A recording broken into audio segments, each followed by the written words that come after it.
everyone, Novels Wonderland here. Thank you all for the love and support you've shown me and the channel. Anime Multiverse starting by teaming up with Maple, the Shield Girl.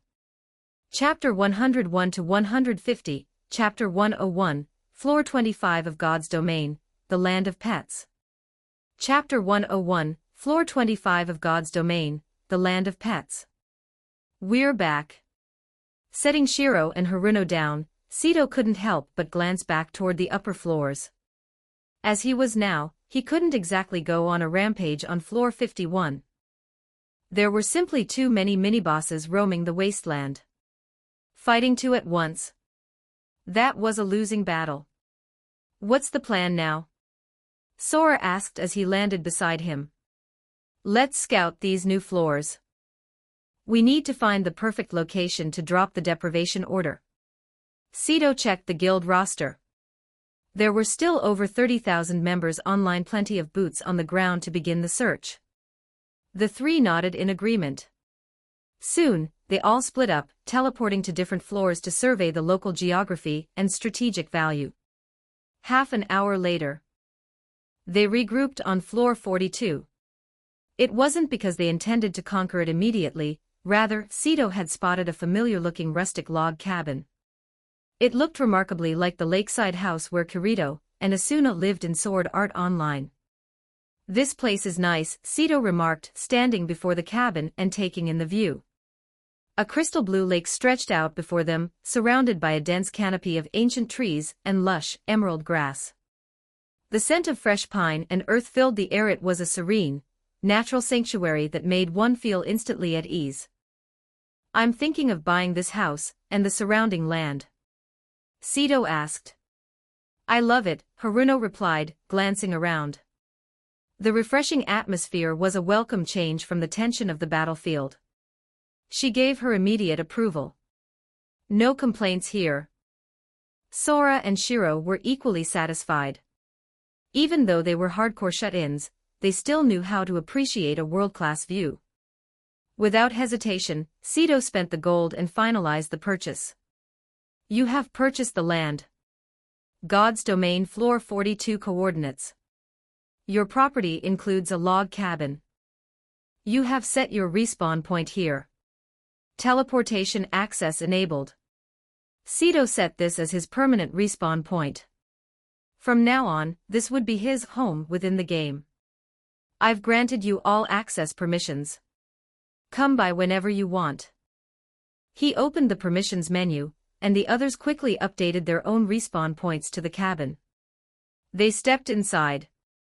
The interior was cozy and rustic, a wooden table in the center, a rocking chair by the window, and a sofa against the wall. There were 3 bedrooms and a kitchen. It differed slightly from the anime version, but the vibe was perfect. Sito sank into the rocking chair. Take a load off. As everyone sat down, Shiro naturally climbed into Sito's lap. Sito-kun, searching manually is way too exhausting, Haruno complained, leaning back on the sofa. The surface area of these floors from 21 to 50 is massive. She was right. The geographical scale of the upper floors was comparable to the gargantuan floor 50. Finding the ideal territory for their guild was going to be a nightmare if they did it alone. I'll post a guild-wide announcement and have our members keep an eye out for prime locations. Sito opened the guild panel and sent out the notice. Once that was done, he asked, what do you guys make of this new pet system? Pets were a staple trope of VR MMOs, yet they hadn't seen a single animal companion yet. This felt like a search mission best suited for Maple, but she was already offline. We'll probably know more once the first person actually finds one, Haruno answered. Right now, there's zero intel. Haruno is right, but... Sora chimed in, leaning forward. We should check out floor 25. The floor's name is the Land of Pets. If there's information anywhere, it's there. Sito stood up, still carrying Shiro. Then let's go. Teleporting now. God's Domain, floor 25, the Land of Pets. The area was vast, no smaller than Earth itself. The safety zone was filled with whimsical, fantastical architecture. The streets were bustling with a mix of players and NPCs, creating a vibrant, noisy atmosphere. As they walked, they noticed a high concentration of shops selling pet eggs. It looks like this floor is the primary source for companions, Sito noted. Should we check out one of the shops? Haruno asked. Definitely. They approached a shop that was currently swamped by a crowd of curious players. Give me 3 eggs. A player shouted, slamming 2 heavy bags of gold onto the counter. Coming right up. The shopkeeper beamed, pocketing the gold and handing over 3 mottled eggs. The player inspected them and nearly spat out blood. What the? Why are they all white grade? It's all down to luck, traveler, the shopkeeper said with a practiced, sympathetic smile. Your fortune just wasn't with you today. Seeing this, Sito and the others understood the gimmick immediately. You pay 10,000 gold per egg and pick one blindly. The quality ranging from white lowest to gold highest was entirely RNG. The shop had some pre-identified eggs for sale, but the highest they went was purple. How about it? Want to try your luck? Haruno asked Sito. Nah, I'll pass, Sito said, turning away. These shops were clearly gold sinks. The odds of pulling anything decent were likely abysmal. Let's call it a night. I'm heading offline. He felt his luck wouldn't be quite right without the goddess of luck Maple by his side. He'd bring her back here tomorrow night.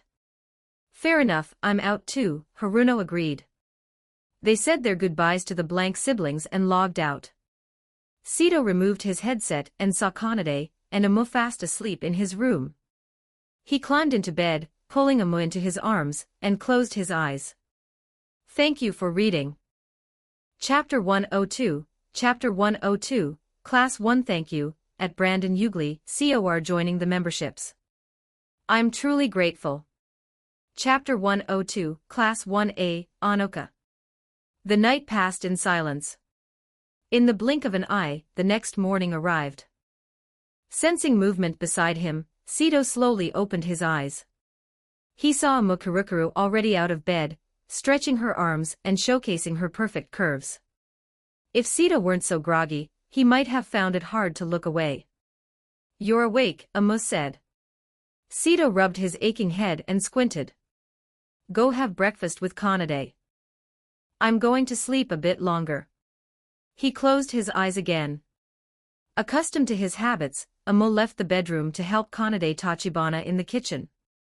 Time ticked by until it was around 7:20 a.m. By then, Kanade and Amu had already left for school. Sito finally dragged himself out of bed, straightened up, and changed into his school uniform. After a quick grooming session, he used spatial movement and vanished from his home. Sobu High School. Sito strolled lazily into the academy and headed straight for his classroom. Without a word, he sat down at his desk in Class 1D and immediately went back to sleep. His classmates didn't even blink, they were used to it. Lunchtime arrived before he knew it. Finally, having slept his fill, Sito woke up naturally and stretched. Before he could move, he felt a finger poking his shoulder. He turned around to see Shoko Nishimiya standing there, her bright eyes fixed on him. Sito-kun, my mom told me. She wants me to join your guild. Shoko communicated via sign language. In this class, only Sito could understand her, everyone else relied on the notebook she carried. Sito, however, had learned sign language back in elementary school. Join the guild tonight, Sito replied, mirroring the sign. Wait just a minute. Kagaya Shinomiya's icy voice cut through the air, drawing their attention. Yesterday you poached 2 people from my guild. Today, another one. What do you think this is, a training academy where people graduate just to join your guild? Kagaya was genuinely fuming. In just 2 days, Sito had snatched away 3 of her members. At this rate, her guild was going to collapse. Sito grinned. Why don't you just join my guild too? Kagaya's eyelid twitched. The sheer shamelessness. Is this really the time for jokes? Just then, a certain idiot with a bandaged arm walked in through the back door. It was Hidate Hoshi Tabata. "Sito, a Musan wants you next door." "Coming, coming." Sito called out. He glanced at Kagaya's lunchbox, swiped 2 sandwiches, and bolted out of Class D. Kagaya stood there, stunned. She had never expected her lunch to be stolen in broad daylight. Anger bubbled up, and her expression turned frostier than ever. "This won't do. I have to teach him a lesson." She sat back down and began plotting her revenge. Class 1E, Sito followed Tabata into Class E, where they ran into Iori Kitahara eating lunch on the teacher's podium. "Iori, come here a sec," Sito beckoned. Iori walked over, looking confused. Sito leaned in with a mischievous glint in his eye. "Listen, brothers. 2 new officers joined our guild recently, classmates of mine from Class D, yeah, so. Kirito and Hachiman. What about them?" The 2 looked at each other, not following. Sito pulled 2 packs of spicy strips Lashio from his pocket as a bribe. "I need you guys to give them a warm factory welcome. Take good care of them." Sito could already imagine Kirito's and Hachiman's cool personas crumbling. If they were infected by the idiot virus of the diving club. Kirito, laughing maniacally, "Starburst stream, I give up on treatment." Hachiman, with a twisted grin, "I'm a human suicide bomber." The thought was glorious. Iori and Tabata accepted the snacks with satisfied smirks. Iori pointed at Sito and chuckled, "You little. I see what you're doing. Poaching classmates just to ruin them. Classic Sito." Sito then sat down across from Amu. She handed him a pair of chopsticks. "Here, for you." Sito handed her one of the borrowed sandwiches and took a big bite of the other. For some reason, stolen food always tasted better. As they ate, Amu mentioned, "I heard there's a performance this Friday afternoon. The school's idol group is going to sing." "Who is it?" Sito asked, his interest piqued. "The group is called Muse Muse. I think it was started by Anoka Kosaka from Kanade's class. I heard they even invited some upperclassmen." "Holy crap." Sito's eyes lit up. He suddenly felt a surge of energy. He shoveled the rest of his food down and stood up. As for where he was going.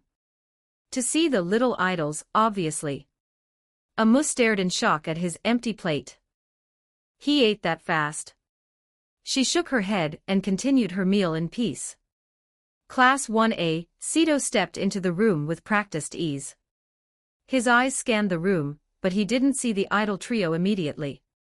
Instead, he saw a bunch of familiar background characters. Naturally, the arrival of a student from another class drew the attention of everyone in Class A. Thank you for reading. Chapter 103, Chapter 103, at 15, I ignored the risk warning and continued installation. 1017 words. Chapter 103, at 15, I ignored the risk warning and continued installation. Sito from Class D. Miura Yumiko was the first to cry out in surprise. She had been observing Sito for a while. Not only was he handsome, but he was also incredibly charismatic, the kind of cheerful guy who could strike up a conversation with anyone. To her, he seemed like the ideal boyfriend candidate. At this stage, she wasn't particularly close to Hayato Hayama yet, as the school term had only begun a week ago. Guilty as charged, Sito replied with a grin, scanning Class A. Kanade Tachibana wasn't in the room. She was likely eating on the rooftop or at the cafeteria. Unfortunately, the idol trio he was hoping to see, Anoka, and the others weren't around either. The classroom was a melting pot of familiar faces: Yumiko, Hayato, Saki Kawasaki, and Hina Ebina from Oreguru, Shinka Nibutani from Shinibu, and Keiko Ayano and Rika Shinozaki from Sword Art Online.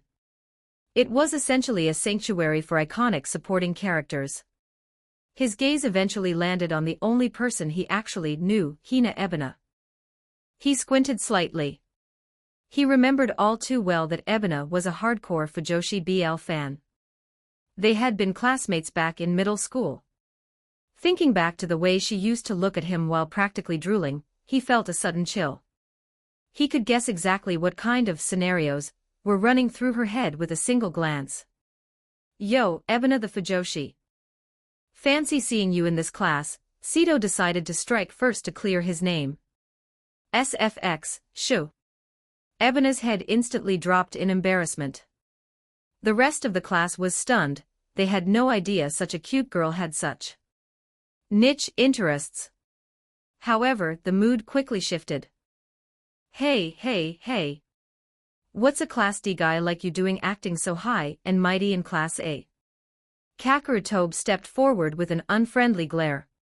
He had a crush on Ebina, and seeing his romantic prospects go up in flames before they even started made him incredibly irritated.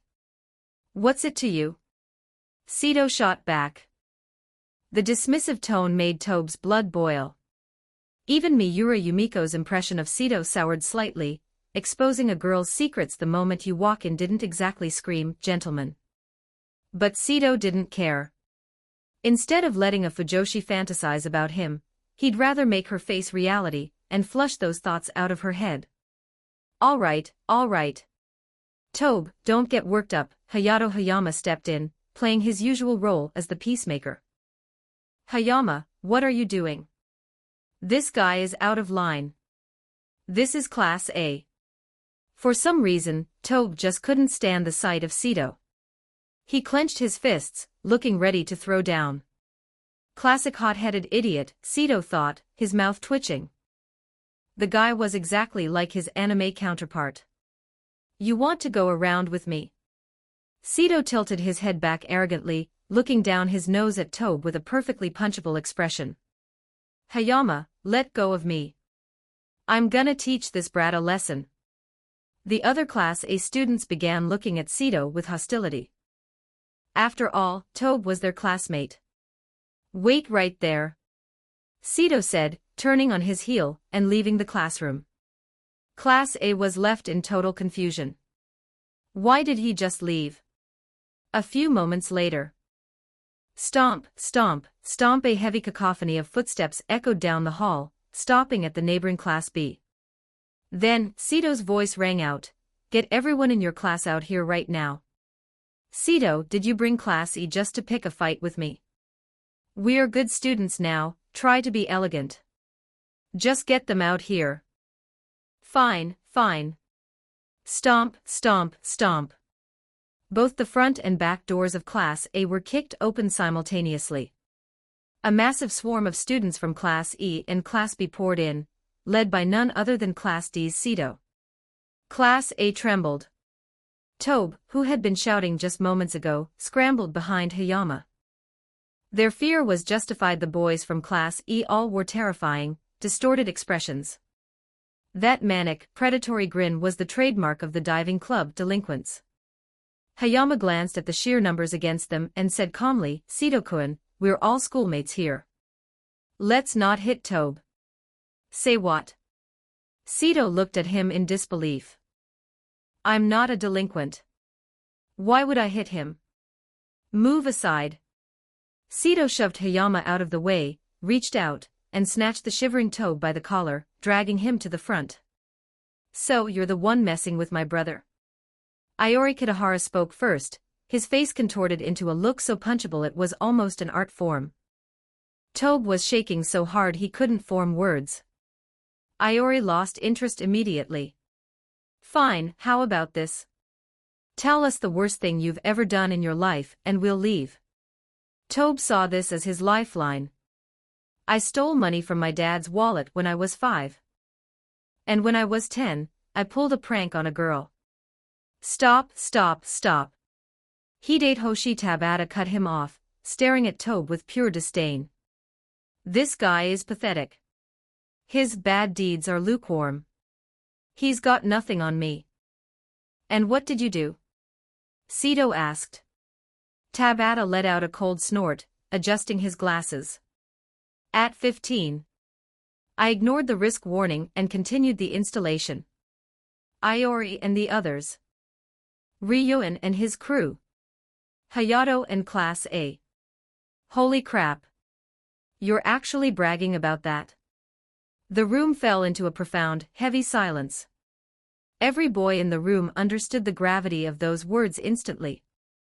It was the universal mark of a man on a mission. But then, an even more discordant voice erupted from the back of the Class E crowd. Stop your bragging. When I was 15, I took a bath with the sister next door. The crowd from Class E exploded into an uproar. One after another, the confessions started flying. Thank you for reading. Chapter 104, Chapter 104, Harutotobe, whoa. This guy is slandering me. 1071 words. Chapter 104, Harutotobe, whoa. This guy is slandering me. I browsed websites in front of my parents when I was 14.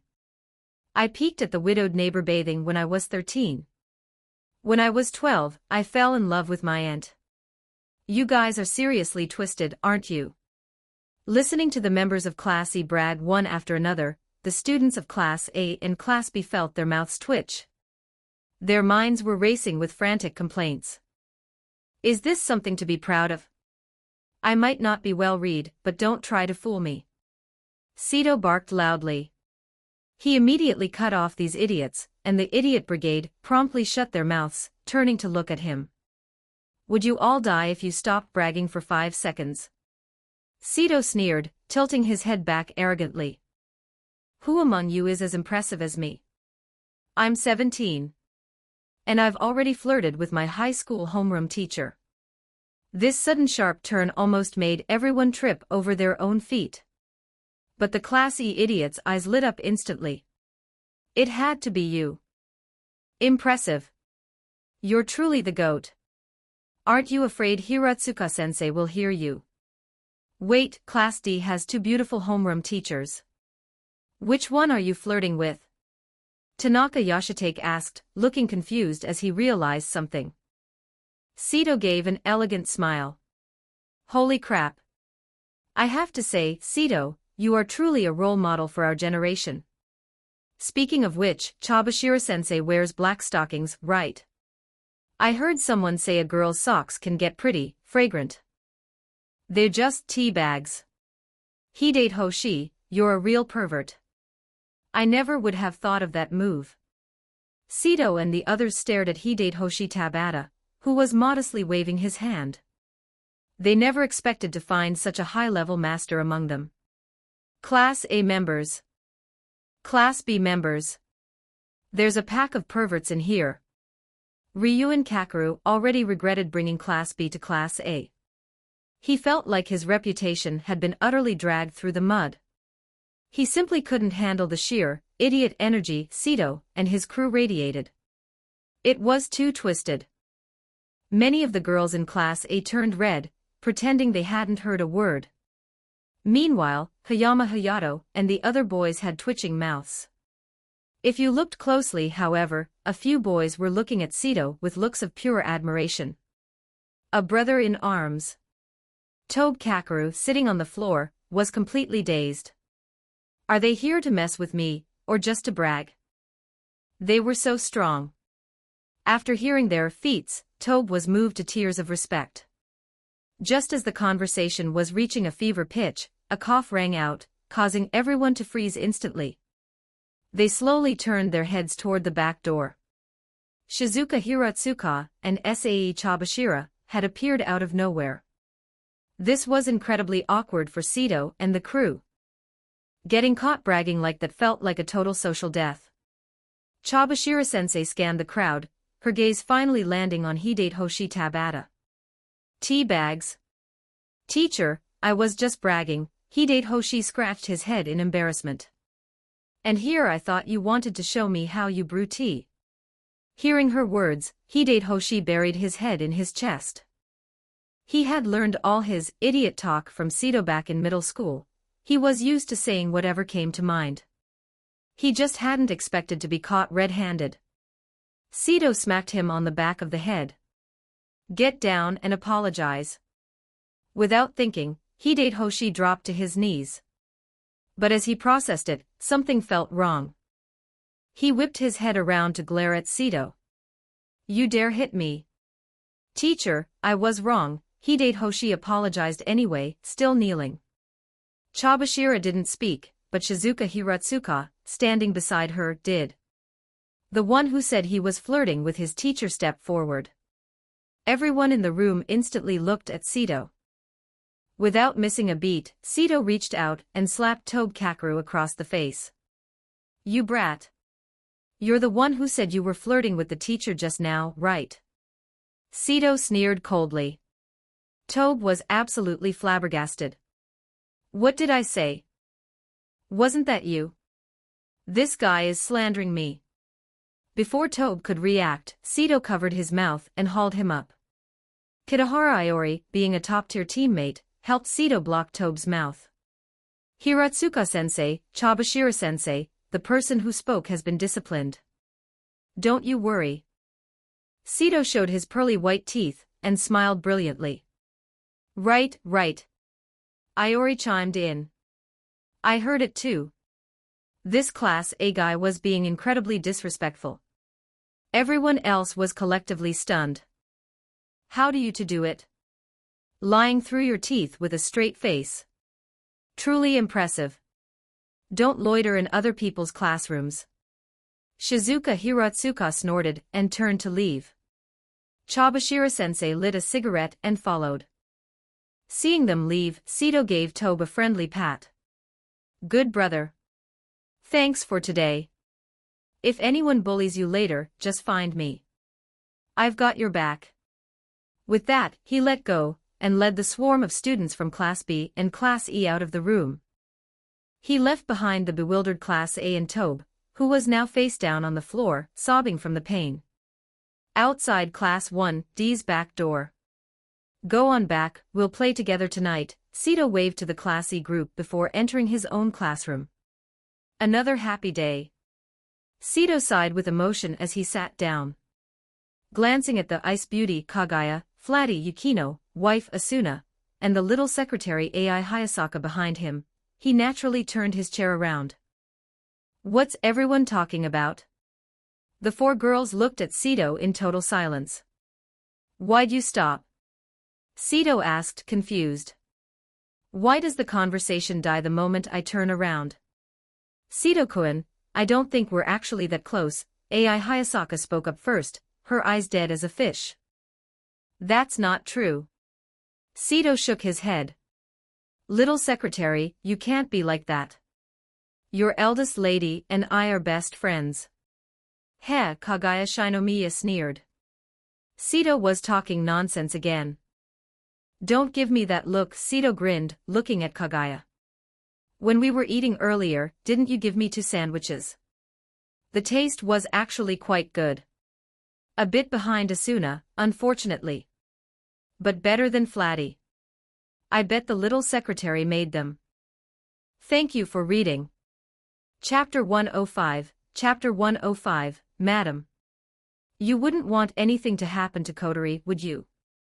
1010 words. Thank you, at K-Name 155, for joining the memberships. I'm truly grateful. Chapter 105, Madam. You wouldn't want anything to happen to Kotori, would you? The 4 girls. Great, he managed to annoy all 4 of us at once. Sito-kun, just turn back around. Class is about to start, Asuna said, pointing at the clock. As soon as she spoke, Hiratsuka and the little secretary returned to their seats with perfect synchronization. Sito turned around lazily and slumped onto his desk to sleep. Half an hour later. It was currently Shizuka Hiratsuka's period. Since Sito had scored perfectly on the previous test, she simply left him to his own devices. But just then, a figure appeared at the back door, giving Shizuka a start. It was a woman who looked to be in her mid-20s. She was elegant with fair porcelain skin, dressed in a crisp, white business suit that looked impeccably sharp. Her long legs, clad in black stockings, moved with grace as she stepped into the classroom in high heels. This was the chairwoman of Sobu High, Minami Yamako. She was also the mother of Kotori Minami. T/N. I ain't sure of her name, I search for online but only principal or chairwoman Manamai shows up. Seeing Minami Yamako enter, Shizuka instinctively glanced at the sleeping Sito. That peculiar look drew the attention of the entire class. The students turned toward the back door, and upon seeing the chairwoman, they stiffened as if facing a formidable enemy, instantly sharpening their focus. This was the classic principal phobia in action. Minami Yamako's gaze landed on Sito.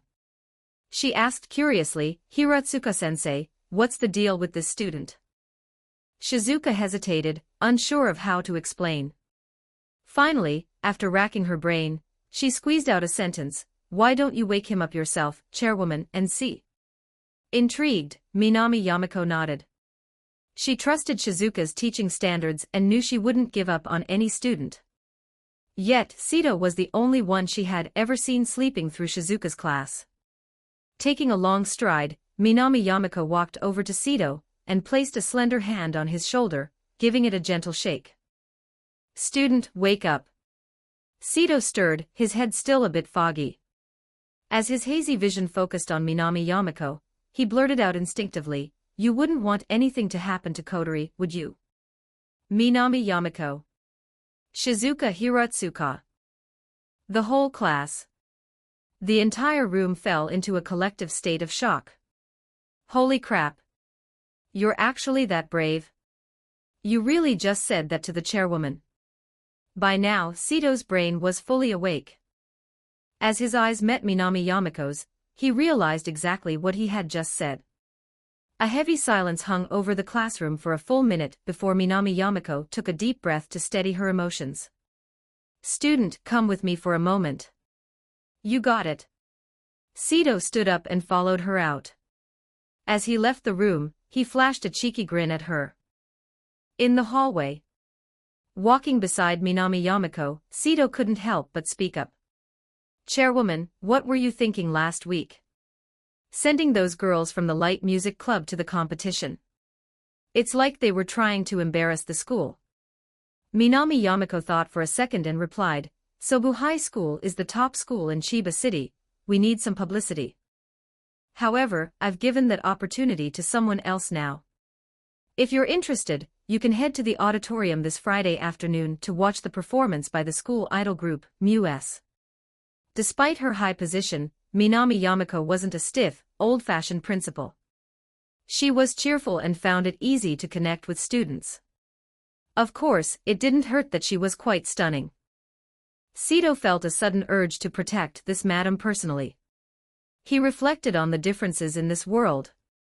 In the anime, Minami Yamako ran an all-girls school on the brink of closure, which is why the idols started. Here, it was merely for recruitment publicity. The stakes were very different. "Speaking of which, what's with you?" Minami Yamako's tone turned sharp. "Everyone else is studying hard, why are you the only one sleeping?" Faced with her authoritative aura, Sito replied calmly, "The grade 1 curriculum isn't exactly a challenge. I didn't listen to a single class last week, and when Shizuka-sensei gave us a small test yesterday, I got a perfect score. Who's to blame for that?" He was essentially saying, "I already know everything. Listening is boring. If I don't sleep, am I supposed to just stare at the wall?" "So you're a genius then," Minami Yamako said with a hint of surprise. "Something like that," Sito smiled. "You can head back to class then." "Don't be like that." Sito protested. "Chairwoman, I think I should join you on your inspection. If I go back, I'll just sleep again. Might as well find something useful to do." Minami Yamako found some logic in that. "All right, follow me." Understood. They checked Class 1C first, finding no major issues. Before heading toward Class 1B, Sito walked through the back door with a serious expression. "Why are you here?" Ryuin Kakura spotted Sito and asked, confused. Sito barked. He marched up to Ryuin and pointed a finger right at his nose. "Daydreaming in class? You think you're a big shot? Come out and stand in the hall." The teacher at the podium and the rest of the class stared. Ryuan's jaw tightened as he prepared to snap back, but then he saw Minami Yamako walking in behind Sito. He swallowed his words instantly. The teacher also shivered at the sight of the chairwoman. "Student, please come out and stand with us for a while," Minami Yamako added, not rejecting Sito's bold suggestion. Ryuan stood up and followed them out, leaving Class 1B in a state of bewildered murmurs. In the hallway, looking at Ryuan standing stiffly before him, Sito said with mock authority, "Stand up straight. Thank you for reading. Chapter 106, Chapter 106, but now I've realized your Class A has a major problem. Chapter 106, but now I've realized your Class A has a major problem." Sito's voice was sharp and stern. This was unacceptable. Standing for punishment while looking so lazy. Ryuan Kakura shot Sito a vicious glare before snapping into a straight, rigid stance. If the chairwoman wasn't standing right there, he would have buried a fist in Sito's face. Satisfied, Sito nodded. He turned to Minami Yamako and said, "Chairwoman, let him stand there for 20 minutes. Consider it a small lesson for him." "Very well," the chairwoman agreed. As Sito followed her toward the front of Class A, Ryuan was busy cursing him out in his head with every profanity he knew. Class A back door. Sito suddenly shoved the classroom door open and marched inside. Class A was currently in the middle of a lesson with Hoshinomiya Chie, the homeroom teacher of Class B. The loud commotion at the back door instantly drew everyone's attention.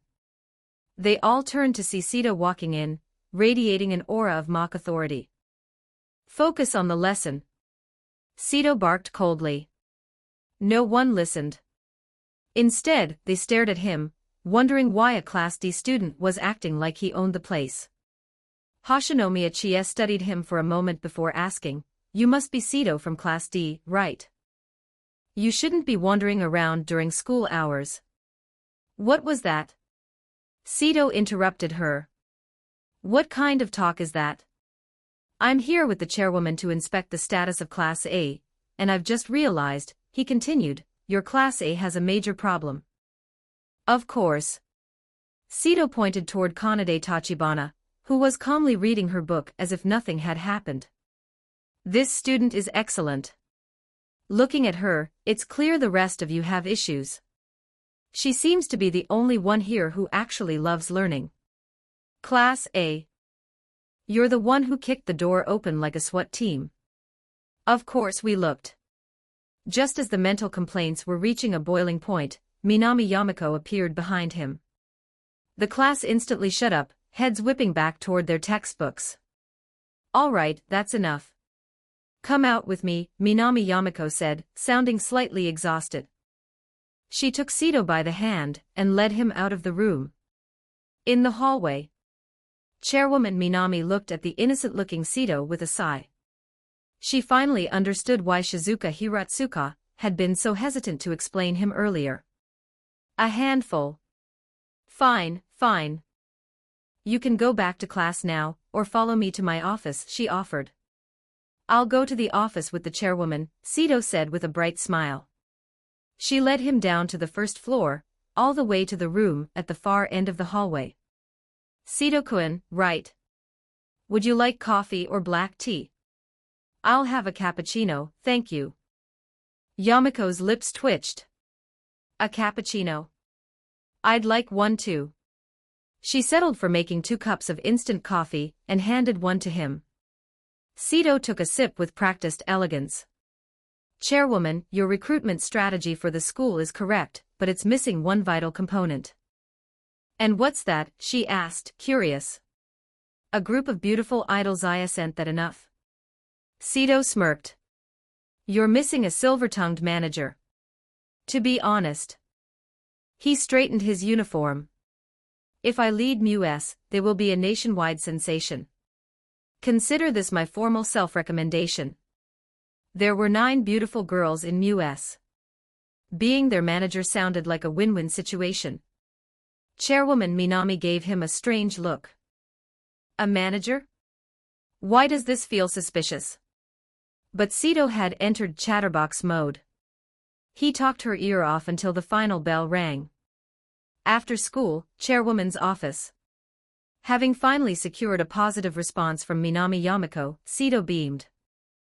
Chairwoman, when Kodori comes over later, tell them to search for my game ID. In the world of God's domain, not only were Anoka and the others playing, but Minami Yamako had an account as well. They agreed to hold their official discussion within the game. Just go home, she sighed. He had cornered her for so long that she felt if she didn't give him the manager position, he'd never stop talking. See you in the game, chairwoman. Sito smiled and left. He skipped waiting for Kanade and Amu and headed straight to the mall. They were low on groceries, so he spent an hour shopping before lugging several heavy bags back home. After stocking the fridge, he went to his room. Finding Kanade and Amu already linked into the game, he lay down between them and donned his headset. God's Domain, Floor 25. Returning to his logout point, Sito teleported to the guild headquarters. Player Shoko has applied to join the Fatui, he approved it immediately. Only one person he knew used their real name, the gentle Shoko Nishimiya from his class. Sito, Shoko, teleport to the guild base. Find someone you recognize to bring you to the high-level office. Shoko, got it. He waited. About 10 minutes later, Shoko arrived, escorted by the guild officers Iori Kitahara and Kirito. And following close behind them were Minami Yamako, and the 9 adorable members of MUS. Thank you for reading. Chapter 107, Chapter 107, Yazawa Nico, Nico Nico ni. Chapter 107, Yazawa Nico, Nico Nico ni. Shoko, go ahead and ask Maple and the others in the guild channel where they are, then head straight over, Sito said to Shoko Nishimiya first.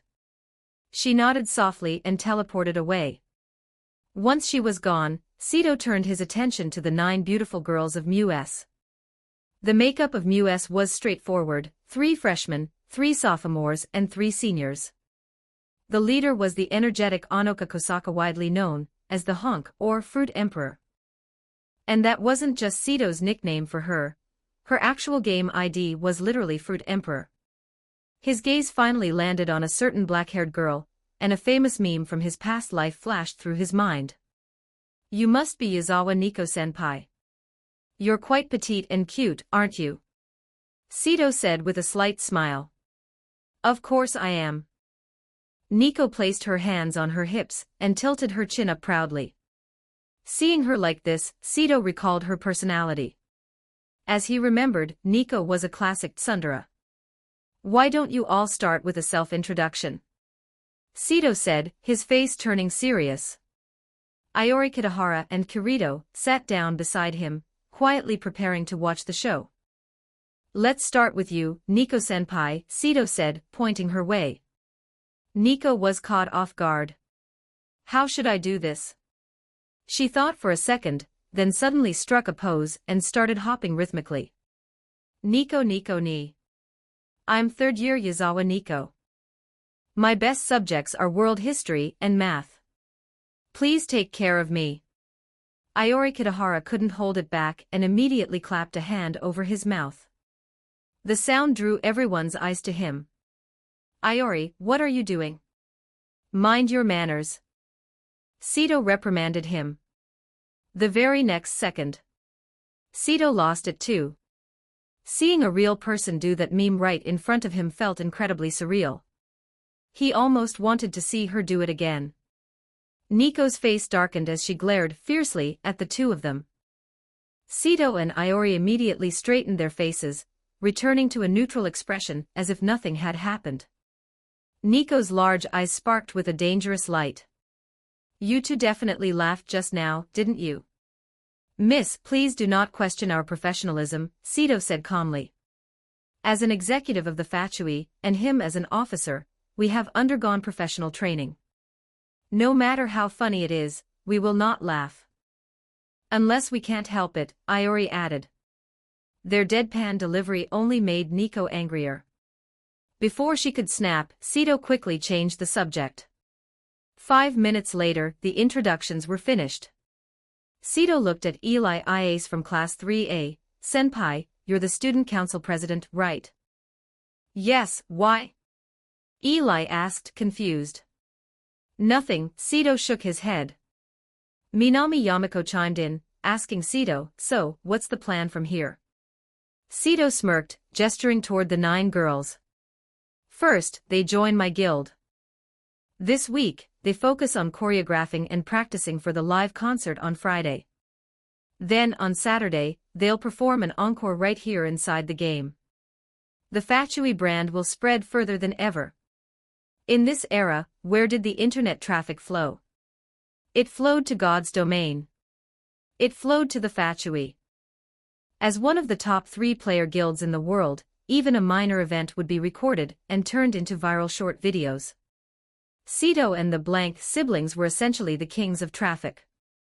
There was no better platform for publicity than the golden brand of the Fatui.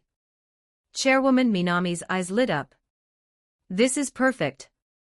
Sito was one of the 3 peak players. A collaboration between the top-ranked player and school idols. That was a powerhouse combination. Then let's join the guild right now. Anoka raised her hand high. No problem. As Sito spoke, a flurry of applications to join the Fatui popped up, including one from Minami Yamako. Once the paperwork was done, Sito told them, you can go find the executives to help you level up, or go start your dance practice. He turned to the chairwoman. Chairwoman, I've given you officer permissions. You can go find the 7th executive, Sunnycat Haruno, to coordinate. Understood, Chairwoman Minami nodded, leading the girls out of the office. As soon as the last person left, Sito and Iori locked eyes. Ftahahaha. The 2 burst into fits of wild laughter. That was too good. Nico-senpai's catchphrase is something else, huh? Once he caught his breath, Iori began mimicking Nico's pose. Nico ni Sito-kun, am I cute? Sito sneered and joined the fun. Nico ni Iori. Am I handsome? Watching the 2 of them go full idiot mode, Kirito's mouth twitched. I often feel out of place because I'm just not shoddy, stupid/silly enough for you guys, he grumbled internally. A moment later, they settled down. I'm going to find Maple and the others. You and Kirito go do your own thing, Sito said. Iori and Kirito teleported away. Sito scrolled through the executive chat logs. Seeing that Maple's group was on the 25th floor, he punched in the coordinates and teleported. God's domain, floor 25, home of pets. Appearing in the safe zone, Sito used spatial movement to close the distance instantly. 10 seconds later, he arrived at their location and began scanning the assembled executives. Thank you for reading. Chapter 108, Chapter 108, The Second Golden Grade Gear. Spatial Dragon Ring.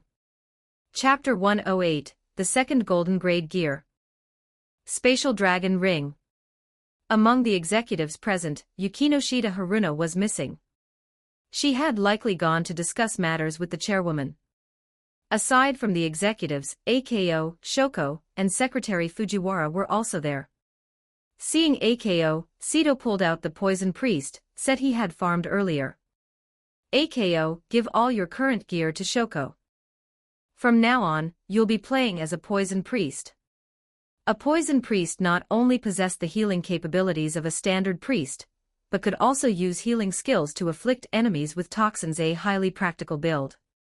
No problem, Guildmaster. AKO dutifully unequipped her gear, and handed it to Shoko Nishimiya. Shoko tried to decline at first, but Sito stopped her. It's fine, Shoko, take it. This gear isn't that valuable anyway. Only then did Shoko put the equipment on. Meanwhile, AKO donned the poison set Sito had given her. From this day forward, you are the 8th executive of the Fatui. Sito looked at AKO with satisfaction. A poison priest as the 8th executive, it felt perfectly balanced. AKO froze, waving her hands frantically. Guildmaster, I'm not cut out for that. I say you are, so you are. Sito didn't give her a chance to argue and immediately set her permissions to high management in the guild interface. He then pulled out an executive overcoat and handed it to her. This sight made a certain little secretary nearby very envious. "AKO, you're an executive now. I'm following you from now on," Chika Fujiwara said with a giggle. She wasn't actually envious of the status. Chika was a total airhead. What she envied was simply how cool the coat looked. Her brain was wired a bit differently than everyone else's. Once they finished chatting, Sito turned to Sora. "How is it? Any news on pets or territory today?" "No luck on territory," Sora replied, shaking his head. This was within Sito's expectations. Territories were hard to come by, and they hadn't searched very far in just one day. Moreover, the safe zones on these floors were either in major cities or bustling towns filled with high-level NPCs. Attacking those spots would trigger a massive NPC response, making them poor choices for a base. However, Sora shifted gears. "There's plenty of news regarding pets." "Tell me the details." Sora explained the intel they had gathered. While every floor in God's domain had pets, they were notoriously difficult to find. Floor 25, however, was famous for sightings of gold-grade pets, hence its name, the home of pets. In fact, aside from the floor boss, there were no normal monsters here. Most of the creatures roaming the wild were actually catchable pets. Hearing this, Sito's eyes sparkled. "So that's why it's called the home of pets." He rubbed his chin, thinking of Maple and Sally's pets from the anime. Those two had been hatched from eggs dropped by a boss.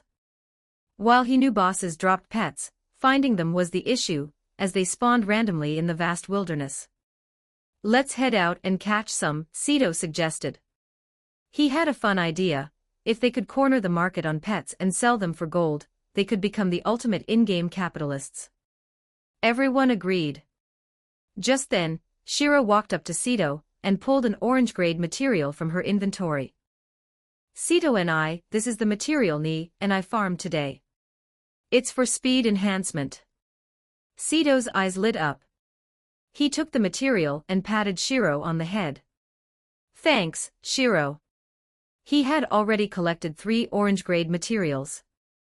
The reason he hadn't crafted a piece of golden gear yet was that he wanted to upgrade his white dragon ring. Its current stats were simply too underwhelming. Shiro squinted her large eyes, looking like a pampered kitten enjoying Sito's touch. Withdrawing his hand, Sito turned toward Maple. He placed both hands on her head, gave it a firm rub, and then pressed his palms together, bowing to her. "Oh great goddess of luck, bless me with your fortune." Maple's face turned bright red. This is too much. She really didn't think she was that lucky. And yet, the feeling of Sito rubbing her head left her heart fluttering. Seeing this, the other executives Sora, Shiro, Sally, Kanade, Amu, and Ako all followed suit, and bowed toward Maple. "Don't ask why. Just worship the goddess of luck and soak up that gotcha energy." Activating his skill, Sito sucked everyone into the Kamui space, followed by himself. Inside the Kamui space, Sito wasted no time. He pulled out every material he had gathered and took off his ring. He threw the golden tier crafting materials into the furnace, followed by his red tier materials.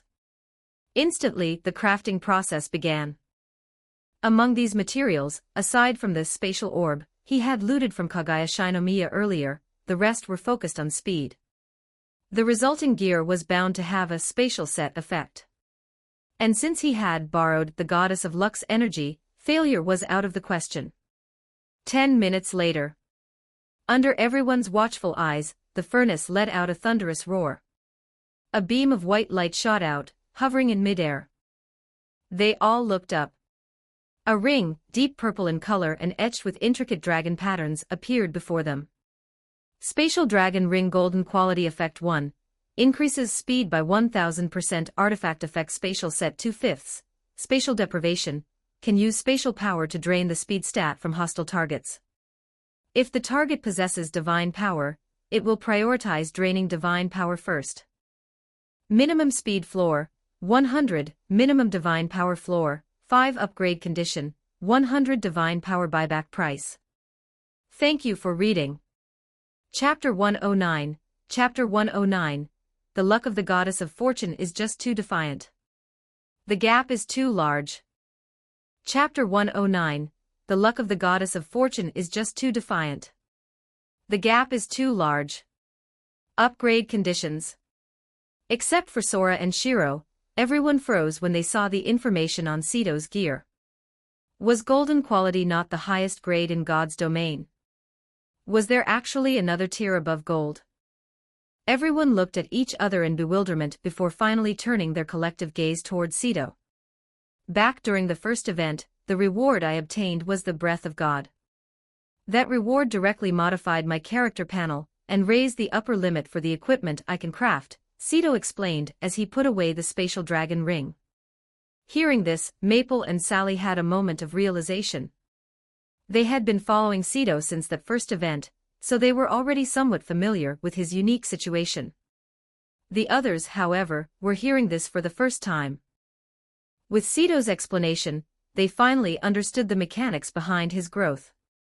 Slipping the spatial dragon ring onto his right index finger, Sito couldn't help but let out a satisfied smile. This ring was truly a treasure. The enhancement to his set effects put him in a fantastic mood. Usually, when he farmed for speed values, most drops were only in the single digits, only rarely would he hit a jackpot of thousands.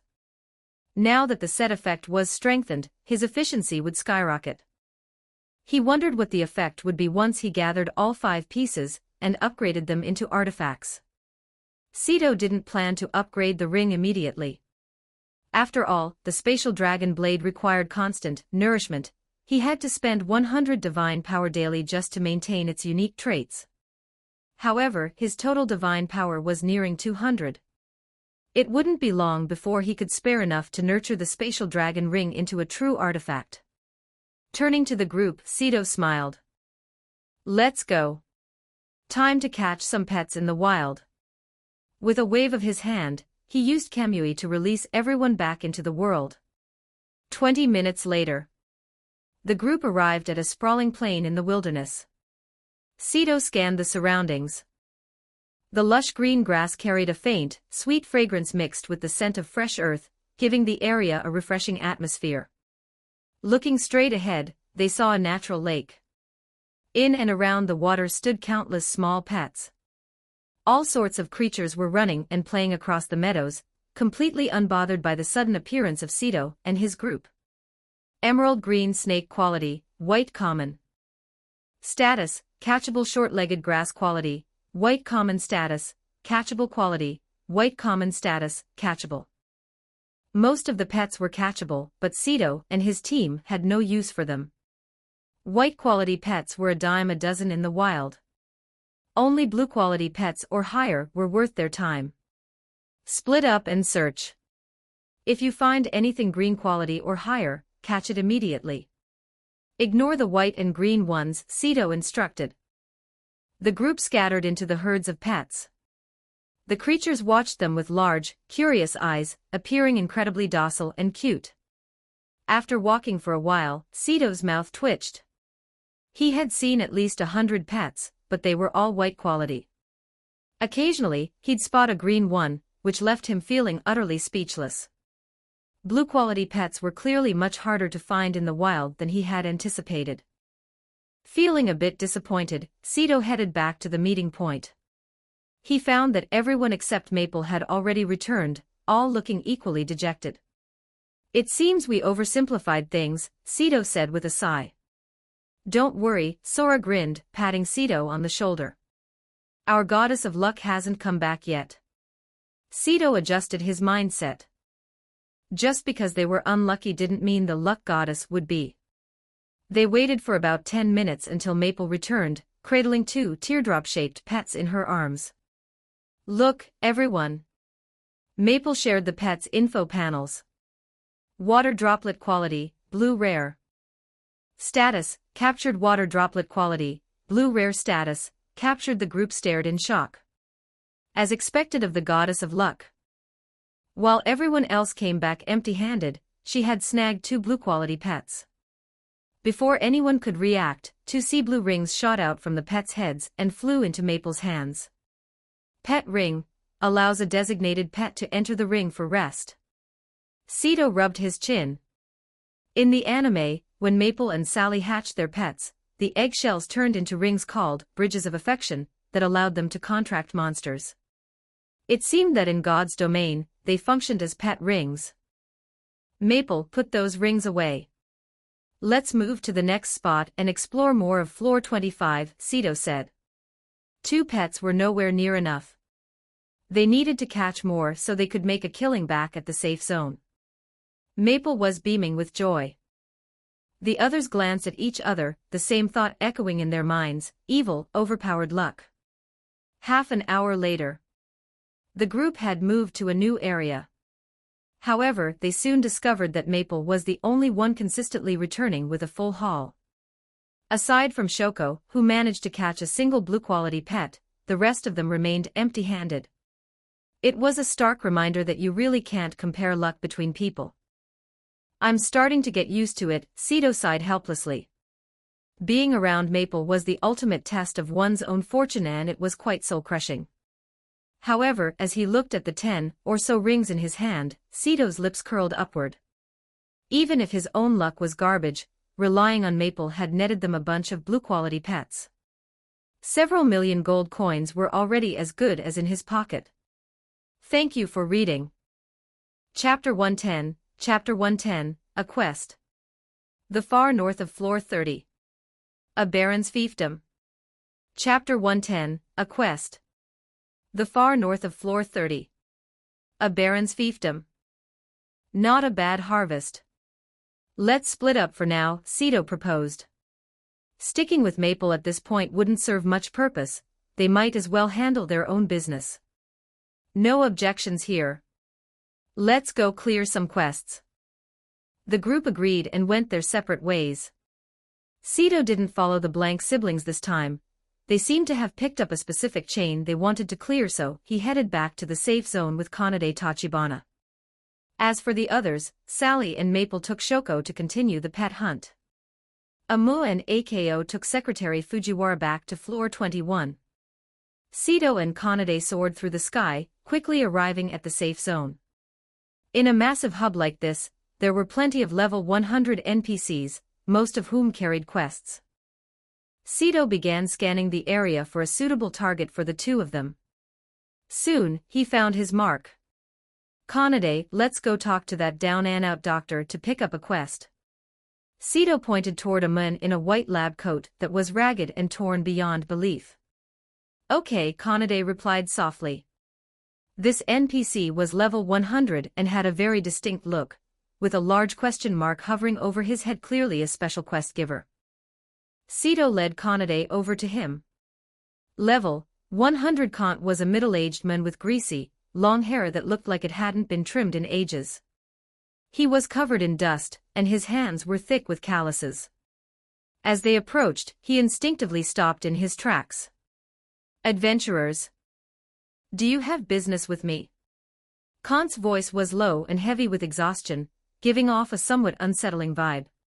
Hello, Doctor, Sito said politely. Is there anything the 2 of us can do to help you? Kant froze, and then his eyes suddenly welled up with tears.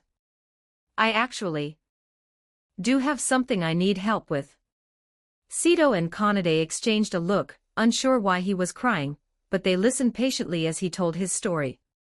10 minutes later, they were silent. It turned out Dr. Kant wasn't a native of Floor 25. He was the son of a border noble from Floor 30.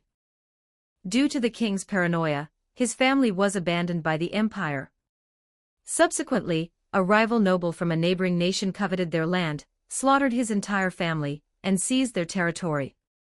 Kant had been smuggled to Floor 25 by loyal servants, where he began researching pets. He hoped to raise an army of creatures to kill his enemies. But it was a pipe dream, he couldn't afford to raise that many pets. The quest description caught Sito's attention, specifically the words remote border. This was practically a silver platter delivering a territory for him to seize. Of course, seizing land would draw the ire of the surrounding empires, so he had to plan carefully. He was definitely taking the land, but he needed a way to do it without immediately triggering an all-out war with the superpowers. "We'll take the quest," Sito responded after a moment's thought. Kant stared at him. Seeing that Sito wasn't joking, he issued the quest immediately. "Kant has issued a quest to you. Description: Floor 30 is home to countless empires. In the remote far north, there was once a kind noble. During a banquet, he offended the king of the Gamma Empire. Simultaneously, a baron from the rival Storm Empire targeted his fiefdom and launched a war. Ultimately, only the noble's son escaped. Requirement: slay the baron of the Storm Empire. Participants: no limit. Reward: Dr. Kant's mysterious pet egg. This reward." Sito's eyes were glued to the description. A pet egg from a level 100 NPC wouldn't be anything less than spectacular. Checking the coordinates, Sito said, "Doctor, we'll be heading out now." "Very well. I hope you can fulfill my wish." Kant smiled, revealing a row of yellowed teeth, but his joy was genuine. With that, Sito and Kanade teleported away. Floor 30, Gamma Empire Safe Zone. Floor 30 was unique because the safe zones were scattered across the capital cities of various warring empires. Sito and Kanade arrived and quickly moved away from the main city into a secluded forest. Sito opened the guild chat. "Say at all members. Assemble on floor 30. Coordinates attached." Upon seeing this sudden message, the players immediately sprang into action. An hour later, 100,000 players had gathered in the wilderness of floor 30, with all the executives standing beside Sito.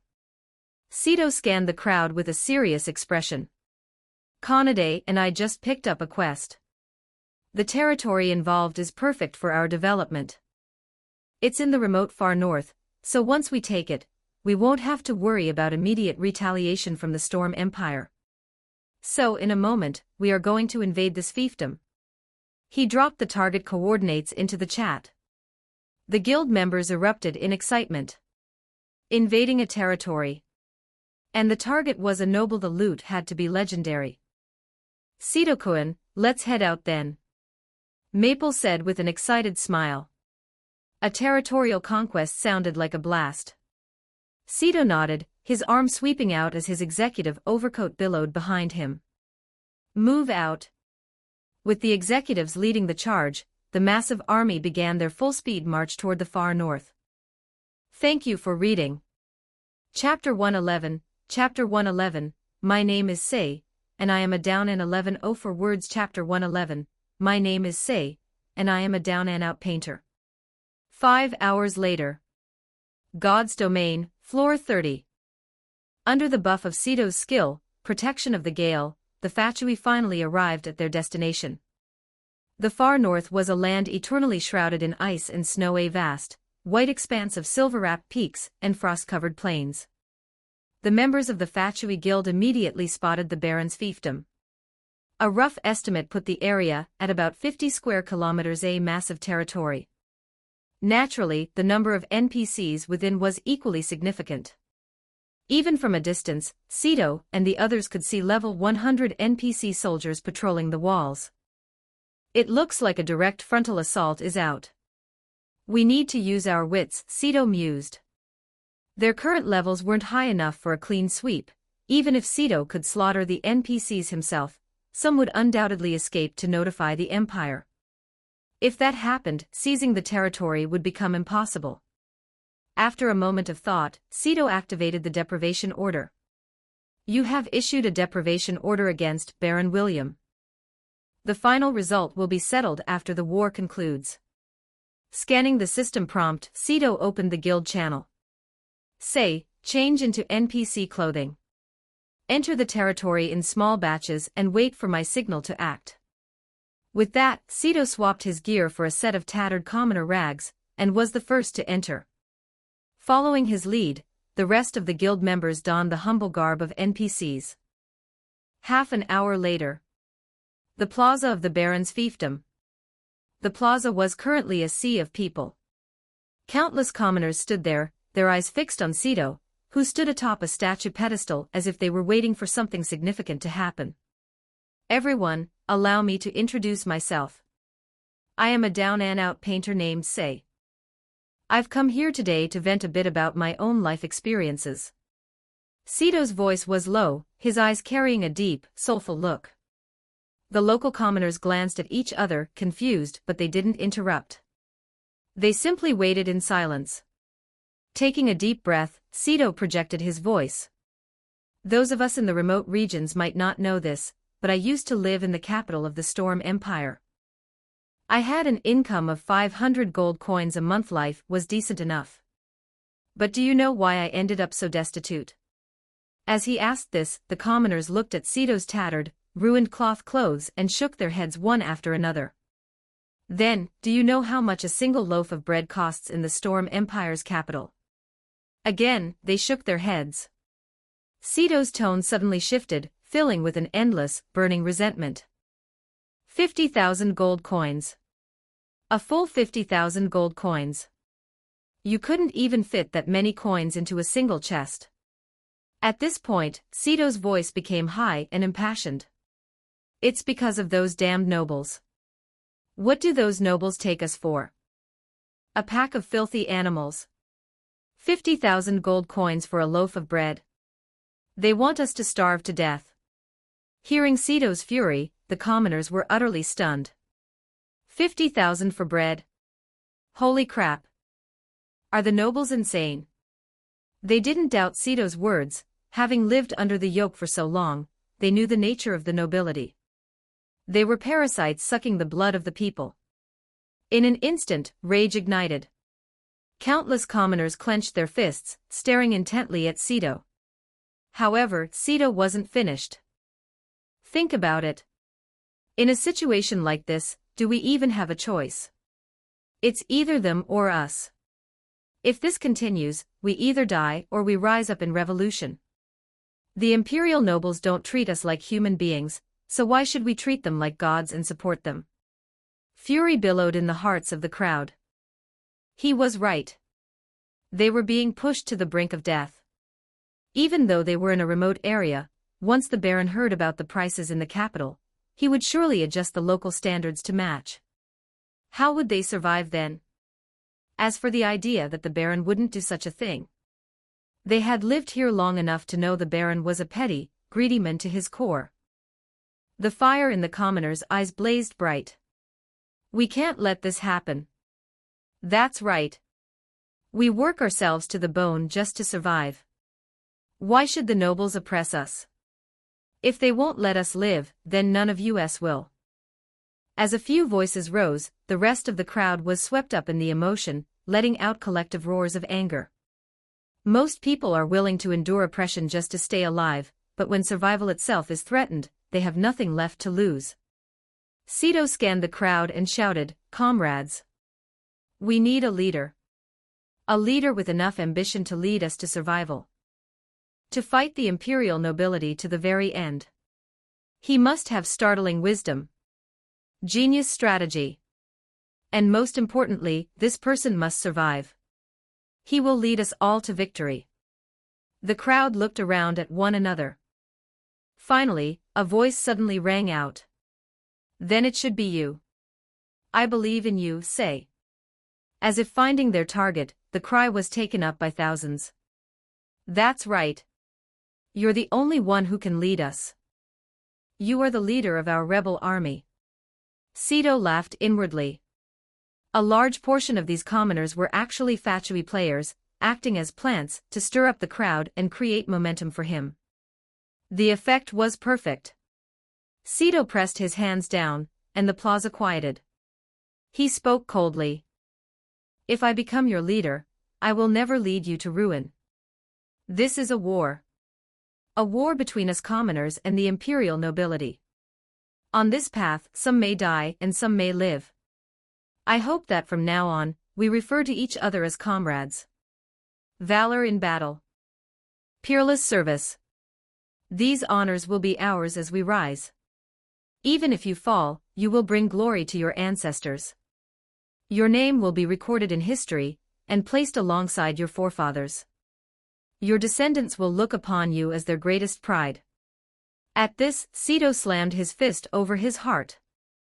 For Snezhnaya. To victory. The crowd of commoners, seeing Sito's posture, followed suit.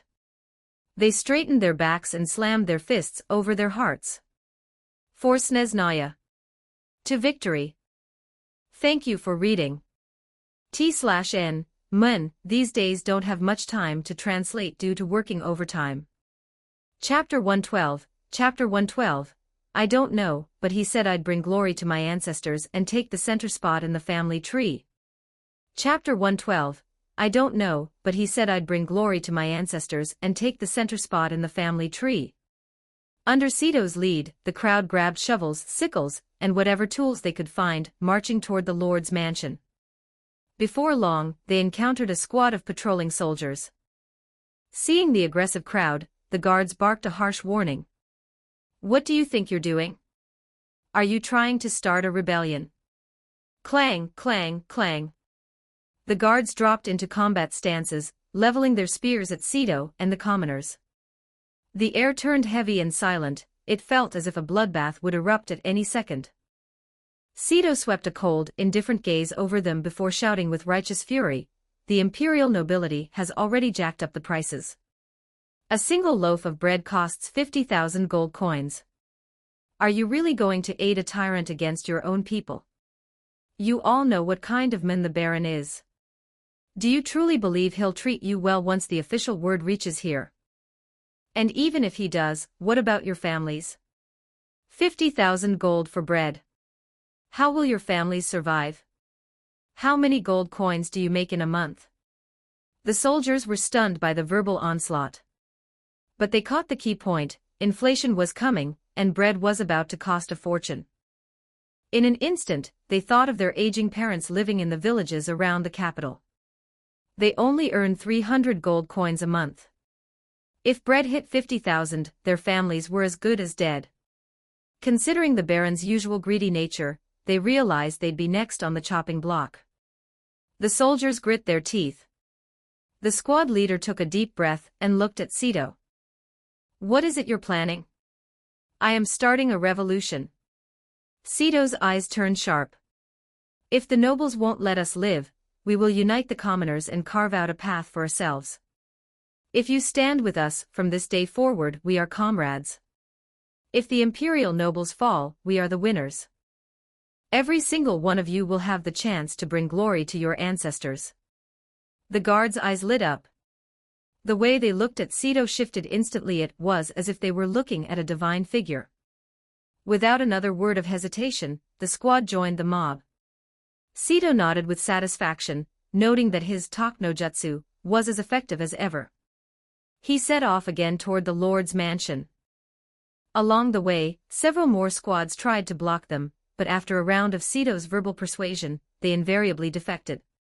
The Fatui players watching this could hardly believe their ears as they overheard the NPCs talking. Guard A, brother, why did you join? Guard B, he said I could be a great general. What about you? Guard A, he said I'd bring glory to my ancestors and get the center spot in the family tree. It turns out Sito was using idioms that had recently spread from the Shinyan Empire on floor 50. They were incredibly inspiring to the common folk. Finally, the army reached the Lord's mansion. The elite guards stationed outside glared at them. What are you doing here? A rebellion. Don't think the Baron can't handle you just because he got back from the capital yesterday. The Fatui players stiffened. He got back yesterday. Wouldn't that expose Sito's lie about the bread prices? They reached for their weapons, but Sito's eyes narrowed as he barked out one word, comrades. The guards froze. For some reason, that word felt incredibly comfortable, like it struck a chord deep in their souls. Sito didn't miss the opening. Do you truly wish to remain mere guards? Protecting a baron, the lowest rank of nobility. Don't you want to fight for yourselves and your families? Sito became even more impassioned. To be the first over the walls. To be peerless in battle. To achieve eternal fame. Don't you want your names to be recorded in history, so that when your descendants open the family tree, your name is on the very first page? The guards felt their blood boiling. To a soldier, these were the ultimate honors. For the sake of glory, they would fight a lifetime. Even if they died, they wanted one of those titles. The guards were breathing heavily. Even the male commoners were panting with excitement. What man could refuse having his name on the first page of the genealogy? The guard captain struggled to calm his breathing. What do you plan to do? Overthrow the Baron. Topple the Empire. Ceto answered without hesitation. By the mandate of heaven, may he have longevity and eternal prosperity.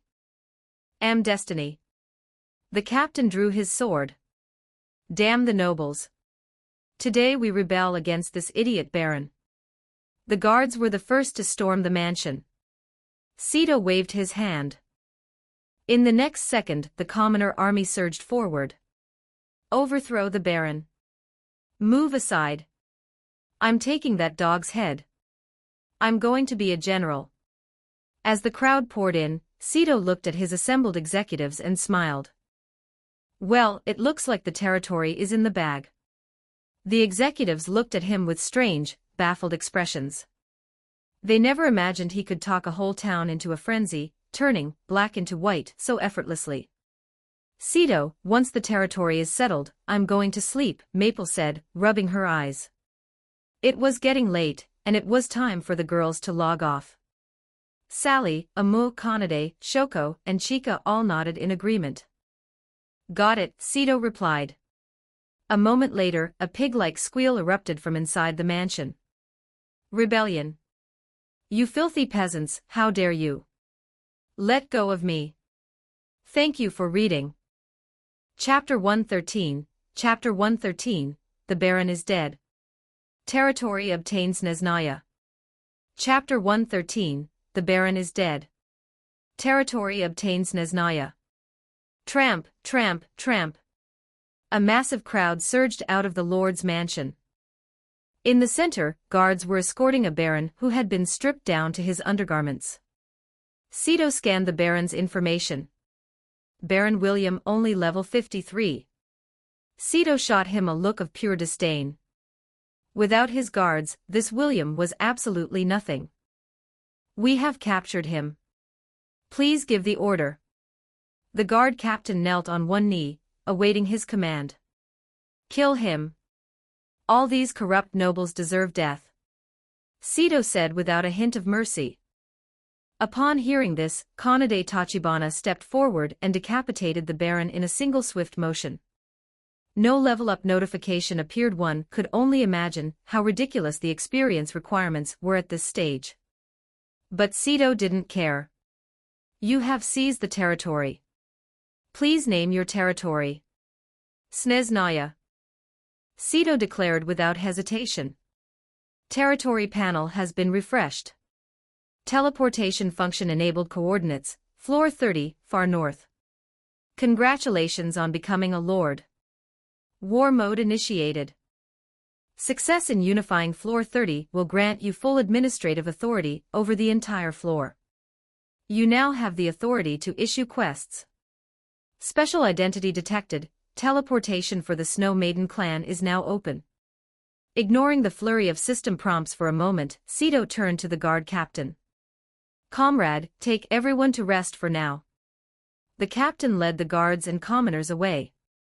Ceto and his group entered the Lord's mansion. The interior was lavish, featuring a long table that looked perfect for strategy meetings.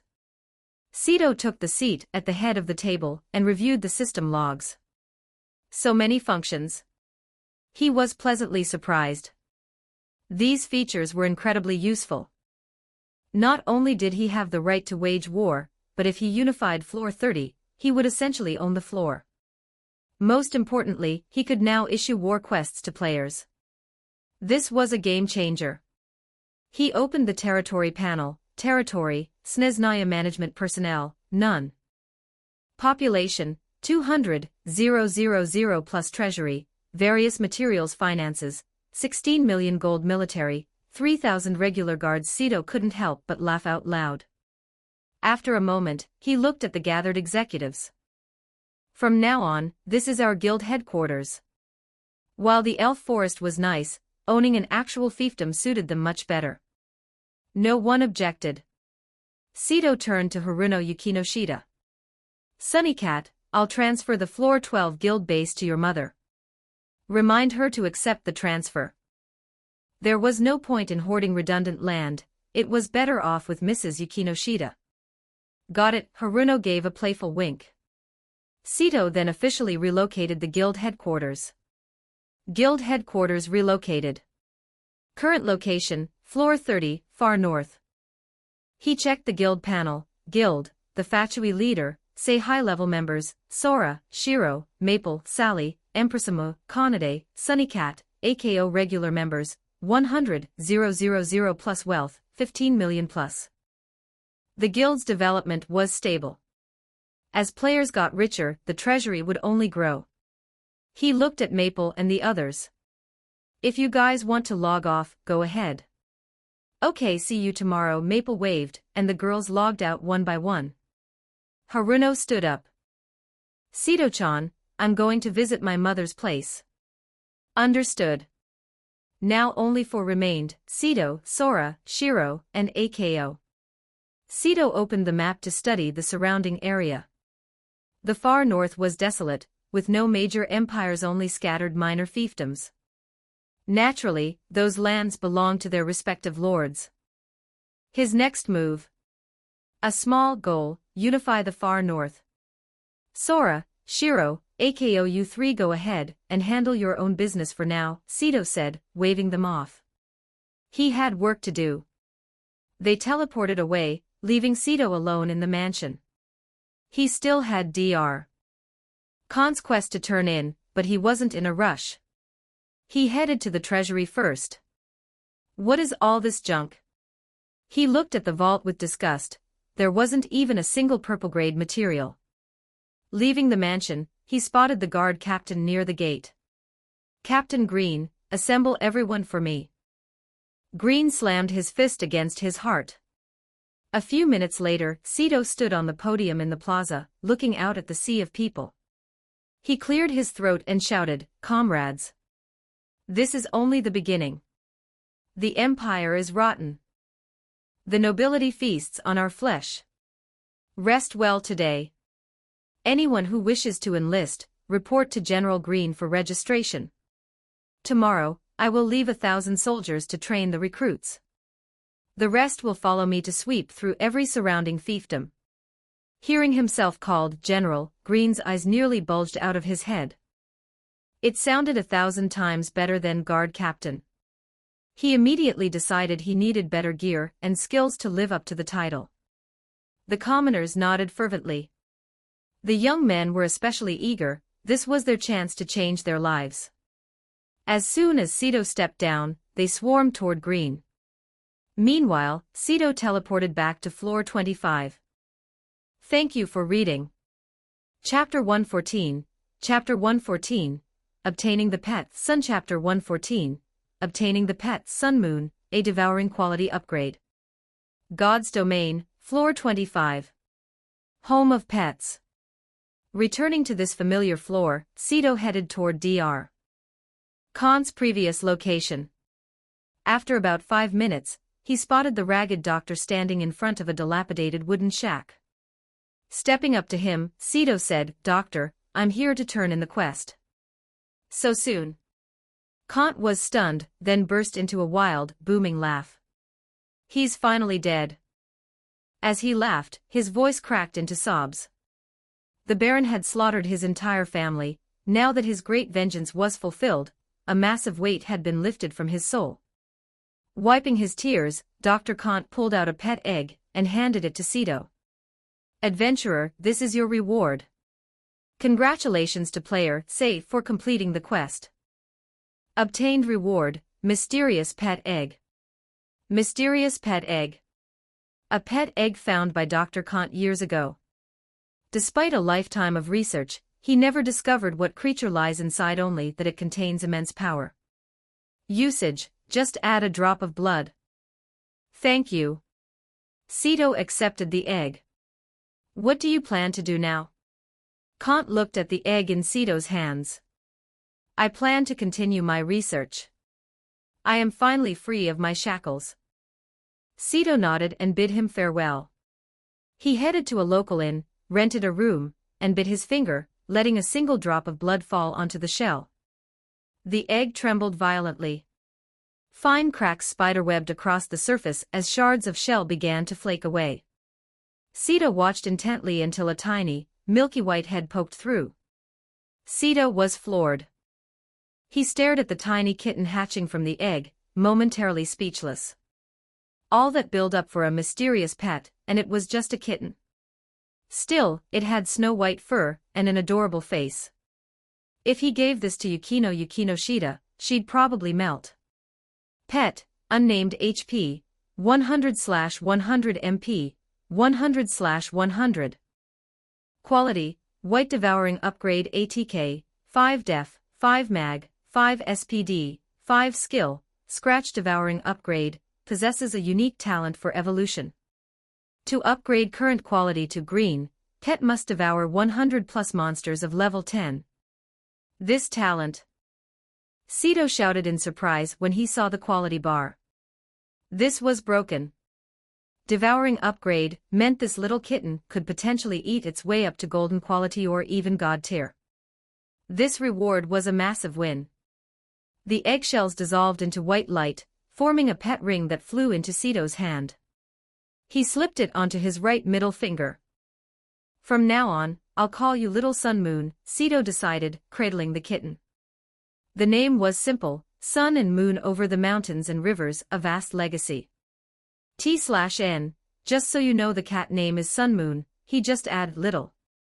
Meow. Little Sun Moon gave a tiny, milky cry and curled up in Sito's arms, falling fast asleep. Its fur was incredibly soft and carried a pleasant, faint fragrance. Sito recalled the pet into the ring and logged out. The day had been incredibly productive, territory seized, pet obtained. Sito's bedroom. Amu and Kanade had already left. As Sito pulled off his gaming helmet, he glanced at his right hand. Sure enough, the pet ring had manifested in reality. This meant Little Sun Moon was inside. Exhausted, he closed his eyes and drifted off. The next morning at 7 a.m., Sito woke up and lounged for a few minutes before getting dressed. He walked out to the dining area to find Amu and Kanade already eating. You're up early today, Amu said, surprised. Yeah, I logged off right after turning in the quest last night, Sito replied, taking a seat.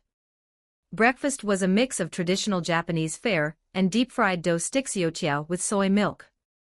Amu must have gone out to buy the latter. Sito used to take her to eat them all the time back in middle school. He took a bite of a dough stick, crispy on the outside, soft on the inside. So what kind of pet was in the egg? Kanade asked calmly. She had been there when they took the quest, so she was naturally curious. Sito raised his right hand. Little Sun Moon, come out. In a flash of light, a pure white kitten appeared before them. Its adorable appearance instantly captured Kanade's attention. Little Sun Moon chirped and leaped onto Sito's shoulder, perching there proudly. Amu was utterly stunned. What is that? It just appeared. She hadn't expected the game's influence to be quite this literal yet. Sito took a moment to explain the situation to her. So Amu said, still processing, does this mean you're basically invincible in this world now? Pretty much, Sito nodded. If game abilities are manifesting in reality, haven't the world governments noticed? Amu wondered. Surely if a country like Japan knew, the top player in God's domain would be under a microscope. Yet, Sito seemed perfectly unbothered. I'm not sure, Sito shook his head. Maybe the higher-ups know, maybe they don't. Either way, it doesn't really change what I'm doing. Thank you for reading. Chapter 115, Chapter 115, about bringing Little Sun. Chapter 115, about bringing Little Sun Moon to school together. Amu Kurukuru nodded after hearing the explanation. It made sense.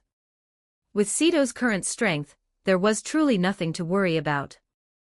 Besides, their country was nothing like certain Western nations. As long as they stayed true to themselves, they'd be fine. Amu didn't pry further. Knowing the gist of it was enough. Beside them, Kanade Tachibana had somehow already scooped little Sun Moon into her arms, gently stroking its fur with a faint, involuntary smile on her face. The three of them finished breakfast quickly. Amu and Kanade grabbed their bento boxes and headed for the door. Remembering something, Amu looked back at Sito. "Are you coming to my class for lunch again today?" "Yeah, I'll head over to your place," Sito nodded. 20 minutes later. The trio arrived at the academy gates and headed straight inside. It was almost time for morning self-study. Little Sun Moon hopped out of Kanade's arms and perched itself on Sito's right shoulder.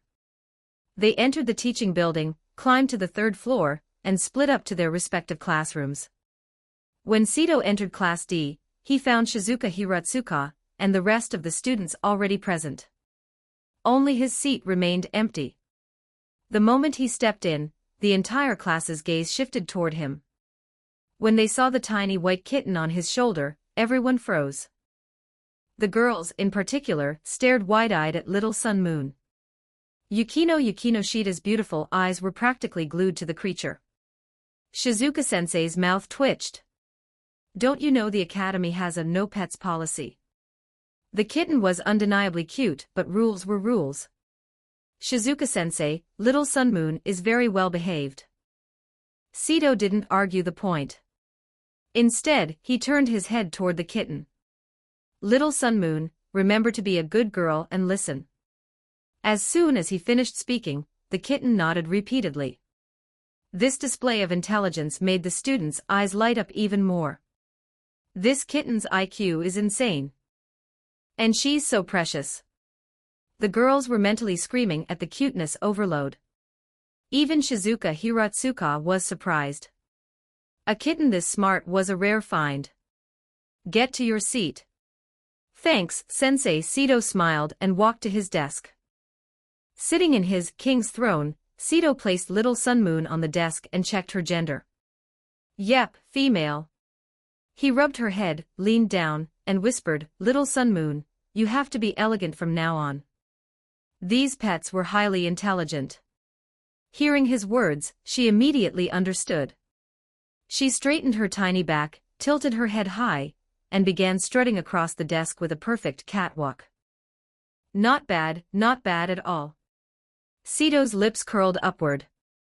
Seeing his pet act so refined, Sito felt he had finally grasped the true essence of elegance. During the 30-minute self-study period, he kept drilling the concept of elegance into her. Little Sun Moon learned voraciously, and her entire aura began to shift. Once the break started, Megumi Kato in the front seat couldn't hold back anymore.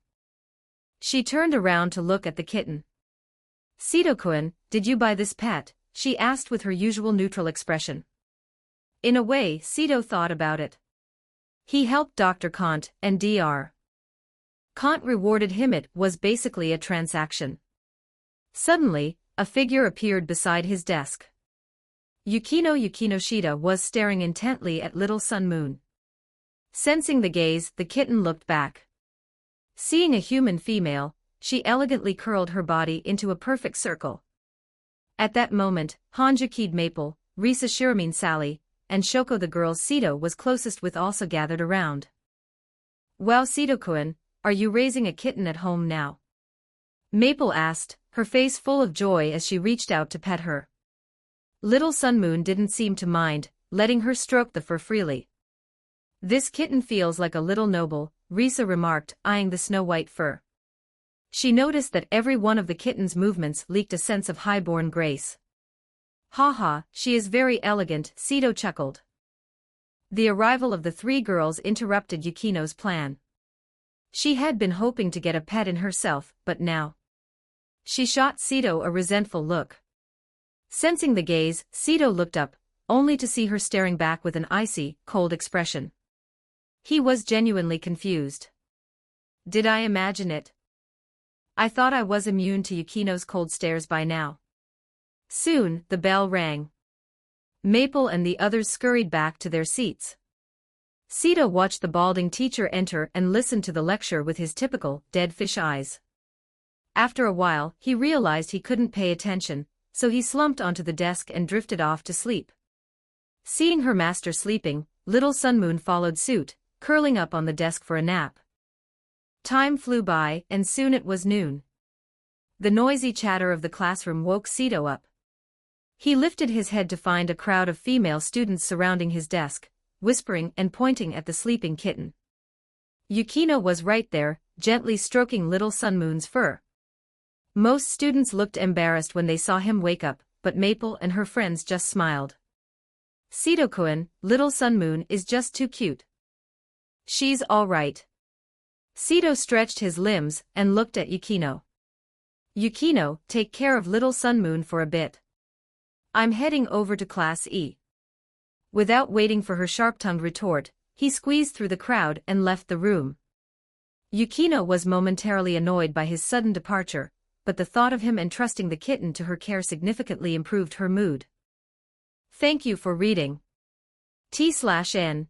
Should I upload the PS bonus chapter today, or wait for tomorrow so it could reach at least 300? You all choice. I'll wait till 8:30 p.m. Chapter 116. Chapter 116, Sito, say. What do you think the inside of a Hideyoshi bathroom actually looks like? Chapter 116, Sito, say. What do you think the inside of a Hideyoshi bathroom actually looks like? High School Class 1E. Just as Sito stepped into Class E, Iori Kitahara and Hidenori Tabata blocked his path with expressions of utmost gravity. This bizarre sight left Sito utterly bewildered. What's up? What are you two plotting now? Iori Kitahara turned to look at Hidenori, giving a heavy, solemn nod. Then, simultaneously, the two of them struck a pose that was painfully familiar to Sito. Nico Nico ni. His mouth twitched uncontrollably as his inner monologue began screaming. Good grief. Have these two become addicted to meme ing? And Hidenori clearly wasn't even there for the original incident. How did he learn the pose? You really are something else, Iori Kitahara. With a cold sneer, Sito let his dead fish eyes wander. Iori, Nico Nico ni. Hidenori, Nico Nico ni. Sito delivered a swift double slap. A perfect double hit. Iori and Hidenori were sent spinning, struggling to remember which way was north. When he finally recovered, Hidenori adjusted his glasses with a look of mock fury. Sito, what was that for? Can't you take a joke? Iori chimed in, shouting, yeah, exactly. That's a top-tier meme. Their shouting gave Sito a massive headache. Suddenly, a thought struck him, and he dragged the two of them to a corner of the classroom.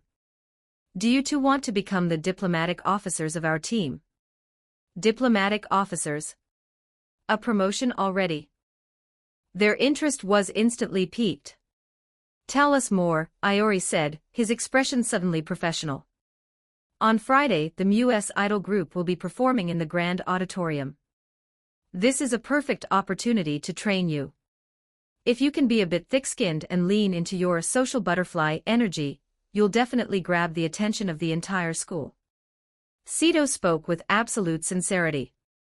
Hearing this, Hidenori puffed out his chest. You're joking. I'm the little prince of social awkwardness. I mean, prowess. Iori scoffed at the boasting and pulled a certificate out of his pocket. Take a look at this. Sito and Hidenori leaned in to read it. Social prowess honorary certificate. Good grief. He even has a certificate.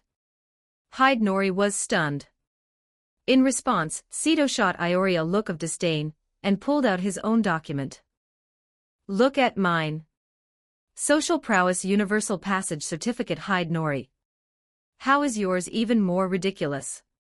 Seeing it, Iori clasped his hands in respect. It seems Sito-san's strength is truly formidable. I wouldn't go that far, Sito smiled modestly. I'm not as pro as Kitahara-san. Hidenori looked at the two certificates and flipped one over. The words "retail price, 5 yen," were printed clearly on the back. His mouth twitched. Of course, they're both idiots. All right, enough of that. Let's get to the point, Hidenori interrupted. Sito's expression turned serious. After their performance on Friday, there will be plenty of time left. At that point, you two should lead the brothers from Class E onto the stage. Wear skirts and dance. It'll be the ultimate training for your diplomatic skills. Hidenori. Dancing in skirts. Instead of immediately arguing, they both looked at Sito with a strange, bashful hesitation. Isn't this a bit much? Yeah, a skirt. That's just too embarrassing. Sito looked at them curiously. Wait, do these two actually have a secret hobby for this? Don't worry, he added, I'll be performing too. To set the trap for his friends, Sito decided he would have to take the stage himself. As for what he would perform, he'd figure that out later. Sure enough, hearing that Sito would be on stage, their eyes lit up. If their leader was doing it, what was there to fear? They nodded vigorously. Iori, no problem. Hidenori, I'm in. Excellent. I'm going to eat now. Sito left them feeling quite accomplished. Nothing was more satisfying than pranking your friends. He could already imagine the social suicide of the classy brothers in front of the whole school. Walking over to a Mukurukuru, Sito pulled up a chair and picked up his chopsticks. The food's getting a bit cold, Amo reminded him calmly. She had been in such a rush this morning that the bento hadn't been sealed properly. No big deal. Sito waved it off and picked up a piece of meat. It still tastes great. The two ate together for about 10 minutes until the bento was empty. Sito let out a satisfied burp and stood up. I'm heading to the restroom. Okay, Amo nodded. At that moment, Tadakuni and Hidenori walked over. You're going to the restroom too, Sito. Let's go together, Tadakuni said. Sito didn't object and followed them out of Class E. In the hallway, they passed students strolling by and soon reached the restroom entrance. After finishing their business in the men's room, the three of them stepped back out.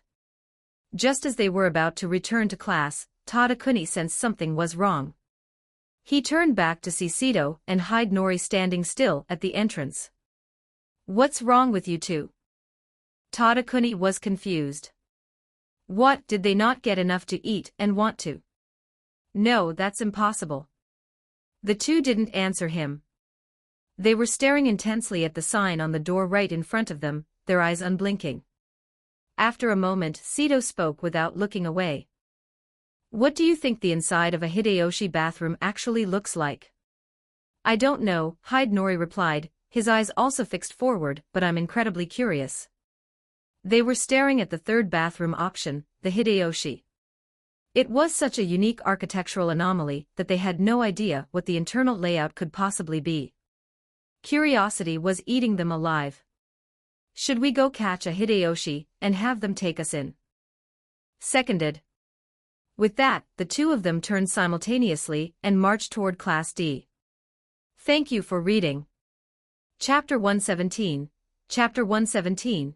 Two classes crowding the Hideyoshi restroom. Chapter 117. Two classes crowding the Hideyoshi restroom. An eye-opening experience. The Hideyoshi restroom on campus remained one of the school's greatest unsolved mysteries. This burning curiosity lent wings to the feet of Sito and Hidenori. In a flash, they reached the back door of Class D and marched inside. Locking onto their target, the two of them stepped up and hoisted Hideyoshi Kinoshita into the air, one on each side. What are you doing? Release this old man at once. Hideyoshi cried out in alarm. This sudden commotion drew the attention of the entire class. Seeing Sito and Hidenori practically kidnapping Hideyoshi, everyone looked utterly baffled.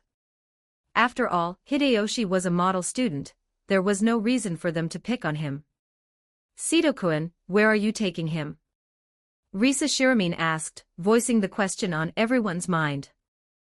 I'm curious about what the inside of a Hideyoshi restroom actually looks like, Sito answered bluntly. So, I'm bringing Hideyoshi along to help scout the way. The class froze. What does the inside of a Hideyoshi restroom look like? It wasn't just Sito, every other student was suddenly struck by the same intense curiosity. What secrets lay behind that door? I'm coming too. Risa scrambled to follow. Count me in.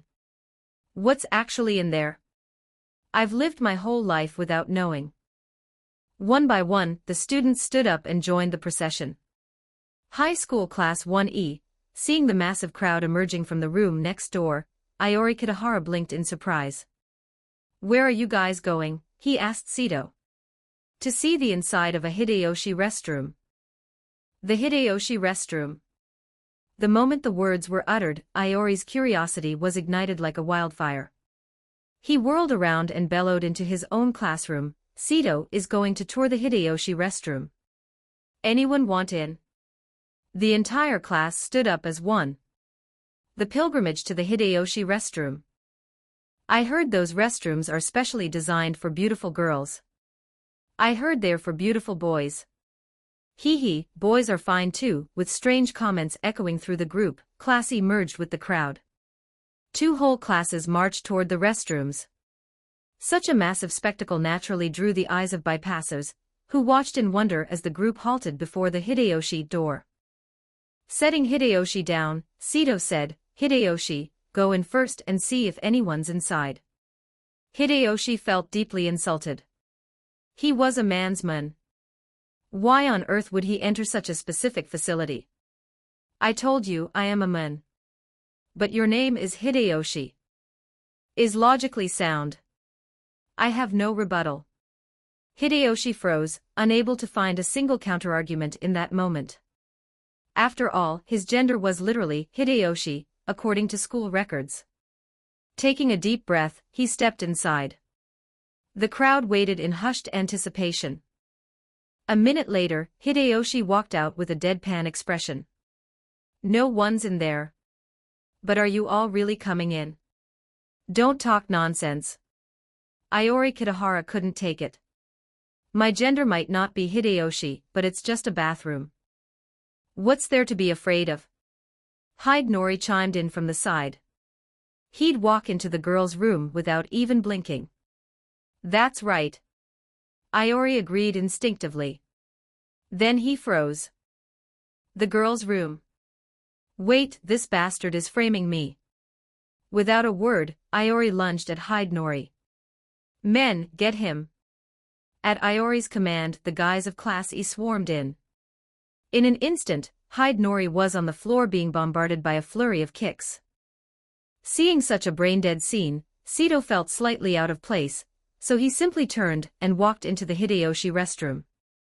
1 minute later, Sito emerged, looking down in deep thought. Isn't it just normal? Hideyoshi asked with his typical dead fish eyes. Sito shot him a bizarre look. Truly eye-opening. Hearing this, Iori stopped kicking Hidenori and looked up. Eye-opening. Without hesitation, he marched inside. A minute later, Iori emerged, lost in the exact same state of deep contemplation. He and Sito locked eyes, both nodding slowly. My eyes have been opened. I never imagined a Hideyoshi restroom would be so. The surrounding crowd. Just tell us what happened. The students of both classes were suffering. They hated cliffhangers more than anything. Sito noticed the glares and looked around at his classmates. You want to know what's in there? The students nodded vigorously. Then you'll have to go see for yourselves, Sito shrugged. The crowd. The sheer level of trolling coming from him almost caused them internal injuries. Refusing to be left in the dark, they rushed in one by one to observe the Hideyoshi restroom. 2 minutes later, the hallway was filled with students standing in pensive poses. No one spoke, they just stood there, heads down, contemplating the reality they had just witnessed. The scene was profoundly eerie, leaving passing students completely baffled. Is it really that strange? I thought it was perfectly normal, Hideyoshi muttered, feeling a bit left out of the collective epiphany. I didn't feel anything special either, Saika Tatsuka added softly from beside Hideyoshi. He didn't feel anything because, well, he was also a Hideyoshi. Sito shook his head to clear the thoughts. If he couldn't wrap his brain around it, there was no point dwelling on it.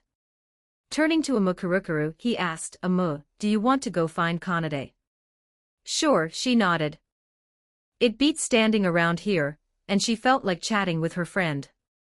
Little Sun Moon, Sito called out.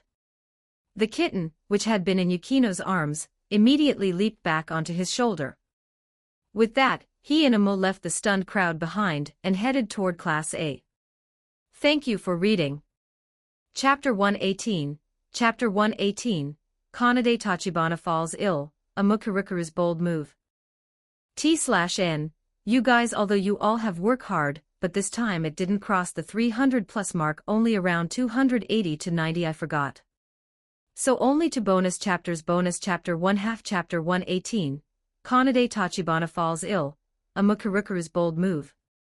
High School Class 1A. When Sito and Amu Kurukuru entered Class A, they immediately spotted Kanade Tachibana slumped over her desk, which gave them pause. Did she not sleep well last night? Thinking this, the two walked over to her side. Kanade, did you not get enough rest? Sito asked, gently shaking her shoulder. Kanade lifted her head, looking dazed and weary. Sito-kun. I feel terrible. Hearing this, Sito and Amu exchanged a quick look.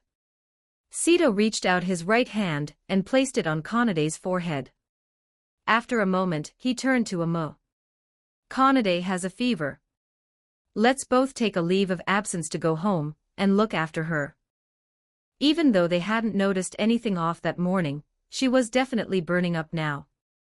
All right, Amu agreed, not wanting to delay. Sito helped Kanade up and hoisted her onto his back. Under the watchful eyes of their classmates, the two of them escorted Kanade out of Class A, high school faculty office. Sito, with Kanade still on his back, stood before Shizuka Hiratsuka. Nearby, Amu was speaking with Mafuyu Kurisu. So you're saying you both need to head back now to take care of Tachibana-san? Shizuka stubbed out her cigarette. Yes, Sito nodded. I'll let Class A's homeroom teacher know when they come by, Shizuka said, not making things difficult. Kanade's condition clearly wasn't good. Thank you. Sito offered a rare word of gratitude. Seeing that Amu had also secured her leave, the two left the office and hurried toward a secluded area. 2 minutes later. Using instant transmission, Sito teleported the three of them directly into his home. They entered Kanade's room together. While Amu readied the bed, Sito laid Kanade down and tucked her in. Placing a hand on her forehead, Sito activated his skill, Life Healing. Threads of soft, white light seeped into Kanade's body. Instantly, her pained expression softened and she drifted into a deep, peaceful sleep. You have a healing skill. Why didn't you use it at school? Amu asked, stunned. If I used it at school, would we have been able to come home? Sito chuckled. He had simply used the illness as a convenient excuse for an early exit. So what do we do now? Amu inquired. Take care of Kanade. Logging into the game right now isn't that appealing anyway, Sito replied after a moment's thought. Even though Kanade was technically cured, he wasn't in the mood for the virtual world. Amu's lips curled into a slight smile. I have something fun in mind. Want to try? What is it? Sito's interest was piqued. Come, let's head out of this room first. Amu led the way out and Sito followed. 2 hours later. Lying on his bed, Sito had entered sage mode. He had to admit, Amu was truly his best friend. She knew his preferences so well it was almost overwhelming. T/N, they did it. Suddenly craving a quiet moment, Sito slowly stood up. He left the bedroom, glanced toward the bathroom where Amu was showering, and then walked into the kitchen. He took a whole chicken out of the fridge and began simmering a soup. An hour later, carrying the freshly made chicken soup, Sito walked out to find Amu sitting at the dining table, looking exhausted. He walked over and set it down. "Drink some soup. It's warm." Amu took a few sips and smiled. "With this, we really can't be apart anymore." "That's right," Sito smiled. "I'll help you back to your room in a bit. It's probably hard for you to walk right now." "Yeah," Amu didn't decline. Once she had finished all she could, she let out a yawn. "I need to sleep for a bit too." Sito supported her as they walked to her room. Once she was settled on the bed, he withdrew his hands. "I'm going now. Get some rest." Amu nodded and snuggled into the blankets. Sito retreated to the living room and stretched out on the sofa. Both Amu and Kanade were sleeping, and he still didn't want to play the game. That left only one option. Go see Haruno Yukinoshita. Why not Sora and Shiro? They were probably just waking up and eating. He stood up, left his place, and knocked on Haruno's door. Bang, bang, bang.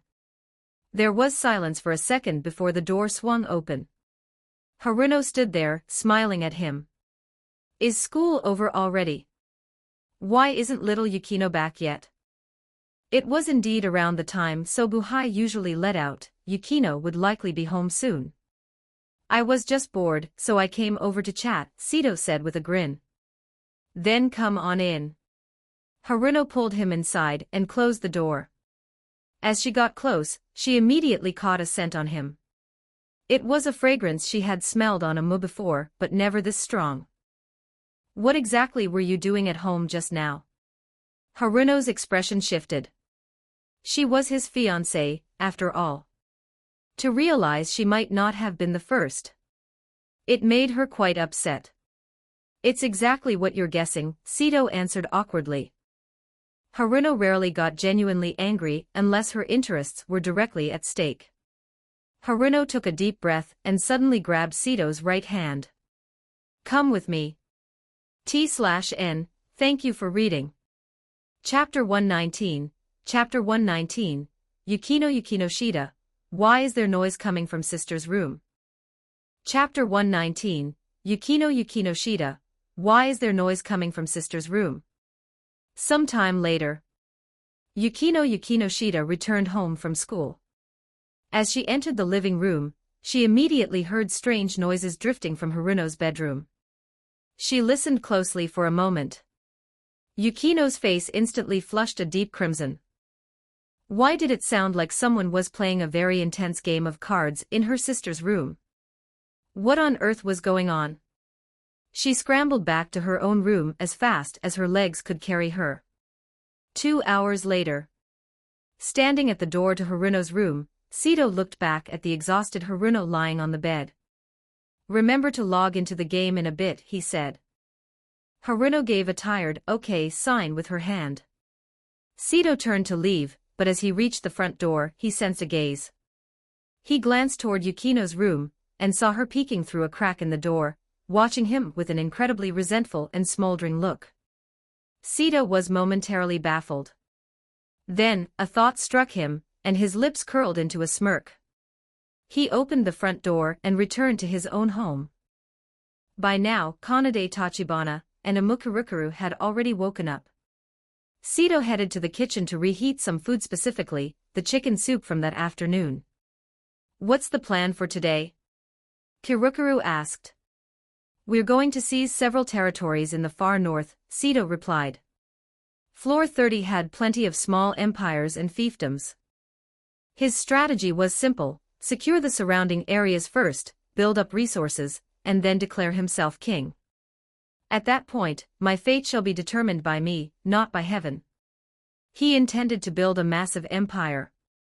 Kirukuru nodded in agreement. Kanade turned to Sito. "Sito-kun, thank you for taking care of me today." "No need for thanks." Sito patted her head. Since she was one of his people, there was no need for such formalities. He felt Kanade was being a bit too polite. 5 minutes later, after finishing their meal, the three of them returned to their rooms and logged into the game. God's Domain, Floor 30. Sneznaya Territory. Sito entered the game and teleported to his newly acquired territory. Upon arrival, he checked the panel. The atmosphere in the fiefdom was remarkably vibrant. The commoners were no longer listless, they clearly had something to believe in now. This newfound faith made their will to survive even stronger. Furthermore, Sito checked the current troop count. Over 50,000. This recruitment drive had brought in nearly 50,000 new recruits. Extremely satisfied with the current state of affairs, Sito left the Lord's mansion and headed to the training grounds. He watched the bustling activity for a moment before walking forward. Captain Green spotted Sito, his eyes lighting up as he rushed over. "Hello, Comrade Green," Sito nodded. "How are the recruits looking?" Green thought for a moment. "Leader, their physical condition is quite good. I plan to drill them on military discipline for a week, then take them out to hunt some monsters to build their courage. I believe it won't be long before they're ready for war." Sito was very pleased. These were the foundations of his future empire. By the mandate of heaven, may he have longevity and eternal prosperity. As a Dragon Country native, he simply couldn't resist the allure of those words.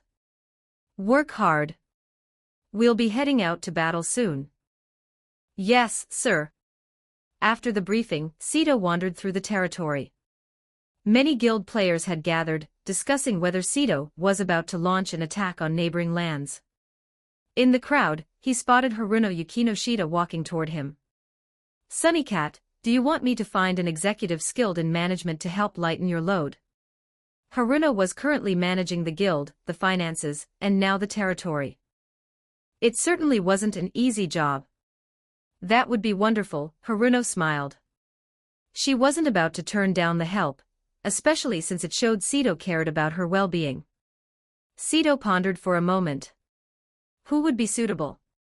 He thought of characters like Kagaya Shinomiya or Shizuka Hiratsuka, but he realized there was someone even more perfect already in the guild, Minami Kotori's mother Mrs.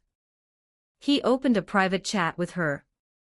"Say, Chairwoman, I'm going to appoint you as an executive. You'll be in charge of personnel management from now on, so Haruno can focus on logistics and finances." "Chairwoman, is that appropriate?" "Say, of course. I'll set your permissions now. I'm uploading an executive code for you, remember to claim it." "Chairwoman, I understand." Sito promoted her to the high-level ranks and uploaded the code. 5 seconds later, a pillar of light erupted, drawing the attention of all nearby members.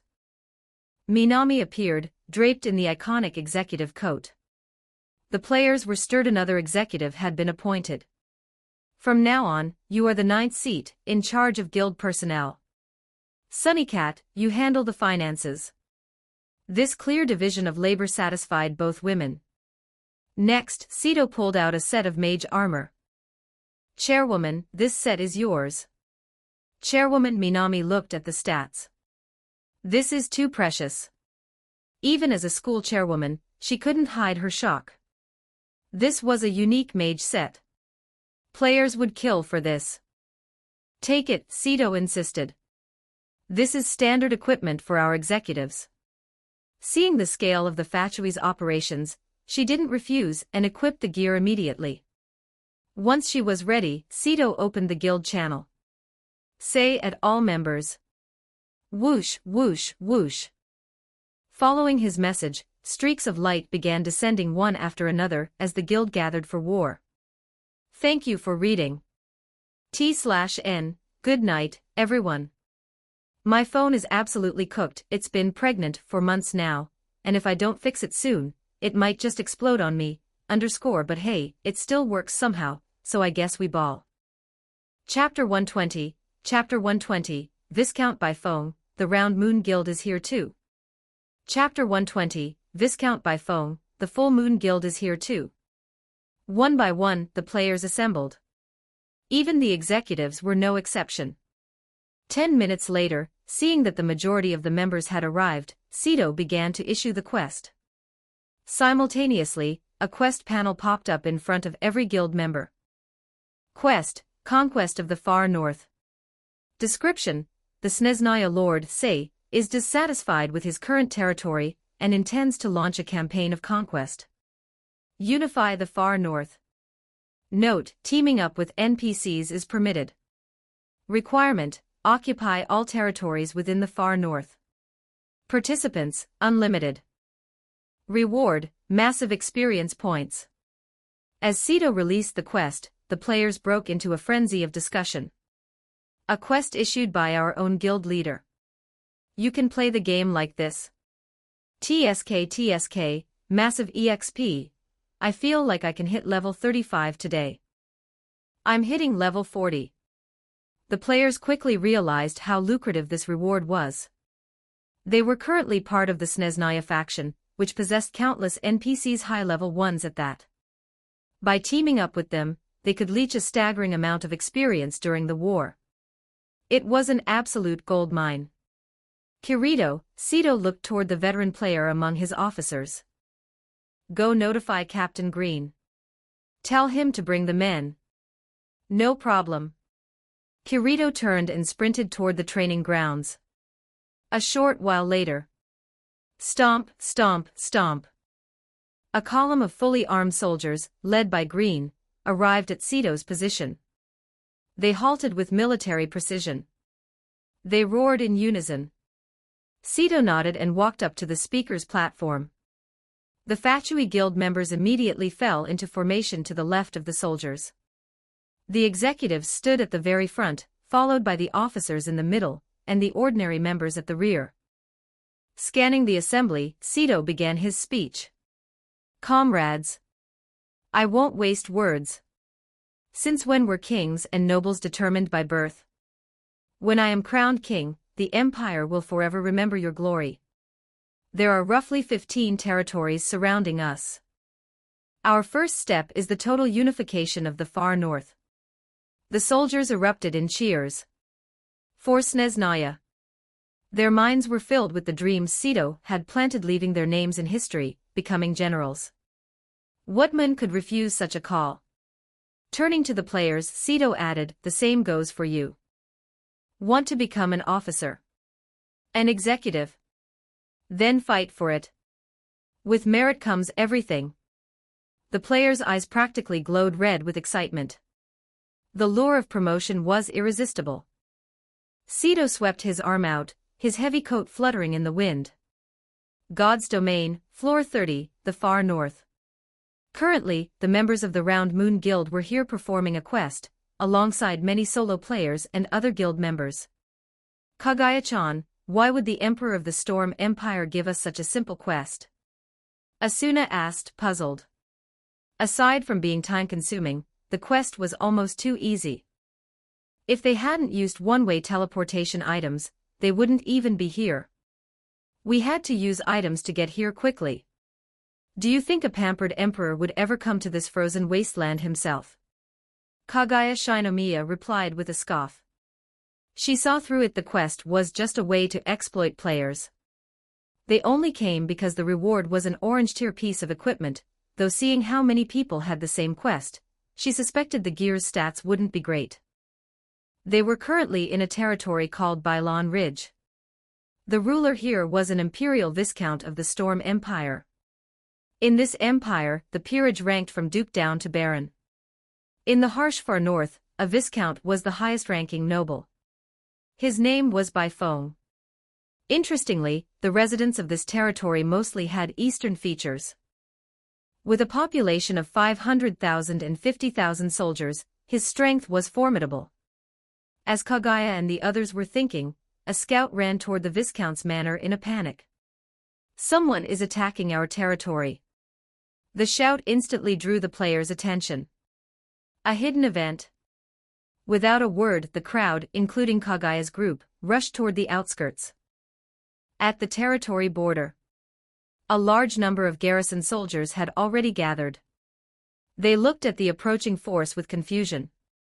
The enemy had very few traditional soldiers, the rest were wearing black suits, and were mostly below level 40. Sito, riding a white horse, slowly emerged from his ranks. General Lin. I'll go meet him. A young officer shouted to the middle-aged general beside him. The general nodded, and the youth galloped forward. Identify yourself. Who dares approach? The youth shouted. I am Yi Anlin of the far north. Sito blinked. Flamboyant name. Note, a reference to a famous arrogant character in Chinese web novels. Yi Anlin ignored Sito's expression and barked, Are you here to attack our lord? Did the Empire send you? Sito paused. The Empire? He sensed a juicy bit of lore. He quickly opened the guild chat. Say, does anyone have info on the Storm Empire? Old 28, boss.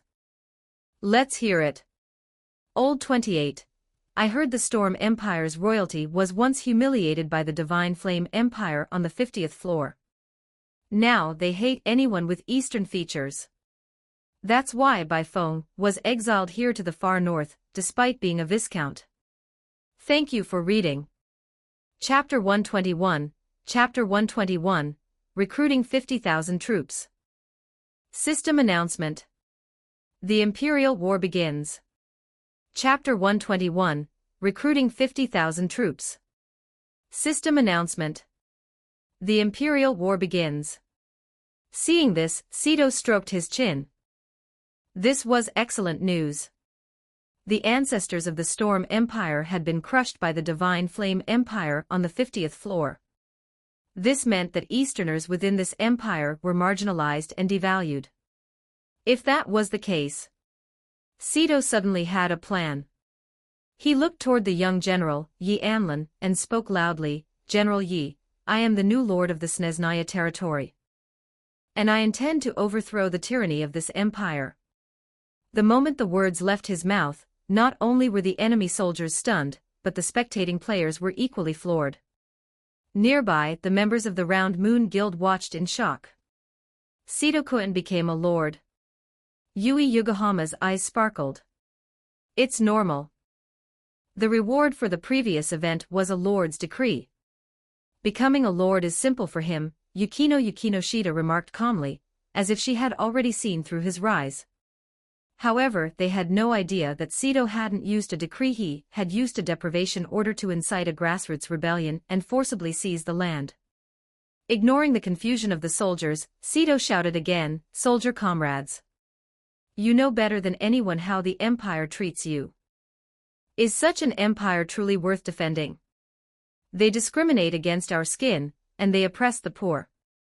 To them, the commoners are just livestock struggling to breathe. To them, you generals are merely tools for war. The empire isn't worth it.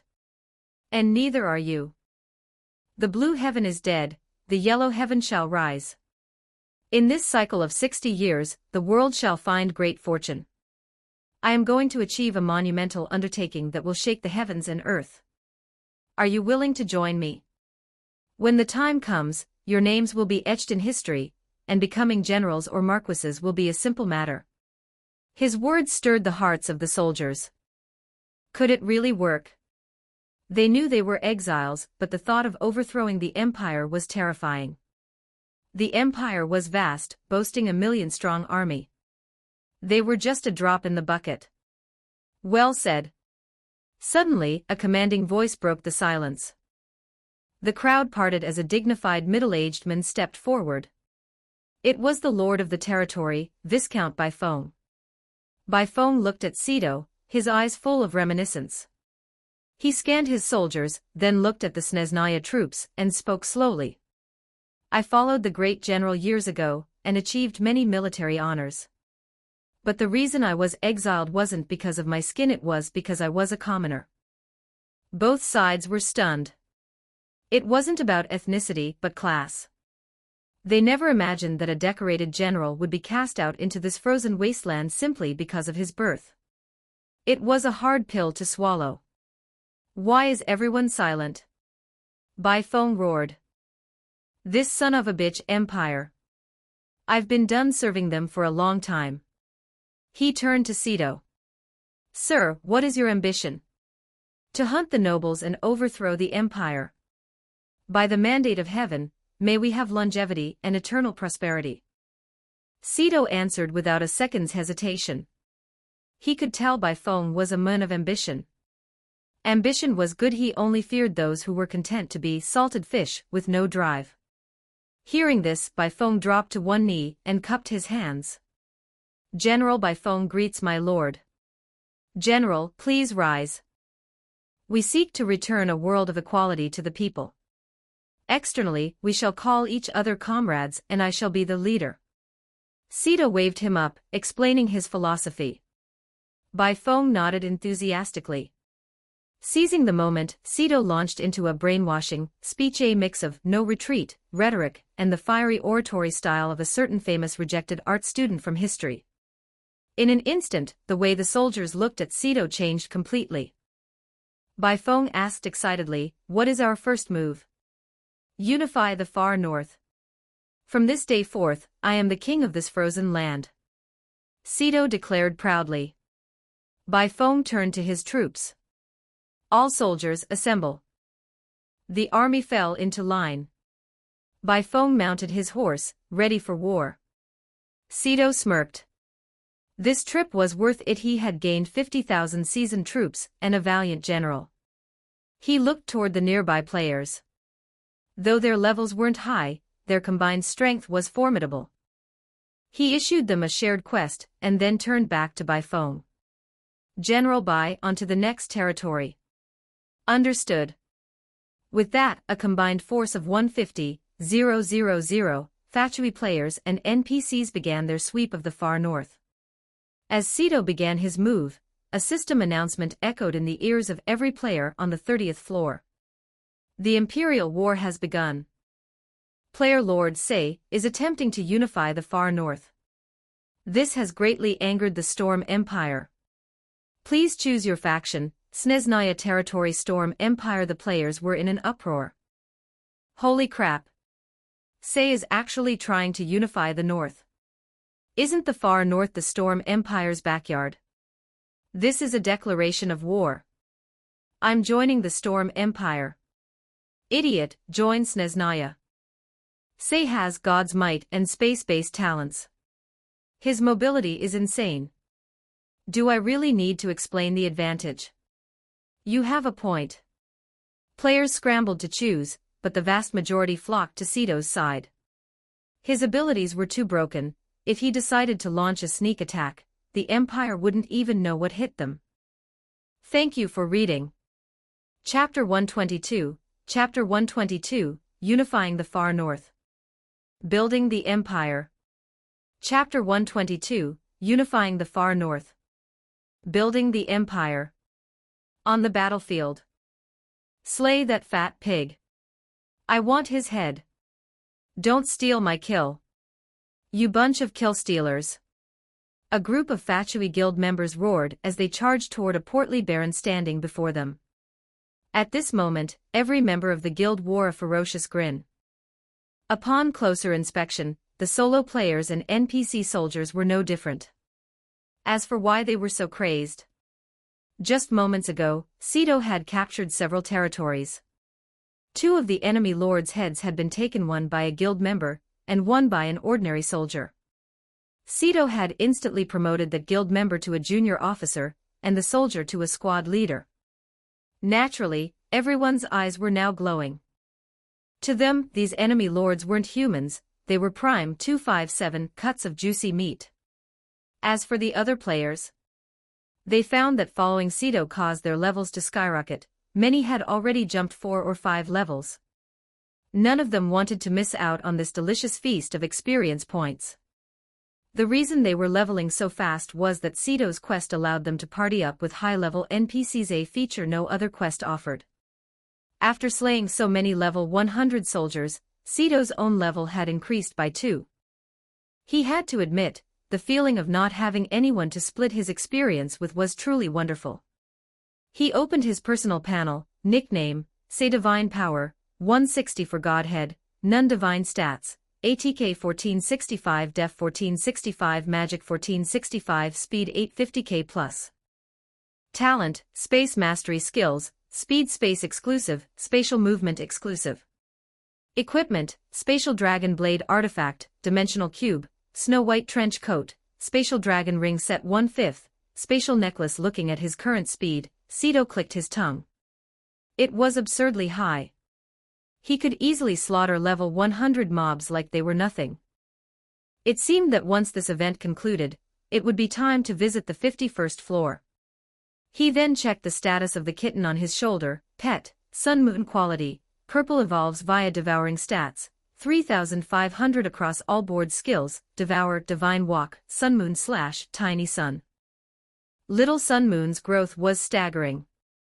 Sito suspected that after unifying the far north, her quality would jump to orange or even red. He had truly found a treasure. Looking ahead, he saw Maple Hanjakid riding a massive turtle, providing aerial fire support. The turtle's name was Syrup, a reward she and Sally Risa Shiramin had earned earlier that afternoon by challenging a boss after school. Sally's pet, a little fox named Oboro, was also growing rapidly. Both were gold-tier quality. As expected of the goddess of luck, Maple, he mused. As time passed, a large wave of new players suddenly appeared in the far north. Finally made it. That was a trek. Quick, brothers. Say is about to unify the north. We need to grab a piece of the action, even if it's just the leftovers. Those idiots who chose the Empire faction are screwed. We can teleport straight to Snezhnaya, while they have to teleport to the Storm Empire and walk the whole way. Sito was briefly surprised by their words until he checked the system logs. Seeing that the Imperial War had officially triggered, he realized the cat was out of the bag. I guess I can't keep a low profile anymore, he sighed. He had planned to develop in secret and launch a sudden blitzkrieg, but unifying such a large region had triggered a server-wide announcement. Still, once he had enough citizens and a built-up empire, the entire landscape of the 30th floor would change. I'll probably have the North unified before the Empire's main force even arrives, he noted. Their clearing speed was simply too fast. As the final territory in the far north fell, Sito turned to face the excited crowd of players and soldiers. Comrades. The far north is ours. Unification. Overthrow the Empire. Level up like crazy. The cheers thundered through the sky, announcing the birth of a new king. The players were ecstatic. The experience rewards were simply too massive to ignore. General Bai, Sito turned to Baifeng. Baifeng dropped to one knee. From this day forth, you are the Grand General of Snezhnaya. The Storm Empire has dispatched a force of 150,000. I want you to track their movements immediately. Sito had seen the numbers on the world chat. The Empire faction players were bragging about their troop count. Including captives and new recruits from the captured lands, Sito could soon field a matching 150,000. I understand. Baifeng struck his right hand against his heart, the highest salute of Snezhnaya. Sito nodded, then turned to the Fatui members, his gaze landing on Mrs. Chairwoman. You are in charge of Imperial affairs. Pick your own staff. I need you to build this empire from the ground up. We need at least 20 cities. You don't have to do it personally, just issue the orders to the guild members and commoners. Offer a daily reward of 10 gold coins for their labor. I understand, she replied. Building infrastructure was essential now that the far north was their headquarters. Sunnycat Haruno, you handle the finances. Understood, Haruno replied. Finally, Sito looked at the officers, settling on a familiar face. Old 28, you are in charge of agriculture. Combine our techniques with the unique flora of the far north to maximize yield. Do this well, and I will give you a reward like no other. Thank you for reading. Chapter 123, Chapter 123, Meeting Yuki Snow again, heading to the 51st floor. Chapter 123, Meeting Yuki Snow again, heading to the 51st floor. Old 28 was so moved he was speechless. True trust. Ah, the feeling of being trusted by the great god Say is simply divine. Old 28 lost himself in a deep state of intoxication. Watching him, Sito's eyelid twitched. He felt a wave of second-hand embarrassment wash over him. Setting everything else aside, that IGN, Old 28, alone sounded like someone who wasn't exactly wholesome. But the man's efficiency was undeniable. Guild leader. I guarantee the mission will be completed. Old 28 shouted at the top of his lungs. Good, Sito nodded. He then scanned the rest of the guild members. Comrades. Your next task is a heavy one. I want you to plunge the entire 30th floor into chaos. The messier, the better. Whether it's civilian lords or the common folk, make them all realize the poison that is the nobility. As he finished speaking, Sito posted a message to the world chat. Say, drive up the prices of all commodities on the 30th floor. Hike them as high as they can go. Seeing the message, the guild members understood his intent instantly. Don't worry, boss. Mission accepted. These nobles have been sucking the people's blood for long enough. It's time for an uprising. Davai Tavarish. Let's fight together. Sito nodded in satisfaction. This is it. With guild members who caught his drift this quickly, why would he ever worry about his grand ambitions failing? He looked up at the digital sky. The group moved into action immediately. Sito and the other executives teleported back to the Snezhnaya territory. The remaining players watched the Fatui depart and looked at one another. What do we do now? One player asked, confused. Isn't it obvious? We follow great leader Say's lead. Throw the 30th floor into chaos. Don't you guys want to level up? Another shouted. The players froze. Actually makes a lot of sense. If a massive war broke out on the 30th floor and they followed Sito, they could level up at lightning speed. And once the players from other countries arrived. Imagining the chaos, several people burst into mischievous laughter. Nearby, the members of the Round Moon Guild turned to Kagaya Shinomiya. Kagaya-chan, are we going to? Asuna couldn't help but ask. Of course. Kagaya replied seriously. We have no reason to pass up such a once-in-a-lifetime opportunity. Who would want to stay behind when there was fast leveling to be had? Moreover, if the empire Sito was building grew strong, they would finally have a true player-run main city. Helping him was a necessity. Notify our guild members. Have them head to the other empires on the 30th floor and turn this place upside down. As soon as she spoke, her officers began sending out mass messages. Snezhnaya territory, Lord's mansion. Sito sat in the main hall. Aside from Haruno and Mrs. Minami, all the other executives had gathered. I'll outline the plan for tonight. First, I'm going to see the Queen of the Snow Maidens. I want their tribe to move here to bolster our combat strength. After that, all of you are coming with me to the 51st floor. The mention of the 51st floor made everyone pause. The Sorashiro siblings were the first to react. You're planning to power level there? Sora asked. No, Sito shook his head. Leveling is secondary. There's still much about the 51st floor that we don't know, so I plan to scout the situation. Song Feiyan's mission involved ancient ruins. He couldn't let the pursuit of levels distract him from the core of the quest. On that floor, anything related to the power of the gods was what Sito truly wanted to explore. The others remained silent, they didn't disagree. After all, the sheer power of the gods was already perfectly demonstrated by Sito himself. All right, wait here. I'm going to find the Snow Queen. With that, Sito teleported away. God's Domain, 17th floor. Sito reappeared in what was also known as the far north of the 17th floor.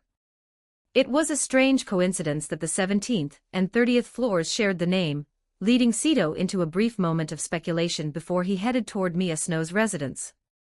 Along the way, he passed many level 20-ish players newcomers who had missed the first two big events. He reached the entrance of Mia Snow's home and stopped.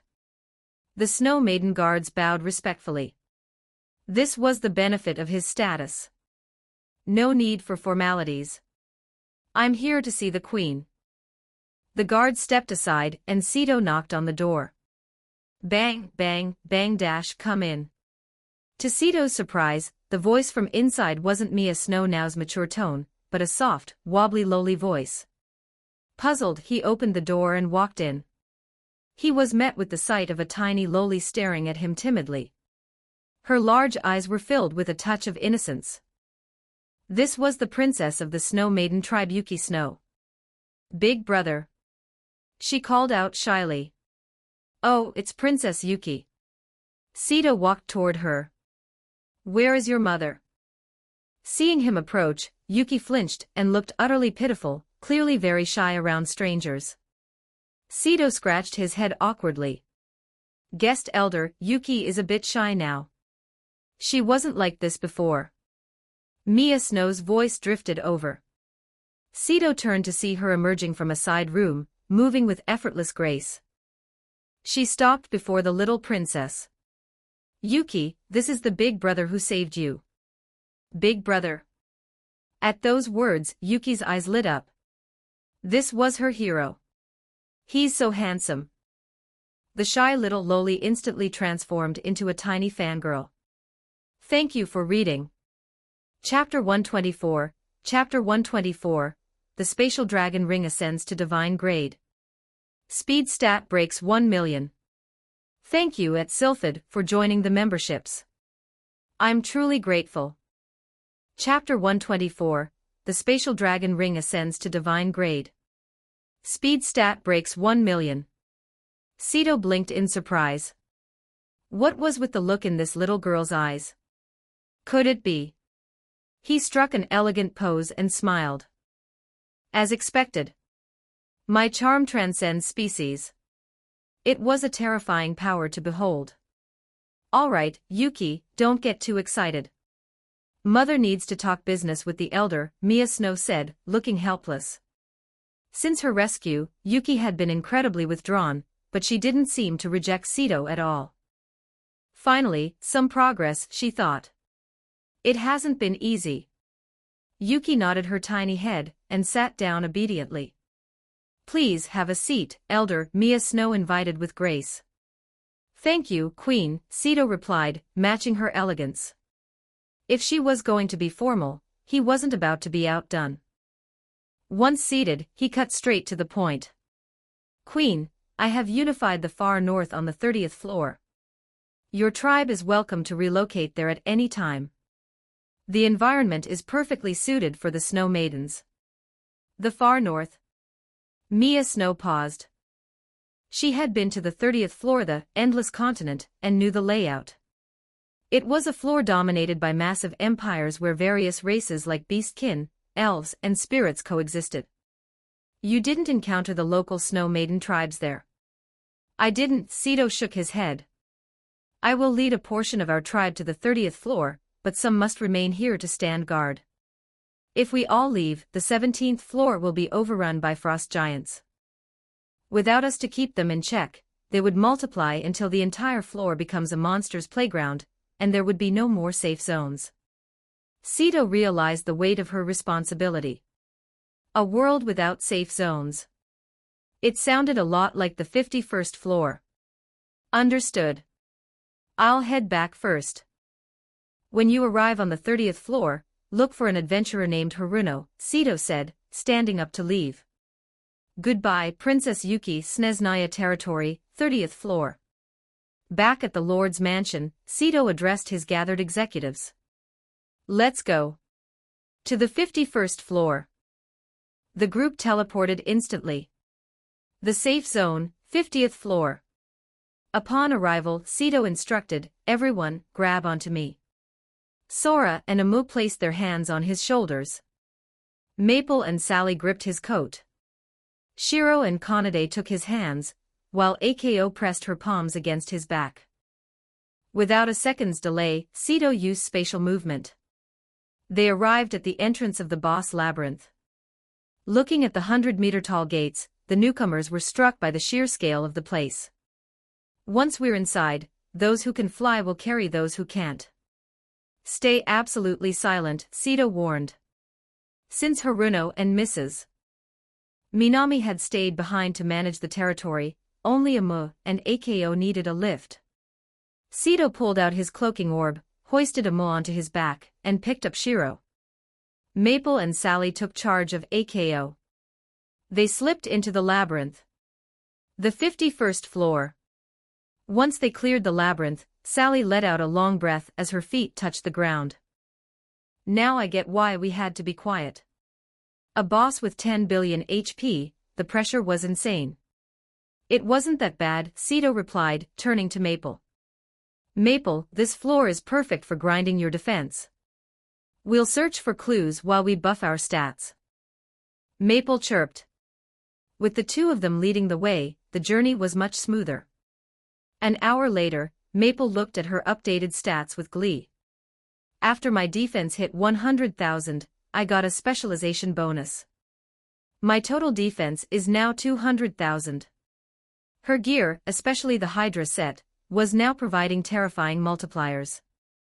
As for Sito, while his speed gains were modest this time, his divine power was surging. His total had surpassed 200 points. But the real prize was his ring. Spatial Dragon Ring Divine Grade Effect 1, increases speed by 5000%, set effect February 5, Spatial Deprivation. Slaying a target with this blade allows the user to absorb the target's speed via spatial power. If the target possesses divine power, it will be prioritized for absorption. Evolution, unlocks at level 100 a 5000% speed multiplier. Sito couldn't even fathom how ridiculous his movement was becoming. But he knew one thing for certain, his speed had officially shattered the 1 million mark. A system prompt echoed in his mind, congratulations. Your speed stat has reached 1 million. You have earned a specialization achievement, base speed increased by 50,000 points. Thank you for reading. Chapter 125, Chapter 125, The First Deity. Power of Creation. Omnipotence. Prime God of the Pantheon. Chapter 125, The First Deity. Power of Creation. Omnipotence. Prime God of the Pantheon. A raw bonus of 50,000. When added to Sito's previous stats, his base speed without any equipment had officially reached 100,000. This was a staggering figure. Combined with the fact that he had just hit level 46, his total power when fully geared was nothing short of monstrous. Nickname, Say. Divine Power, 209 Divine Stats, ATK 1865 Def 1865 Magic 1865 Speed 5. This is completely broken. A speed stat of 5. 9 million meant Sito's effective attack power had surpassed the 100 million mark. He could return to the 50th floor labyrinth and tear through the ancient troll boss like it was wet paper. His trip to the 51st floor had paid off exponentially. The 51st floor, Ruins Research Room. Shaking off his excitement, Sito scanned his surroundings. The executives were currently scouring a 2-story underground archive, checking if any data terminals were still functional. Sora, Sito, you need to see this. The message flashed in the executive channel. Sito hurried from the second basement level up to the first, where the others had already gathered around a flickering computer screen. Sito leaned in to read the decrypted logs. Luo Phone Calendar, Year 4035, February 3rd. What exactly is God's domain? Why has our planet, Luo Phone, been integrated as a mere floor in this tower? Luo Phone Calendar, Year 4067, July 11th. Why study the power of the gods? Because they are omnipotent. This power fascinates me, yet since last year, it seems the evil gods have begun their invasion.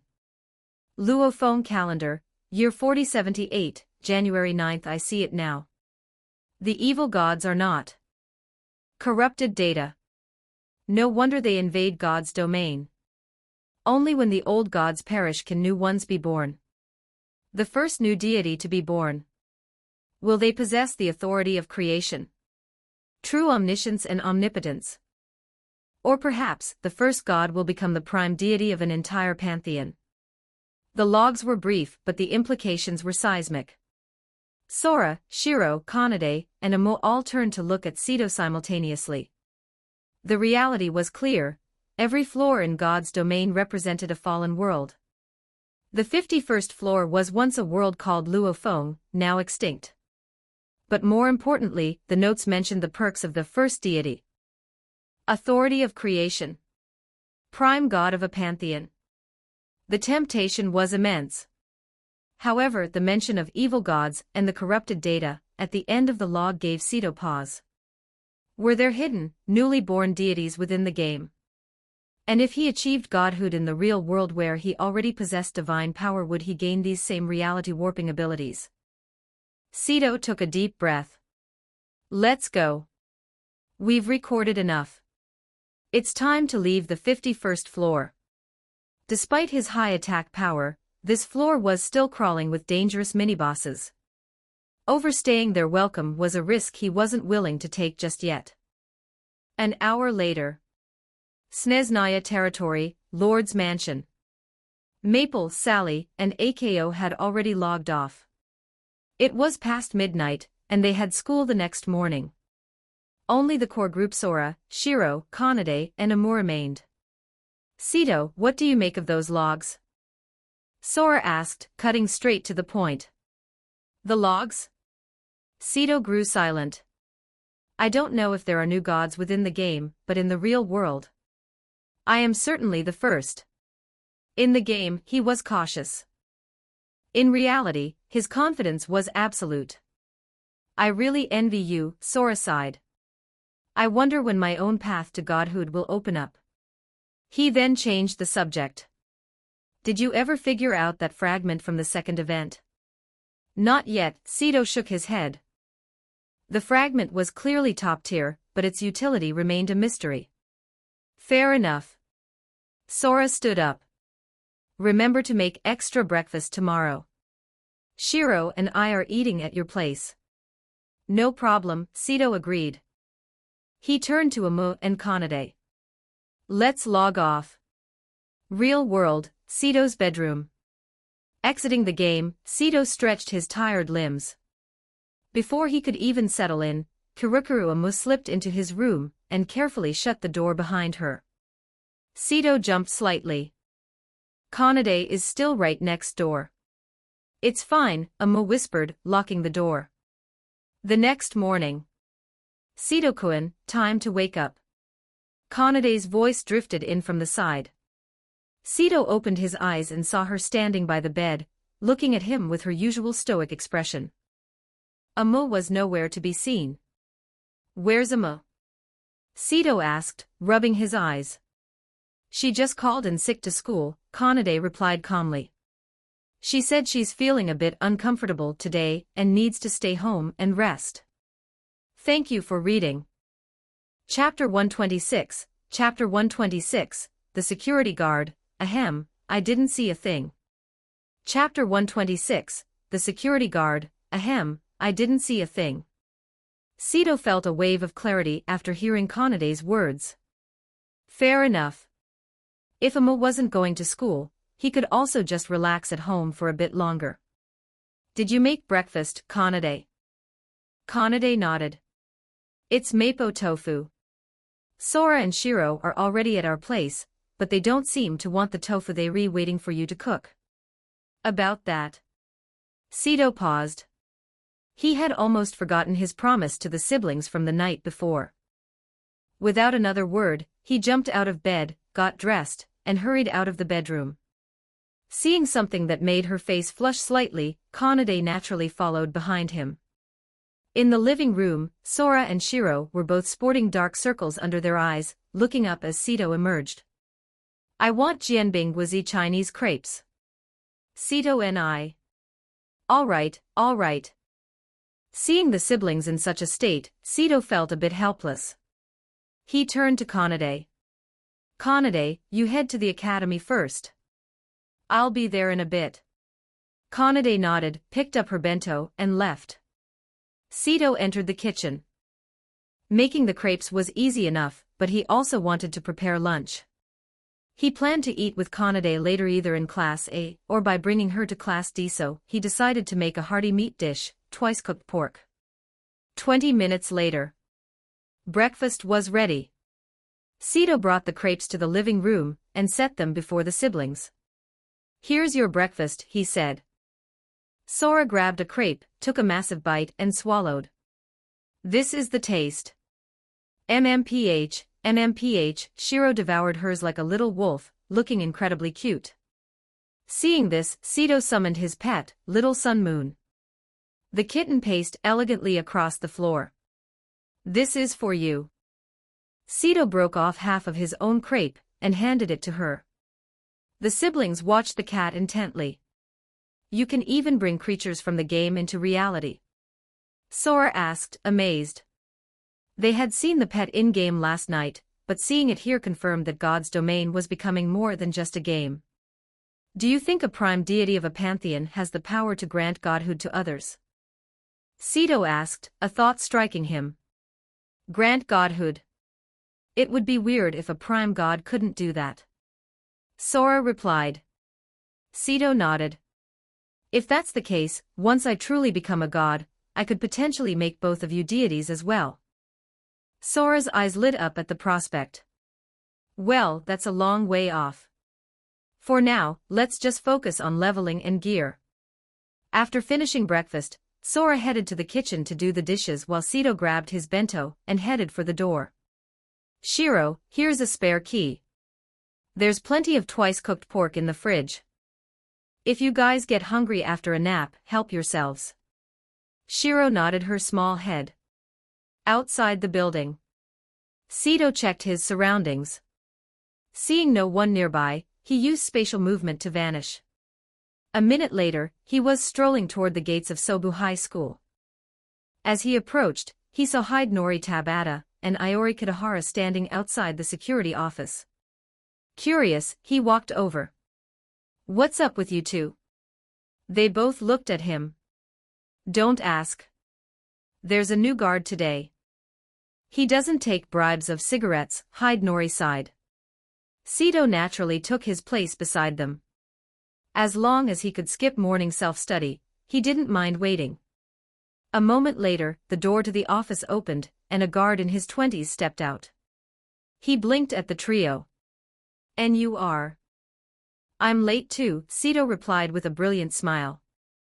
The guard gave Sito an appreciative look. This kid has a good attitude. Very self-aware. High spirit. Suddenly, a loud, discordant noise erupted from behind the security office. Are you looking for trouble? You're the one looking for trouble, you white-skinned pig. You come to the Japan, hit me with your car, and ask me if I'm looking for trouble. FCK, F***CK. You little brat, you think I can't handle you. The sounds of a scuffle reached their ears. Sito and the others exchanged glances and peeked behind the office. A blonde foreigner in a Ferrari was brawling with a young man. That guy's accent sounds like he's from Shanghai, China. Maybe he's here in the Sakura province, Japan for a vacation. Sito mused, surprised to hear a familiar dialect. Sito, should we jump in? That foreigner is getting a bit too arrogant, Hidenori whispered, a ferocious grin spreading across his face. Sito nodded and looked at the guard. The guard coughed loudly and looked in the opposite direction. I didn't see a thing. The trio burst into laughter and charged forward to help the young man. FCK, FCK. You're calling for backup. That's cheating. Tisk, TSK. Poor little pig, can't even swear in the local tongue properly. Holy crap. Thanks, brothers. Don't worry. I am DIO. MUDA, MUDA, MUDA. The four of them gave the foreigner a thorough thrashing. 5 minutes later, the guard's voice drifted over. The police patrol is coming. The four stopped instantly. Iori Kitahara quickly knelt down, stripped the foreigner's jacket, and swapped it with the young man's. Hidenori smeared some of the foreigner's blood onto the youth. Sito delivered a quick punch to the youth's right eye, knocking him down, and gave his arm a sharp tug. Dislocated. With the scene set, Sito bolted. Hidenori and Iori quickly helped the foreigner to his feet, pretending to be concerned witnesses. Holy crap. Someone beat this poor guy up really bad. Iori shouted, pointing at the victim on the ground. Thank you for reading. Chapter 127, Chapter 127, Kidney Deficiency. Appendicitis. He's got every ailment imaginable. 1016 words. Chapter 127, Kidney Deficiency. Appendicitis. He's got every ailment imaginable. The youth. Holy crap. Brothers, you guys are pros. The young man finally understood why Sito had dislocated his arm earlier. It was all for this setup. Two officers, one middle-aged and one younger, hurried over. What happened here? The older officer asked, his eyes sharp and scanning the scene. Officer, we were just trying to break up the fight. Iori Kitahara chimed in immediately. This foreigner hit this guy with his car, and then started beating him senseless. If you hadn't shown up, he might have been killed. Just look at all the blood on him. Iori pointed at the youth on the ground. The young man played his part perfectly, curling into a ball and groaning in simulated agony. The officers looked him over. His arm was clearly dislocated. That wasn't something you could fake easily. Plus, his clothes were filthy and covered in blood. When they turned to look at the foreigner being held up by Hidenori Tabata and Iori, their expressions turned skeptical. The foreigner didn't look nearly as bad. Officers. These two are lying to you, the foreigner roared in frustration. He's wearing my clothes. Those are my clothes. He felt incredibly stifled. Not only had he been beaten up, but now he was being framed by Iori and the others. The officers gave Hidenori and Iori a curious look. Officer, just listen to his voice, Hidenori interjected quickly. Does he sound like he's hurt? The blood on his face belongs to that brother on the ground. The officers remained silent, but the foreigner was losing his mind. I want to go to the hospital. We'll look at the medical report. He pulled out his ultimate move. Stomp, stomp, stomp dash, eh. What's going on here? A new voice drew everyone's attention. Sito, now inexplicably wearing a white lab coat, walked over with a look of mild surprise. The youth. Holy crap. The foreigner. Sir, are you? Iori asked, injecting a hint of uncertainty into his voice, acting as if he didn't know Sito. Indeed, Sito nodded. What seems to be the trouble? Perfect timing, the middle-aged officer said, gesturing toward the youth and the foreigner. Doctor, could you take a quick look at their injuries? No problem. Sito nodded. The foreigner panicked. This guy was the one who hit me the hardest. Asterisk, officers. Don't believe him. He's a fake. A total fake. He screamed desperately. The officers looked at Sito, who calmly pulled out an identification card. The foreigner. He was completely dumbfounded. Where did that ID come from? Isn't he a student? The officers inspected the ID closely. After a moment, they handed it back to Sito and turned to the foreigner. The credentials are authentic. The foreigner's eyes widened. I don't believe it. I don't believe it. He hit me too. He's in on it with those three. The officers looked back at Sito, who put on his most innocent face. I honestly don't know who they are. The officers looked back at the foreigner. In that case, we'll look for other witnesses. The middle-aged officer gave a signal, and the younger officer left. A moment later, he returned with the security guard. Iori and Hidenori. The youth. The foreigner. Ignoring the strange looks from the group, the officer asked the guard, "Sir, did you see what happened here?" "I did," the guard nodded, launching into his explanation. "I heard the shouting. This foreigner hit the guy with his car, and when the kid asked for compensation, the foreigner refused and started throwing punches. These two are students from my academy, they tried to pull them apart but couldn't stop it. If you hadn't shown up, that kid on the ground would have been in real trouble."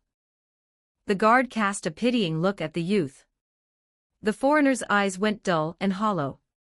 "All right, doctor, please proceed with the exam." The officer, recalling the name on the ID, rubbed his temples. This foreigner was nothing but trouble.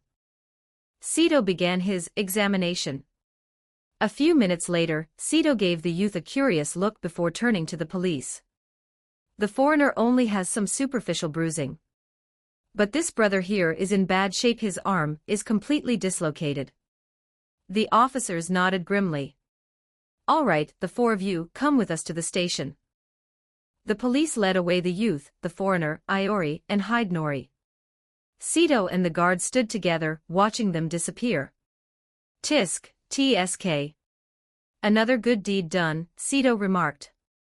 When he had examined the foreigner, he had silently used his healing skill to fix all the internal damage from the beating, leaving only the surface bruises.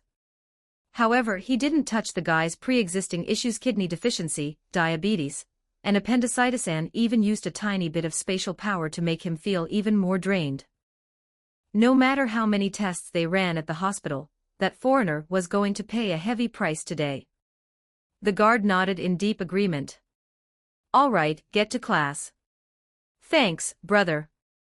Sito grinned and headed into the school. Sobu High, 3rd floor, Class 1D. By the time Sito reached the classroom, the first period had already started. It was Shizuka Hiratsuka's class, and she was in the middle of a lecture. Suddenly, a pleasant singing voice drifted from the hallway. "Once upon a time someone loved you for a long time." But the wind gradually blew the distance so far away. The front door swung open, and a handsome boy in a white lab coat strolled in. Shizuka's eyelid twitched. "What on earth are you wearing?" Sito looked her up and down, flashing a row of brilliant white teeth. "A matching outfit." "Shizuka. Class 1D. Matching outfit, my foot." Her mouth twitched as she gave him her best dead fish stare.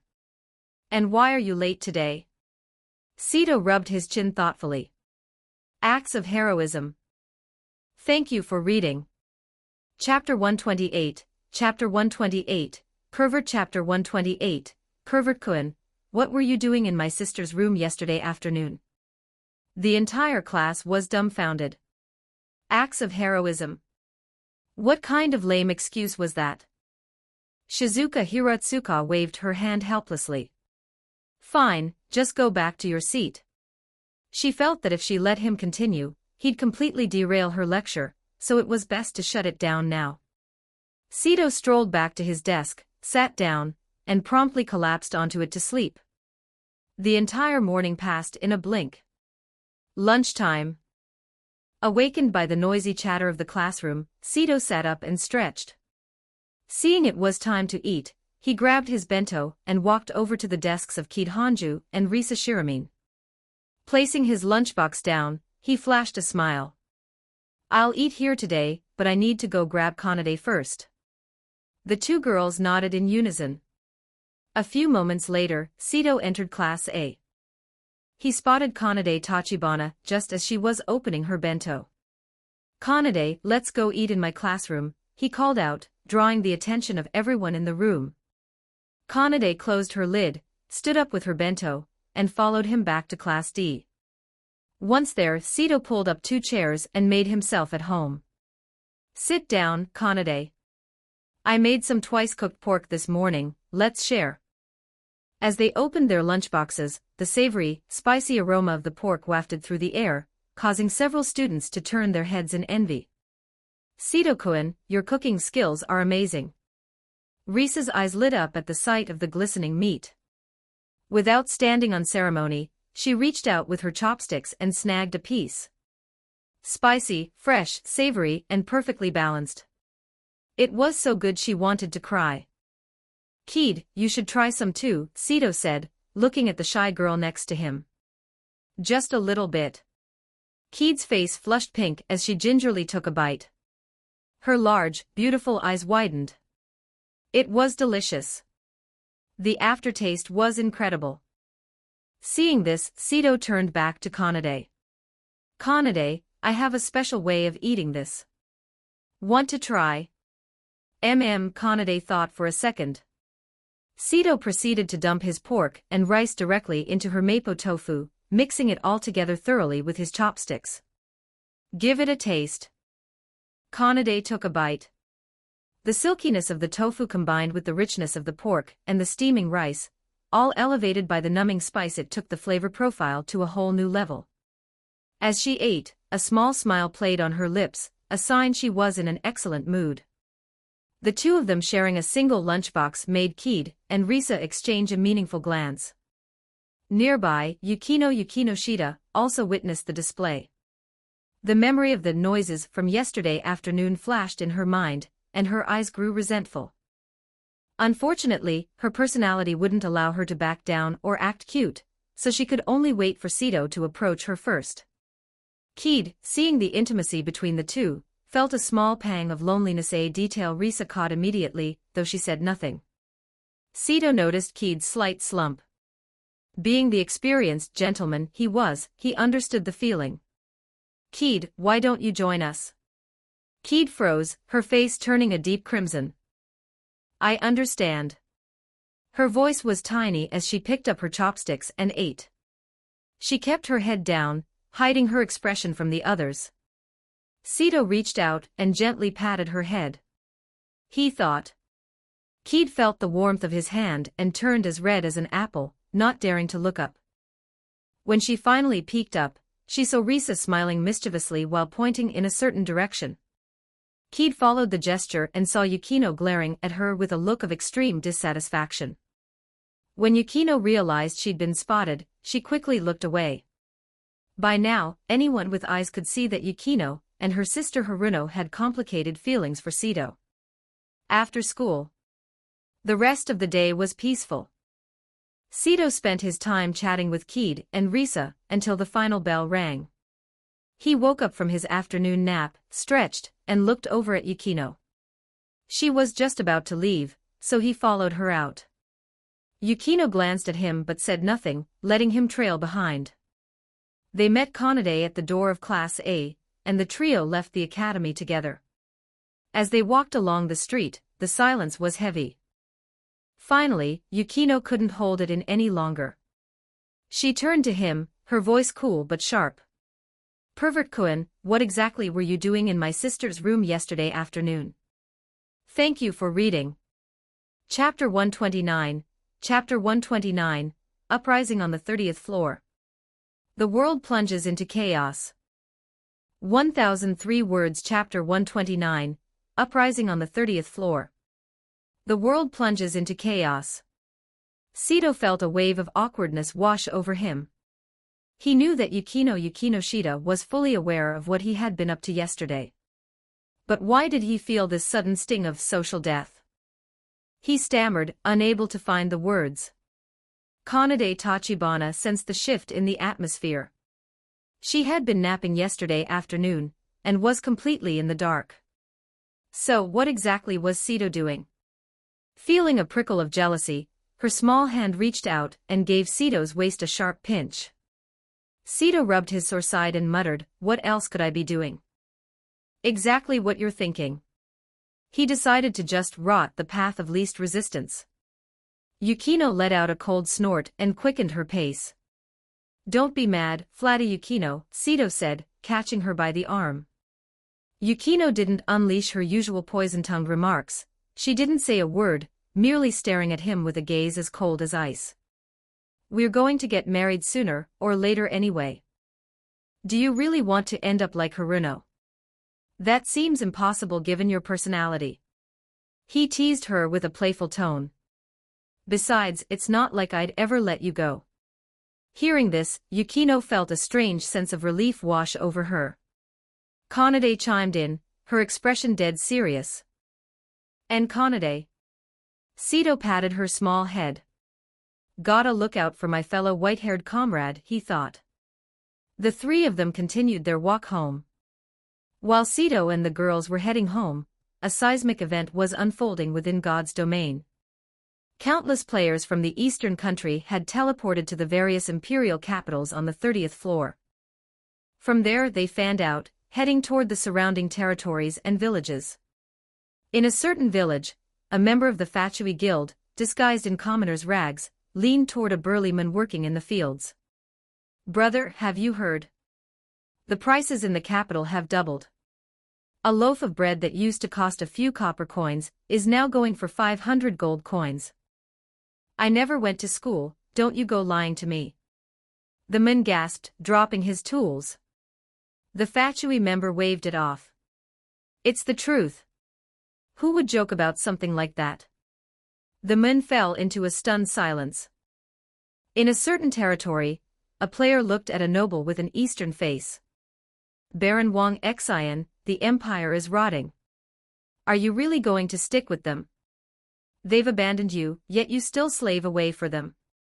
Look at your territory, it's on the fringe. When the monsters attack, you're the first line of defense." The player shared the news of the price hikes with the Baron. Baron Wang Xian took a deep breath, his eyes gleaming with ambition. "The time has come. Our kings and nobles born to their stations. The empire is corrupt. I shall raise a righteous army and overthrow this tyranny." In a Bearkin tribe, a player stood in the central square, delivering a passionate speech. "Whether you are human or another race, the nobles see us as nothing. They trample our dignity and treat us like cattle. That was bad enough, but now my entire month's wages can't even buy a single loaf of bread. Tell me, is that fair?" The player's expression was frantic as he roared, "The nobles want us dead. We can't survive like this. Let us rise up. Overthrow the regime." The Bearkin were bewildered. A month's wages for one loaf of bread? Screw them. We're rebelling. Bearkin shall never be slaves. Similar scenes played out across the continent. In just a single day, uprisings sparked in almost every territory of every empire on the 30th floor. Countless villages and towns answered the call. The players had completely thrown the 30th floor into chaos. With such a massive player base, starting a revolution was easy. They could paint the blackest lies as white truths. Their slogans were loud and clear: "Slay the nobles. Overthrow the empire. Our kings and nobles born to their stations." The imperial royals were left reeling. They hadn't sensed a thing, yet suddenly, the world had turned upside down. Meanwhile, high-ranking nobles sensed the changing winds. They bickered with the royals in public, but privately, they were recruiting soldiers, preparing to make their own move. Back with Sito, Kanade, and Yukino reached the second floor of their building. After parting ways, Sito and Kanade entered his bedroom to find Kirukuru Amo already lying on the bed, logged into the game. Without hesitation, they joined her. Sneznaya territory, 30th floor. Appearing in his lord's mansion, Sito found Amo discussing matters with Mia Snow. "You're back," Amo said with a smile. Sito nodded and turned to Mia Snow. "Queen, how do you find the environment here?" "Very good," she replied. "I plan to find a suitable spot nearby to establish a small town. Most of my tribe will stay on the 17th floor, with only a few living here for now. However, I can help you locate the Snow Maiden tribes native to the Endless Continent and invite them to stay here." Sito pondered this. The 17th floor needed the Snow Maidens to remain stable, so their main base would stay there. But bringing in the local tribes of the 30th floor was a great alternative. "I'll leave that in your hands then, Queen," he said with an elegant bow. "No trouble at all," she waved it off. As Queen, she could sense the location of her kin. It was a simple task. Sito then turned to Amo. "How is the situation in Sneznaya?" Quite well, Amu recalled the day's events. The cities in the far north are almost finished. That fast? Sito was floored. It hadn't even been a full day. How could they build cities that quickly? Thank you for reading. T/N. Sorry for the delay. Update Chapter 130. Chapter 130. The Rise of the Snezhnaya Empire. The noble Tsar shall bless us. Chapter 130. The Rise of the Snezhnaya Empire. The noble Tsar shall bless us. It was simple, really. Seeing Sito's bewildered expression, Kurukuru Amu immediately knew what he was thinking and explained, most of these cities were built by solo players. Haruno utilized the reputation of the Fatui. She announced that any player who volunteered to help with construction would get a guaranteed spot in the next guild recruitment wave and that we're expanding by 100,000 members. Naturally, players scrambled to join the infrastructure corps. Combined with the fact that Haruno is an executive, her credibility is absolute. That's how they managed to pull off a miracle in such a short time. Sito finally understood. He hadn't realized that the Fatui name carried that much weight. Opening his map, he surveyed the far north. The combined area of these new cities effectively formed the territory of a small empire. Thank God for magic and skills, he thought. Without them, even 1,000,000 players couldn't have raised a city in a single day. What about the envoys from the Storm Empire? Sito asked. They've retreated. The 30th floor is in total disarray, and the Storm Royals need every soldier they have to quell the uprisings, Amu replied, before giving him a full briefing on the day's chaos. Sito was floored. He had only been gone for a few hours of daylight, and the entire endless continent had spiraled into madness. Is the perfect opportunity. His eyes gleamed. His territory now encompassed the entire far north. As long as he played the coming war right, the profits would be astronomical. He lacked citizens. He opened the guild channel immediately. Say at all members. Every brother currently on the 30th floor, initiate the immigration plan. Our Snezhnaya Empire needs a civilian population of at least 20 million. The moment the message went out, thousands of players sprang into action. Sito closed the panel and looked at Amu. Let's go. I want to see the capital. Main city, the far north. 5 seconds later, they teleported to the heart of the new capital. It was bustling with activity. The architecture leaned toward a medieval aesthetic, with players and NPCs alike hawking goods in the streets. The players erupted when they spotted him. Is that the top player? Say. He's so handsome. I think I'm pregnant. Hey, lady, get a grip. TSK, TSK. The first player to own a territory. As expected of Say. Sito ignored the flattery and followed Amu and Mia Snow to the palace at the center of the city. The interior was magnificent, centered around a high throne. It felt like an ancient kingdom, yet it was peppered with modern comforts. Sito's ambition surged. Without hesitation, he turned to Amu. It's decided. Our territory shall be known as the Snezhnaya Empire. Tomorrow, once the immigration numbers hit the mark, I will officially ascend the throne as Tsar. The thrill of kingship was something no man could easily refuse. To rule, to conquer, to unify the world, this was his new path. He wasn't worried about the players' ability to deliver the population. If they could break an entire floor and build a city in a day, bringing in 20 million immigrants was child's play. Hell, they might bring 50 million. Amu's red lips curved into a smirk. I knew you'd say that. I suppose our statuses will be equal now, Mia Snow added. As a queen herself, if Sito became an emperor, they would finally stand on level ground. Just then, a system announcement thundered across the entirety of God's domain. World announcement: the Snezhnaya Empire has been established in the far north of the 30th floor, endless continent. Tomorrow shall mark the coronation of the Snezhnayan Emperor. Say. Long-term large-scale war mission unlocked. Mission: World in Chaos. The Hegemons rise. Description: Within a single day, countless empires have fallen into ruin. This is a time of opportunity and great war. Will you rise as a conqueror or fall with your crumbling walls? The era of chaos has arrived. Players may choose any faction for this mission. Rewards are based on combat merits. Combat Merit Shop is now open. The players froze for a heartbeat before the world erupted in cheers. Holy crap! Snezhnaya is Say's place. He's becoming an emperor. That's insane. A player king. I'm joining Snezhnaya. I'm watching that coronation tomorrow. Confidence in Sito reached an all-time high. Meanwhile, in the palace, Sito was slightly stunned. He had just said it, and the system had already broadcasted to everyone. But it made sense. The rise of an empire was a world-altering event. He opened the executive private chat. Say, Sora, from now on, you are the first executive. You're becoming king and dumping the first executive title on me. Say, exactly. The hierarchy has changed. Snezhnaya now has one emperor.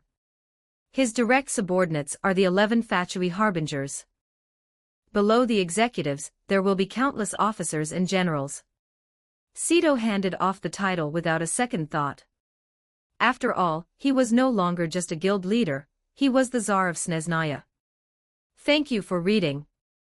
Chapter 131, Chapter 131, Insane Leveling on the 51st Floor. Chapter 131, Insane Leveling on the 51st Floor. Sally, congratulations on becoming the Emperor. Maple, congrats, congrats. Sunnycat, TSK, TSK. The world is in chaos and the Snezhnaya Empire is born. It would be hilarious if we actually conquered the entire 30th floor. Seeing the chat fill up with casual banter, Sito closed the communication channel. He turned to Kurukuru Amu and said, let's not hang around here today. I'm taking everyone to the 51st floor to power level. The 51st floor. Mia Snow interjected, looking stunned. Isn't that the ancient ruins? Do you have cloaking orbs? As the queen of the Snow Maidens, she naturally knew of the ruins, but for various reasons, her tribe had never been able to reach the 51st floor. We do, Sito nodded. They're quest items given to us by Lord Song of Flying Spirit City on the 11th floor. Song Feiyun. Mia Snow's brow furrowed slightly. She had heard that he was searching for something specific, but the details were vague. He seems to be looking for a particular object. If you find anything unusual in the ruins, you should keep an eye out. Will do, Sito replied. He then summoned all the executives, and the group teleported away. The group had just finished their session on the 51st floor. Sito sat beneath a massive tree to check his updated status.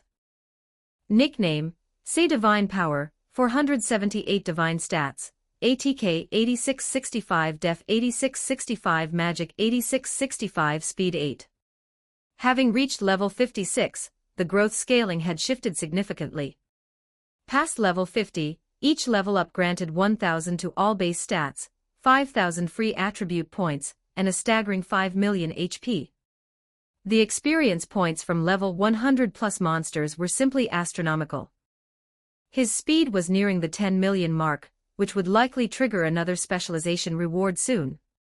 His divine power had also surged. The other executives had all reached roughly level 55, and even Minami Kotori had officially caught up to the first-tier players. Sito then checked on Little Sun Moon. Pet, Sun Moon HP, 30M MP, 30M. Quality, Gold Devour to upgrade stats, ATK 20k plus Def 20k plus Spirit 20k plus Speed 20k plus Skills, Devour, Godspeed, Sun Moon / Small Sun, Moonlight, White Tiger Transformation. Evolution, Devour a Divinity Spark. His pet was now gold grade, but the requirement for the next tier was a Divinity Spark. Since even Sito didn't have a spark yet, the kitten would have to wait a while before becoming a divine beast. That's enough for today, Sito said to the group. The academy has a big performance tomorrow. Tomorrow was packed. Not only was Mus performing, but he also had his official coronation as the Tsar of Snezhnaya in the game. He needed sleep. "I'm logging off first," Kotori said. She had plenty of prep work to do for the show. The rest of the group aside from the siblings and AKO followed suit, and vanished in flashes of light. Real world, Sito's bedroom. As soon as Sito removed his helmet, a white light shot out from his pet ring.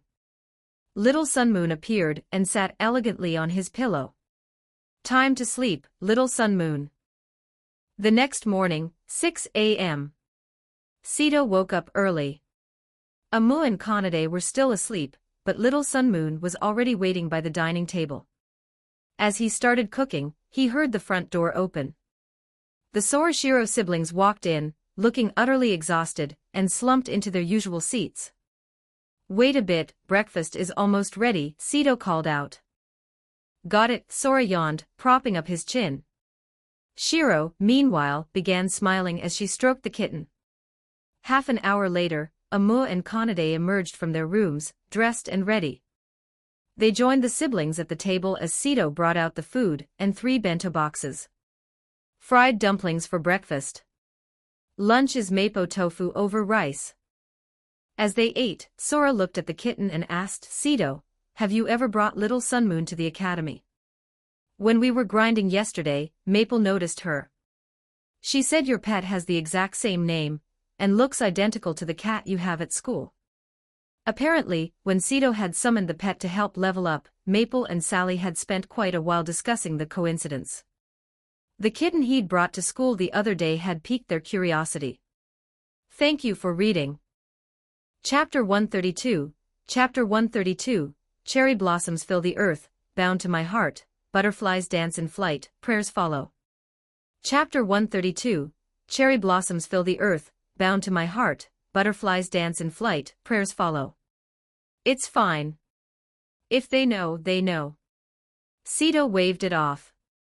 Kid Hanju and Risa Shiramin weren't fools, they knew what was safe to repeat, and what wasn't. Having them in the loop wouldn't cause any trouble.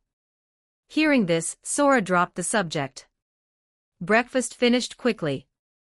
The Sorashiro siblings yawned their way out of Sito's house to head back for some sleep. After Sito and Kirukaruama finished the dishes, they headed out with Kanade Tachibana, bento boxes in hand. Little Sun Moon hopped onto Sito's shoulder for the ride. 20 minutes later, they strolled into Sobu High. Sito reached his classroom, stashed his lunch in his desk, and promptly slumped over to nap. Finding things dull, little Sun Moon curled up right next to him, and drifted off as well. Time skipped ahead to the lunch hour. Sito woke up slowly and glanced at his desk. Little Sun Moon was gone. He reflexively checked the connection to his pet ring. She wasn't in there either. Scanning the room, he finally spotted her over by Yukino Shida. Seeing she was safe, he didn't worry. He grabbed his bento and headed to the Year 1 faculty office. Just as he arrived, Sae Chabashira stepped out, naturally lighting a cigarette. "What brings you here?" she asked. "Chabashira-sensei, I'm heading to the great auditorium to help out, so I'll be skipping the rest of the classes," Sito explained with a smile. He needed to prep for the afternoon. With Mus performing, he couldn't just sit in a classroom. Sae nodded. "Fine, go ahead. I'll let Hiratsuka-sensei know the reason." "Thanks a lot." Sito smiled and turned away. He didn't go straight to the auditorium, though. Instead, he made a detour to Class 1E. Sito walked right in and shouted to the room, "Iori. To the great auditorium. Coming. Brothers. Let's move." Iori Kitahara and Hidenori Tabata jumped at the sound of his voice, grabbed 2 large bags, and ran to his side. They weren't alone, a good number of other boys from Class E followed them. Sito was genuinely surprised. He had no idea how those 2 had convinced so many people, but the results were promising. The group left the building and soon entered the great auditorium. They found the girls of Mus already there. "Sito-kun, what is?" Onoka Kusaka was stunned to see him leading a small army. She didn't see the need for them, the sound techs and stage crew were already set. The other 8 girls looked equally confused. You guys keep rehearsing. I'm hosting this afternoon, so I can't let you do all the heavy lifting alone. The principal has hyped this up, so there's going to be a huge crowd, Sito explained. Onoka nodded and Sito shot Iori a knowing look. The boys followed Sito to the backstage rehearsal room. Sito opened his bento and started eating as they walked. Are you guys absolutely sure about this? He asked one last time. He still found it hard to believe these guys were going to dance in skirts in front of the whole school. Positive. Iori opened his bag. Sito peeked inside and saw a mountain of skirts. TSK, TSK. Sito clicked his tongue, looking at them as if they were legendary heroes. Hee hee, Hidenori grinned. Brother, we're really putting it all on the line here. Once your empire is established in the game today, can you hook me up with a city lord position? So that's the play. Sito realized. He nodded. It's just a city lord title, take whichever one you want. His empire was massive and crawling with players, he could just put Hidenori in charge of managing them. As for how he'd manage them, that wasn't Sito's problem. Hidenori and Iori both broke into wide grins. After school, most students didn't leave. Instead, they swarmed toward the great auditorium. The teachers followed to maintain order. Since the principal had personally endorsed the concert, expectations were sky high. Half an hour later, the hall was packed a sea of students that looked like a professional concert venue. Teachers and school leaders stood on the second-floor balcony to watch, giving the students space to enjoy themselves. The hall grew dim as the curtains were drawn. Sito, looking composed, walked out from backstage. The crowd fell silent instantly. Ladies and gentlemen, thank you for coming to the debut performance of our school idols, MUS. Sito projected. I am your host for this event. You can just call me Kirito-kun. Kirito, why are you still wearing my alias? Seeing the captive audience, Sito's lips curled.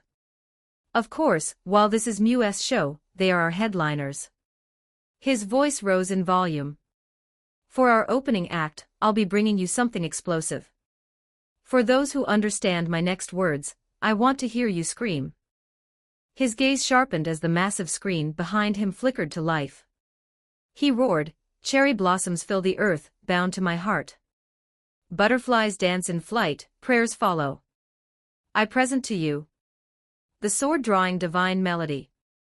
Thank you for reading. Chapter 133, Chapter 133, For the King's Birth. Offer a salute.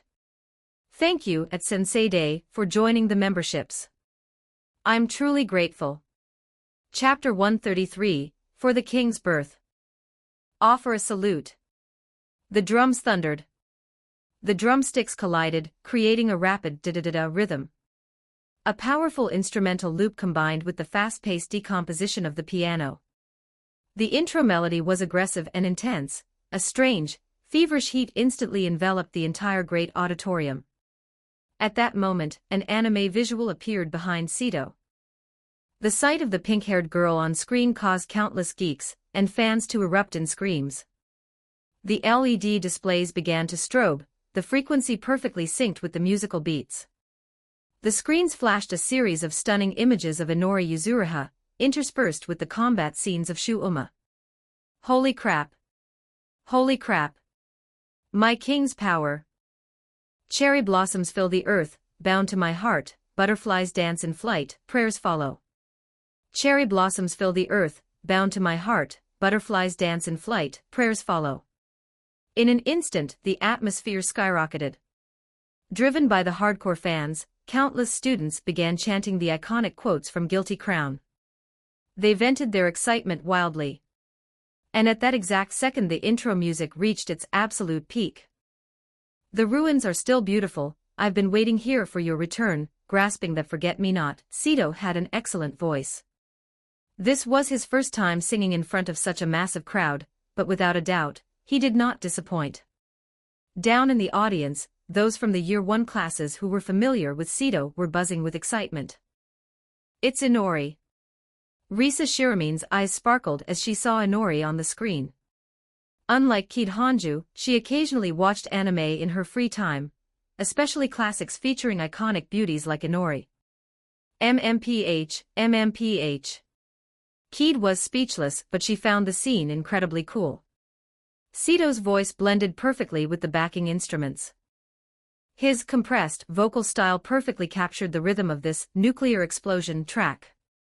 However, those with a keen ear for music knew this style wasn't about complex technical flourishes, it was about a massive outpouring of raw emotion.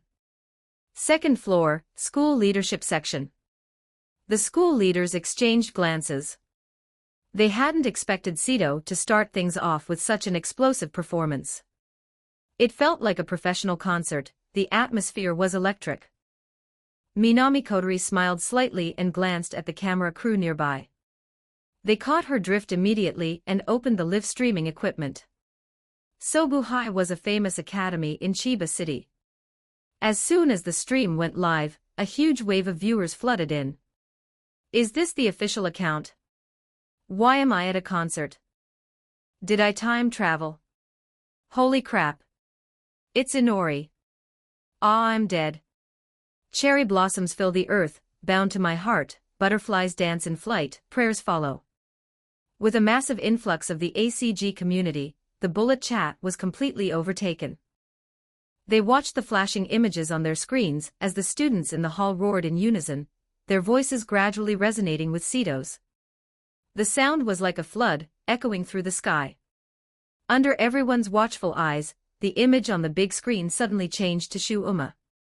Sito took a deep breath, hitting the high notes as the climax arrived. Raindrops turned into my tears. The wind brought my breath and my story. The branches and leaves became my body. Because my body was frozen in the roots. Melting as the seasons change. As the climax hit, Shu Uma on the screen drew the king's sword. The entire auditorium began to pulse with strobe lights. At this moment, the entire student body shouted in unison. For the king's birth. Offer a salute. Meanwhile, in the live stream chat, I can't take it. This is too hype. For the king's birth, offer a salute. King's power. The scene where Shu draws the sword is a total classic. I'm literally pulling a sword with my dog right now. He pulls his, I pull mine. We're fencing. Bro, that's a bit kinky, don't you think? The people in the chat wished they could be there in person. The sense of atmosphere was simply too strong. They stared at their screens, eyes nearly bulging out of their heads. Back at the hall. In the Class 1D section, Hideyoshi Kinoshita was the first to lose it. As a fan, how could he not jump on this trend? For the king's birth. Offer a salute. Whoosh, whoosh, whoosh. In an instant, aside from the few cold or tsundere types, almost all of Class D began shouting along with Hideyoshi. After the climax, Sito continued to sing. But the atmosphere wouldn't calm down, the students' emotions had been fully ignited. They screamed, they sweated. At this moment, the entirety of Sobu High School went mad. Even the school leaders on the second floor, seeing such a youthful scene, found themselves reminiscing about their own younger days. Suddenly, one teacher couldn't hold back anymore. For the king's birth. Offer a salute. As soon as he finished, the other teachers stared at him with strange expressions. But he didn't care, continuing to shout at the top of his lungs. And just like that, all the surrounding teachers were drawn in. In an instant, the entire faculty was cheering. Even one of the school leaders started vibing along with the crowd. Thank you for reading. Chapter 134, Chapter 134, next, we invite our seniors in Class 1. Chapter 134, next, we invite our seniors in Class 1E to bring us a live PK. Time flew by. Sito's song was drawing to a close, and the final climax hit once more. But this time, it wasn't just Sito singing, every ACG fan in the school joined in with a thunderous roar. Raindrops turned into my tears. The wind brought my breath and my story. The branches and leaves became my body. In the bullet chat, this is too good. The king's rise is unstoppable. Salute the birth of the king. A school-wide chorus of the sword-drawing song. I'm so salty, I'm so jealous. Man, I want to party like that, but I'm not that cool. It's decided. I'm applying to Sobu High next year. Seeing the comments, Minami Kotori's lips curved into a smile. Not bad at all. The show had just started, and viewership had already surpassed 5 million. Meanwhile, other high schools watching the live stream began frantically rethinking their recruitment strategies. In an instant, every school had one goal: out-hustle the competition. As the music faded, the great auditorium fell silent. Clap, clap, clap, clap. The applause thundered toward the heavens. The students looked at Sito as if he were a god. In 10 years, this was the first time anyone had dared to blast the nuclear explosion song in school. The lights flared on. Sito took a deep breath, flashing an elegant smile. It seems my opening act was satisfactory. You all look quite pleased. As soon as he spoke, a voice shouted from the crowd, satisfied. I'm freaking exploding with hype. That one voice ignited 1,000 others. I'm so glad I didn't go home. I would have missed the greatest concert ever. Junior, you're so handsome. I love you. With his sharp hearing, Sito caught a senior girl's scream. His lips curled, and he narrowed his eyes playfully. Does Senior like me? I know I'm handsome, but the show must go on. A joke slipped out easily. Sito cleared his throat. Next, we invite the students of Class 1E to bring us a spectacular dance. Bang, bang, bang. Instantly, the lights in the auditorium cut out. 10 seconds later, the stage lights flashed on. But the moment they did, the students, the faculty, and the school board all froze in collective shock. Even the live stream seemed to crash, not a single bullet comment moved. On stage stood a group of grown men wearing Sailor Fuku miniskirts. Their faces were dead serious, absolute poker faces. Before anyone could react, a DJ version of River of Love started blasting. In sync, Iori Kitahara and the others began to twist their bodies expressionlessly. It was enchanting. It was smooth. The dancing was utterly jarring yet hideously eye-searing. The students stared at each other in stunned silence. On the second floor, the school leaders' faces were twitching uncontrollably. Live stream chat, Lord of the Shadow stream. To be honest, I can't twist that smoothly. Forget you, I watch dance videos every day, and not a single girl can wiggle like that. It actually looks kind of good. So weird, let me watch it again. The viewers were hooked. Despite the visual assault, the performance was strangely addictive. Under a shroud of general silence, the act ended. The lights came back up. Sito stepped back onto the stage, glanced at the audience, then turned to Iori. Call me Zoffy. All right, Zoffy-kun, Sito nodded, asking with a polite smile, now that your performance has ended, do you have any words for the audience? Of course. Iori's gaze sharpened. He scanned the student body and spoke in a falsetto. It was my first time performing on stage. I am so shy. Students. Faculty. The silence was deafening. A moment later, a third-year senior charged onto the stage. F***CKU. Brothers, get them. He tackled Iori to the ground, mounted him, and started swinging. That single move set the auditorium on fire. Brothers, charge. There's more of them. Nobody who blinded me today is getting away. In an instant, 30 seniors swarmed the stage, each grabbing a Class E student for a full-blown group brawl performance. The scene spiraled out of control. In the chat, holy crap. Is this a real fight? Nice, they even have an entertainment brawl. Great stuff. What kind of idiots are these? I love it. The chat went wild and the students in the seats started cheering too. Hit him on the left. Quick, someone pass the snacks. Let's cheer them on. The students were screaming, the chaos was absolute. On the second floor, Minami Kotori panicked. Separate them. But the roar of the crowd was so loud her voice couldn't carry. At that moment, Sito's voice boomed through the speakers. The command cut through the noise. The room went silent. The seniors froze and, along with Iori and the others, turned to look at Sito. He flashed an elegant, knowing smile. Next, we invite our seniors in Class 1E to bring us a live PK. BGM Wake, start playing now. Thank you for reading. Chapter 135, Chapter 135, The Grand Finale, Mu's Original Song, Aishiru Banzai. Chapter 135, The Grand Finale, Mu's Original Song, Aishiru Banzai. The people on stage. The students below. The leaders on the second floor. The bullet chat. Everyone was dumbfounded by Sito's words. What the hell? The next second. Dangling, dangling. A string of highly rhythmic electronic beats blasted through the speakers. The audience felt their feet take on a life of their own, itching to tap along to the music. One listened to this synth-heavy track, and the blood began to pump. On stage, the seniors in the Class E squad fanned out, forming opposing lines in a tense standoff.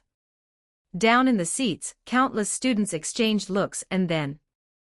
Go for it. Take them down. This is intense. Seniors, keep it up. Freshmen brothers. Teach those seniors a lesson. The students didn't care about the logic, they just knew a show was happening. In an instant people were jumping, shedding jackets and standing on chairs. They screamed, desperate for the fight on stage to erupt. Meanwhile, the live chat was popping off, fight, fight. My takeout just arrived. Time to feast and watch the chaos. This atmosphere is something else. I used to go to Sobu High, but Tisk, TSK. Guess your graduating class just wasn't built like this. Let the bodies hit the floor.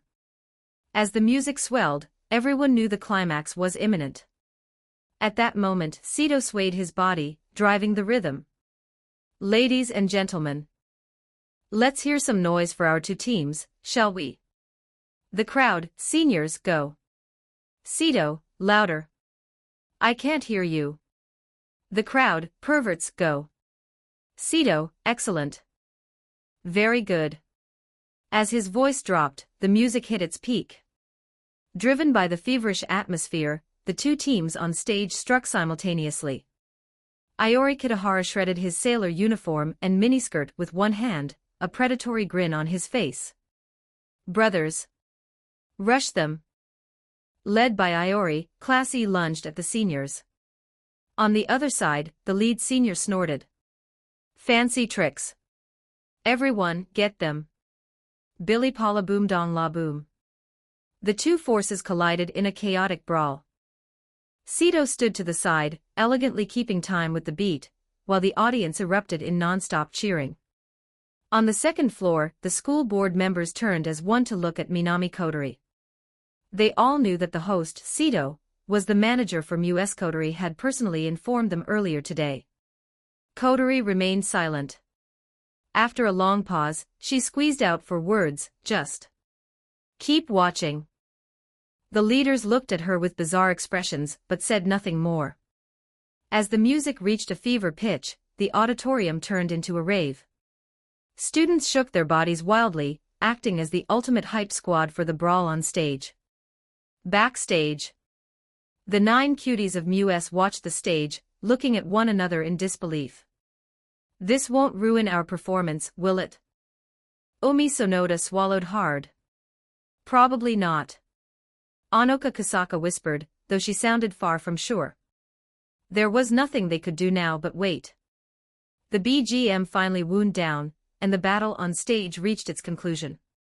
The winner. was Class 1E. In a fight, Class E was notoriously dirty. Eye gouging, groin kicking, you name it.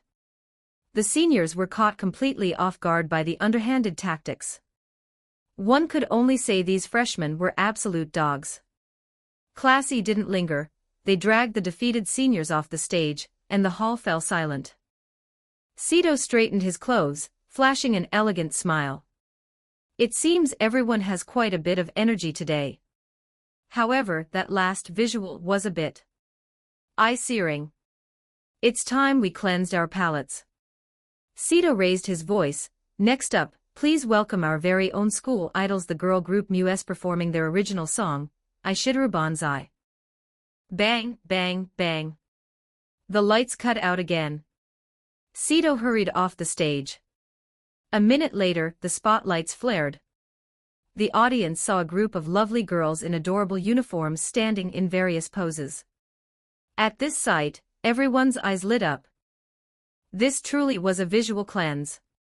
Live chat, holy crap. Are the girls at Sobu High all this cute? TSK, TSK. The visuals are insane. I don't even feel worthy of this school, my face is a crime scene. Applying to Sobu next year. Quiet, everyone. Listen to the girls sing. The high school seniors in the crowd were equally excited. As the backing track began, MUS started to sing in unison. I Shitter Bonsai. I'm so glad I was able to come here, let our now bloom right here, I Shitter Bonsai. Our journey has just begun, please watch over us tomorrow too, this is not yet the finish line. As the 9 girls sang, the audience felt a refreshing breeze. Unlike traditional pining love songs, this was sweet and bright, like a first love in spring. Clap, clap, clap, clap. The applause was genuine and warm. On the second floor, Minami Kotori watched her daughter's hard work and couldn't help but smile. Backstage, Iori Kitahara, currently snacking on a watermelon, clicked his tongue. Tisk, TSK. So pretty. I want to fall in love. Cito took a bite of his own watermelon and chuckled. Keep dreaming. They're all part of my wings. Thank you for reading. Chapter 136, Chapter 136, Performance over Merfolk and Elves. Thank you, at Jalen, for joining the memberships. I'm truly grateful. Chapter 136, Performance over Merfolk and Elves. As expected of you. Iori Kitahara gave a massive thumbs up. This guy was a high-tier pervert through and through. Keep it on the down low, Cito replied, looking strangely proud of his gentlemanly status. 10 minutes later. The performance concluded. Within moments, the clip of MUS' original song was blasted across the internet by sand-sculptured netizens. Back in the auditorium, the song was already playing on a loop over the speakers. Cito, ever the professional host, stepped back onto the stage and moved to the center of the girls, raising his microphone. Everyone, gather around me for a second. The audience and the live stream viewers were puzzled. The 9 girls of MUS weren't sure what he was up to either, but they complied, crowding in close. Cito began his closing remarks. The performance has officially ended. I hope all the viewers in the live stream will respond to Sobu High's recruitment drive. Campus life here is wonderful, and as you can see, the girls are exceptionally beautiful. This live recruitment concert is now a wrap. He let out a long breath. The chat erupted in laughter. Ha ha ha, gotta admit, Sobu High School looks great. Brother, you're only seeing the surface. Just watch, every high school in the country is about to start involution, intense competition after this. That comment hit the nail on the head. At that very moment, countless high schools watching the broadcast were already panicking. They were frantically brainstorming, we need pretty girls. High visual guys. Original songs. Whatever it takes to out-hustle the competition. Little did they know that the trend of university-level marketing would start at the high school level because of one boy. On stage, Cito glanced at the buzzing crowd and raised the mic one last time. By the way, don't get any ideas about these 9 girls. They are all my wings, the teachers. The viewers. A few seconds of silence followed before the male students of Sobu High started roaring. Holy crap. Junior, are you trying to starve the rest of us? Do you have social lethality? How can you say that with a straight face? Respect, respect, is this the legendary patriarch of players? Master, I am enlightened. The conversation quickly spiraled into unprofessional territory, but since everyone assumed he was joking, they began to file out of the hall in an orderly fashion. Sito just smiled. They thought he was joking, but the truth was a different story. Beside him, several members of MUS had bright red faces. But of course, the veteran driver of the group had to chime in. Junior, you're quite brave, wanting to take all of us at once, Nozomi Tojo teased. Senior, we are kindred spirits. Sito said with a straight face. Nozomi looked curious. We both love driving, telling dirty jokes, fast cars, you're right, Nozomi chuckled. But I like big cars, they're more comfortable. What do you think of our student council president? Very impressive. As the 2 veteran drivers veered the conversation into NSFW territory, the people around them turned beet red. Eli Iase, the student council president, was practically steaming.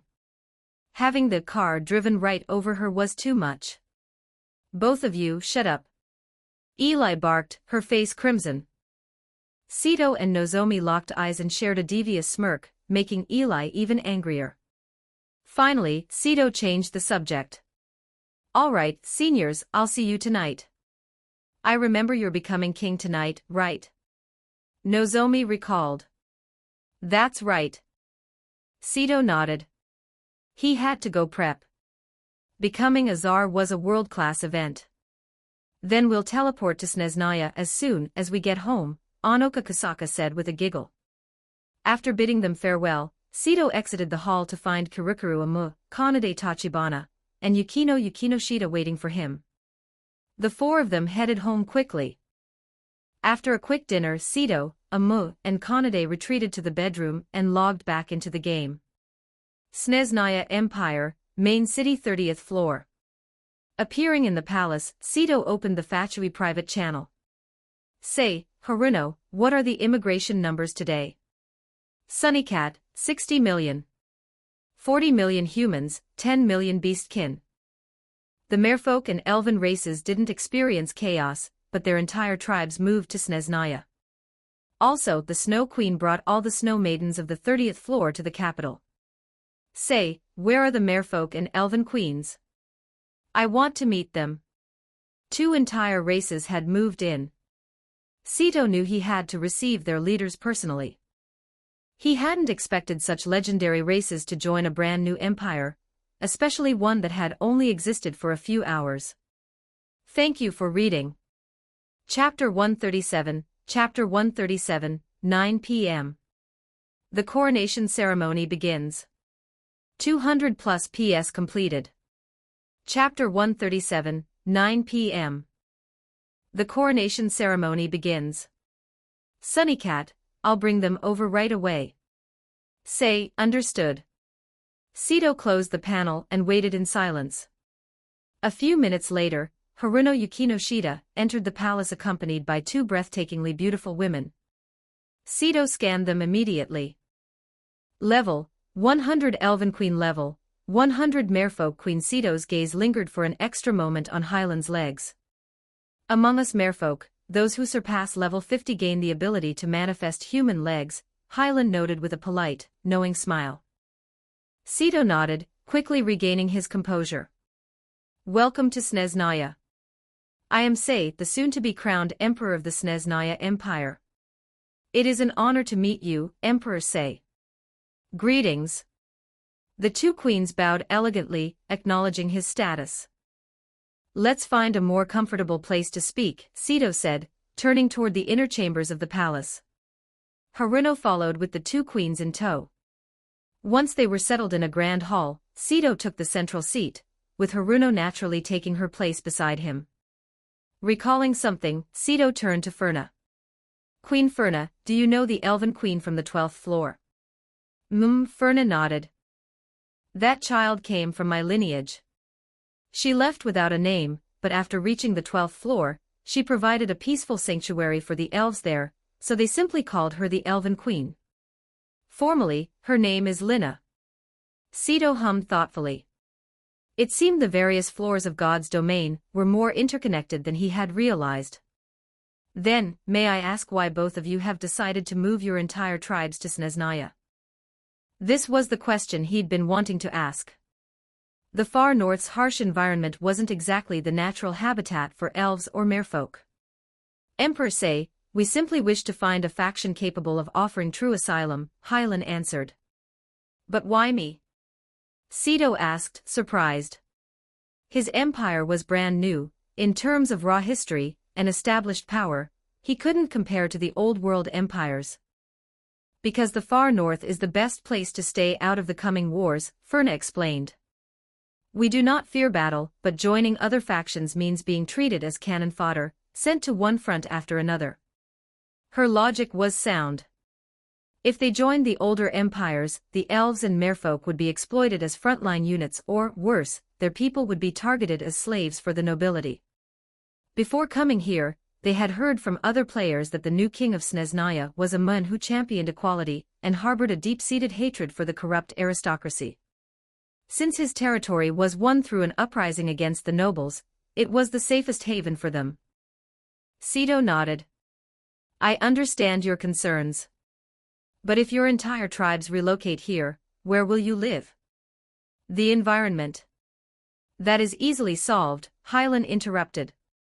I can use my power to reshape a portion of the far north into a habitat suitable for my people. At level 100, she was a walking natural disaster. Terraforming was trivial to her. The same goes for us, Ferna added. Our mother tree has already been safely transitioned to the 12th floor, so relocating the tribe is not an issue. With no further reasons to refuse, Sito stood up. Very well. Have your tribes begin the migration tomorrow. For tonight, I invite you to attend my coronation. 9 p.m., Snezhnaya main city. The streets were packed. Tens of thousands of immigrants lined the roads, while players perched on rooftops, chatting excitedly. Soldiers stood in disciplined rows, holding back the eager crowds. The ceremony is starting soon. I heard our emperor is young, brilliant, and hates the nobles just like we do. Those other empires are a joke now. Bread costs 10,000 gold pieces because of the war. If we hadn't come to Snezhnaya, my family would have starved. The civilians grumbled about the hyperinflation and the cruelty of the lords they had left behind. In this crowd, humans, beastkin, and even a few early elves stood side by side. Without the artificial hierarchy of nobility, they treated each other with simple, hard-working respect. The emperor is coming. A shout rang out, snapping every player and NPC to attention. All eyes turned toward the city gates. A lone figure had appeared. Thank you for reading. T/N, Ermguy's Eagle Nation is America, right? So what should I use? Eagle or America? Chapter 138, Chapter 138, Offer your hearts to the Supreme Emperor of Snezhnaya. Chapter 138, Offer your hearts to the Supreme Emperor of Snezhnaya. Sito strode into the city, his presence radiating an aura of absolute authority. He wore a silver-white mink mantle, intricately embroidered with flowing patterns that formed the official seal of Snezhnaya. His right hand gripped the spatial dragon blade, while the dimensional Rubik's Cube levitated around him like a dancing sprite in the wind. Behind him, the 9 executives entered the city gates simultaneously, their greatcoats fluttering. They followed closely in Sito's wake, their expressions composed and steady. Following the executives was Bai Feng, clad in towering general's armor, leading the various military commanders with solemn intensity. And behind them, 10 representatives of the Fatui cadres, dressed in sharp black suits. These cadres were brimming with vitality, giving off the predatory vibe of a pride of lions. Further back still, the soldiers marched into the city. Their movements were perfectly synchronized, their collective discipline exerting a heavy, suffocating pressure on the surroundings. This display sent the atmosphere soaring for the countless players and civilians watching the ceremony. The commoners, in particular, erupted into cheers at the sight of such a magnificent legion. This was their future emperor. Such a lineup made them feel that their choice to seek asylum in the Snezhnaya Empire was the best decision they had ever made. On the rooftops, Full Moon Guild. Watching the formal procession, several of the girls' eyes lit up, shimmering with admiration. "He's so cool," Yui Yokohama whispered to herself, unable to contain her excitement. She had never seen a spectacle like this. In fact, even Kaguya Shinomiya, Asuna, Arari, and Yukino Shida, 4 girls who were used to high society events, were stunned. Because Sito's visuals were top tier, this grand entrance felt uniquely breathtaking. Kaguya's eyes flashed with an unreadable brilliance, while Yukino's face flushed a soft pink as she stared intently at Sito leading the vanguard. The players were no different. They stared at the procession with raw envy, many wishing they could take Sito's place. One young lady from a prominent gaming family couldn't help but ask her subordinate, "Has Sei accepted our friend request yet?" "No." Mississippi nearby, a female CEO with the air of a natural ruler glanced at the surrounding heiresses before turning to her secretary. "Are all these people trying to find a way to contact him?" "Yes, President."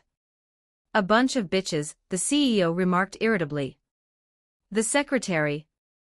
"President, please lower your voice." Everyone heard that. Even the upper crust of player society was captivated, let alone the commoners. While the girls were starstruck, the boys had a very different set of phrases echoing in their minds: "Our kings and nobles born to their status. By the mandate of heaven, may he live long and prosper. The unification of the world begins today." Something deep in the cultural DNA of the players from the 9 provinces was stirred. For thousands of years, their ancestors had fought for that mandate of heaven. What man could resist the allure of holding the world in the palm of his hand? At that moment, many players felt a surge of ambition. They didn't want to remain commoners, they wanted to use lordship medals to build their own empires and conquer the vast continent. Sito could see the civilians and players on both sides through his peripheral vision. He didn't speak, nor did he offer friendly waves. An emperor must project strength to the masses, only then would the people find something to believe in. Under the gaze of millions, the group arrived at the palace. Before the palace gates stood a flight of 99 steps, symbolizing supreme status. From here, Sito had to ascend alone. The executives and other high-ranking officials halted at the base. Only the king could walk these stairs. Sito looked up. He saw the Elven Queen, the Merfolk Queen, and the Snow Queen standing on the 95th step. The Snow Queen held a frost-blue grand seal, the coronation seal prepared for Sito. Without hesitation, Sito began his ascent. With every step he took, the pressure radiating from him seemed to grow heavier. It was the aura of a king, the manifestation of a shifting mindset. Finally, he bypassed the 3 queens and reached the 99th step. At that instant, everyone felt as if a mountain had been pressed onto their hearts. A thick, domineering aura erupted from Sito, seemingly capable of swallowing mountains and rivers. His silhouette was that of a true great emperor. In the next second, Sito turned slightly, glancing back at his people. That single look back caused everyone who saw it to instinctively drop to one knee, smashing their right fists against their hearts in the highest salute of Snezhnaya.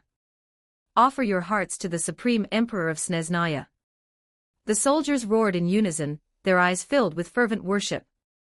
Following their lead, the commoners and players couldn't help but shout at the top of their lungs, "Offer your hearts to the Supreme Emperor of Snezhnaya." Thank you for reading. T/N. I'm not sure if I will be able to update tomorrow. Chapter 139. Chapter 139, Emperor Privileges. Chapter 139, Emperor Privileges. A server-wide announcement. As Snowly handed the frost-blue grand seal to Sito, a pillar of light erupted from the artifact, piercing straight into the heavens. Server-wide announcement. Server-wide announcement. Congratulations to the Lord Say for officially ascending the throne and claiming kingship in the far north of the 30th floor of God's domain. The announcement froze players across the globe. Western server, is that Eastern country player even playing the same game as us? My mental state is collapsing. We haven't even cleared the 20th floor, and a Eastern country player has already founded an empire and claimed a crown. FCK, FCK, FCK. When is our raid group going to clear the 20th floor? Western players erupted in curses, partly because Cedo moved too fast, and partly because their own top-tier guilds were acting like idiots, still stuck at the 15th floor boss. If this continued, when would they ever reach the 30th floor? More importantly, once any server cleared the 20th floor, the regional channels would merge with Eastern country. Would they even stand a chance then? Snezhnaya Empire. Cedo ignored the server-wide noise, focusing instead on the private notification sent to him by the system. Detected a change in player status. Player has become the Emperor of the Snezhnaya Empire. Emperor privileges unlocked. Privilege 1, you may directly grant lordship status to others within your territory.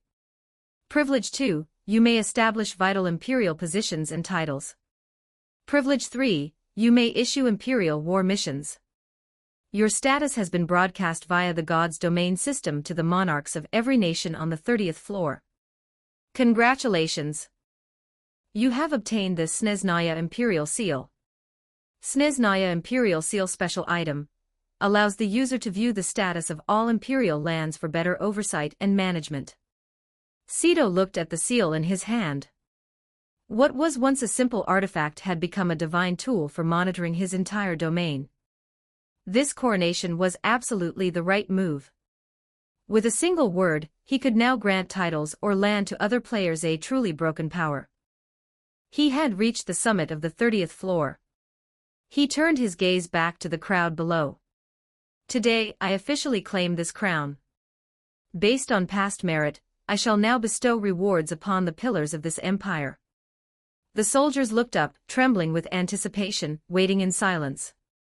Beneath the emperor, I established the 11 Fatui executives.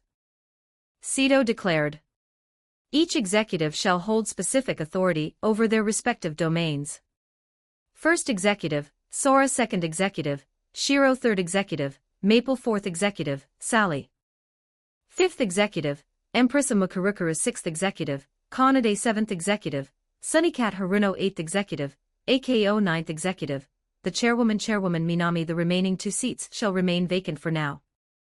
Haruno shall oversee the treasury. The principal shall manage all civil officials. The other executives are independent of their management, but hold equal authority. Cedo continued. Report all issues directly to them. There is no need to notify me. All final decisions shall be reached through deliberation by the Fatui executives. As the words fell, Sora, Shiro, and the others heard system prompts chime in their ears. Congratulations! You have obtained the title Snezhnaya Empire, first seat of the Fatui executives. You have gained the corresponding authority and privileges. The group stood in shock. They hadn't expected a verbal decree from Cedo to translate into actual system-recognized rewards and powers. This was insane. The civilians and soldiers were equally stunned. By delegating his power into 11 parts, Cedo was effectively a hands-off ruler. While he kept the status of emperor, the empire's fate would be decided by a council. This was a move toward equality, not absolute, but a far cry from the life and death whims of traditional tyrants. We thank the emperor. The executives saluted him formally. In such a grand setting, even the casual friends knew to play their parts with dignity. Cedo then looked toward Baifeng. General Baifeng, I bestow upon you the title of General who conquers the South. You are the supreme commander of the Southern Expeditionary Force. Thank you, Emperor. Baifeng was ecstatic. Conquering the South meant he would be the vanguard in any future wars against the other empires. I appoint the adventurer Old 28 as the military strategist for the Southern Expeditionary Force. Sito added this final touch, knowing that Old 28's modern perspective would be the perfect tactical balance to Bai Feng's raw martial prowess. Thank you for reading. Chapter 140, Imperial Planning, Massive Recruitment. Chapter 140, Imperial Planning, Massive Recruitment. Congratulations! You have obtained the status, Military Strategist of the Snezhnaya Southern Expeditionary Force. You have gained the corresponding authority and privileges. Holy **T. In a very uncoordinated outburst, Old 28 blurted out. He stared at the system notification that had suddenly popped up, completely dumbfounded. Status rewards. Authority rewards. Old 28 was incoherent for a moment. Around him, countless generals and cadres stared at him with bizarre expressions. Everyone else is giving thanks, and you just drop a holy **T. What's that supposed to mean? The crowd grumbled internally. Realizing his gaffe, Old 28 quickly lowered his head in gratitude. Thank you, Emperor. Sito nodded and continued bestowing titles. Fatui Guild Chat Channel, Sister's legs are fair at Old 28. Old 28, what was that? Dropping the ball in a setting like this. Old 28, I was just too shocked. Do you guys realize that the moment the guild leader finished speaking, I directly received status and authority rewards? This means if any of you join the Southern Expeditionary Force to go to war, I can actually issue quests to you. Holy **T. The leader gave out 2 rewards with just 1 sentence. That's insane. As expected of the leader, these rewards are way too generous. Does that mean if the leader names city lords later, those people will directly become lords with the actual system authority? The guild channel exploded. The cadres' eyes sparkled as they stared at Sito in the distance. A moment later, Sito looked toward Iori Kitahara and Hidenori Tabata. Adventurer Drunken Lush, I bestow upon you the status of Imperial Diplomat. Thank you, Emperor. Iori was overjoyed. Adventurer Four Eyes, I bestow upon you the status of City Lord of Northcrest. Thank you, Emperor. Hidenori was stunned as he saw his lordship privileges unlock. He couldn't help but feel that the embarrassing dance from earlier that afternoon was worth it. Following them, Sito named 19 more city lords. Half were NPCs, and half were cadres who had contributed significantly to the guild. Among the NPC lords, 2 were beastkin warriors. The guild members who received these titles were ecstatic after all. This was the official unlocking of lordship authority. Meanwhile, the moles within the Fatui Guild immediately reported to their true masters. When other guilds saw the intel, their faces changed. Lordship authority can be granted directly by Sito. Every major guild and family corporation began plotting how to get on Sito's good side. Lordship medals were too rare to find conventionally, they had to find a way through him. After distributing the titles, Sito looked at the 3 queens beside him. Snow Maiden Queen, Mia Snow, your status remains unchanged, you shall rule the Snow Maiden tribe. Elven Queen Ferna, your status remains unchanged, you shall rule the Elven tribe. Merfolk Queen Hylan, your status remains unchanged, you shall rule the Merfolk tribe. The internal management of these 3 tribes shall be handled by the queens themselves. You may draft your own people and report directly to me. Sito treated them with high regard, ensuring their status remained elevated as sovereign rulers under his wing. We thank the Emperor, the 3 queens bowed gracefully. With the appointments finished, Sito swept his arm, his white mantle billowing in the wind. All officials, assemble in the palace. He turned and entered the palace, followed by the newly appointed officials. The rest of the crowd dispersed, many heading off to edit their recordings and upload them to the internet, while the live stream viewers continued to hype up the event. Inside the palace, Sito sat upon the throne, scanning the officials before him with a majestic expression. Everyone, for the Snezhnaya Empire to function normally, I expect you to report any issues directly to the executives. The officials nodded, understanding that the executives were their direct superiors. My king, this general has something to say. Bai Feng stepped forward, fist to his heart. Speak, Sito replied calmly. My king, war has already broken out across the endless continent. Should we take this opportunity to conquer the Storm Empire? Sito rubbed his chin. They didn't have many human or beastkin soldiers yet, though many of the new civilians were level 100 powerhouses. General Bai Feng, recruit 500,000 human soldiers. General Green will serve as your lieutenant general. Understood. Sito then looked at a beastkin General A. Tigerman. General Hu Ben, recruit 50,000 beastkin soldiers to form the Tiger Guard. Yes, sire. Hu Ben roared. Sito surveyed the room. Gentlemen, when recruiting, seek those who are truly ready for the battlefield. Tomorrow night, we launch our campaign against the Storm Empire. I expect these matters to be settled immediately. Yes, sire. The generals shouted in unison. Sito turned to the civil officials. Tally the population quickly. For economic matters, see Executive Haruno. And increase our grain production. Understood. Satisfied, Sito nodded. That is all for today. Aside from the executives, everyone is dismissed. The officials and queens bowed and exited. Finally, only the executives and Sito remained in the palace. Thank you for reading. Chapter 141, Chapter 141, Evil Orb, an orb tainted by the breath of an evil god. Chapter 141, Evil Orb, an orb tainted by the breath of an evil god. Ah, much better. Sito narrowed his eyes, leaning back lazily into his throne. He scanned the executives before his gaze finally settled on the principal. Chairwoman, remember to recruit more people for the guild. Let's open up about 100,000 slots. Previously, players had helped build the city just for a chance to join the Fatui. Now that he was setting a 100,000 member quota, it would surely drive them into a frenzy. I understand, Minami Kotori nodded.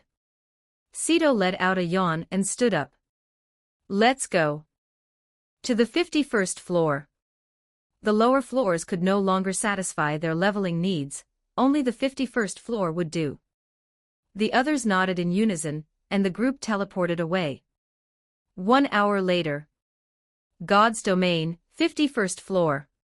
Inside a derelict skyscraper.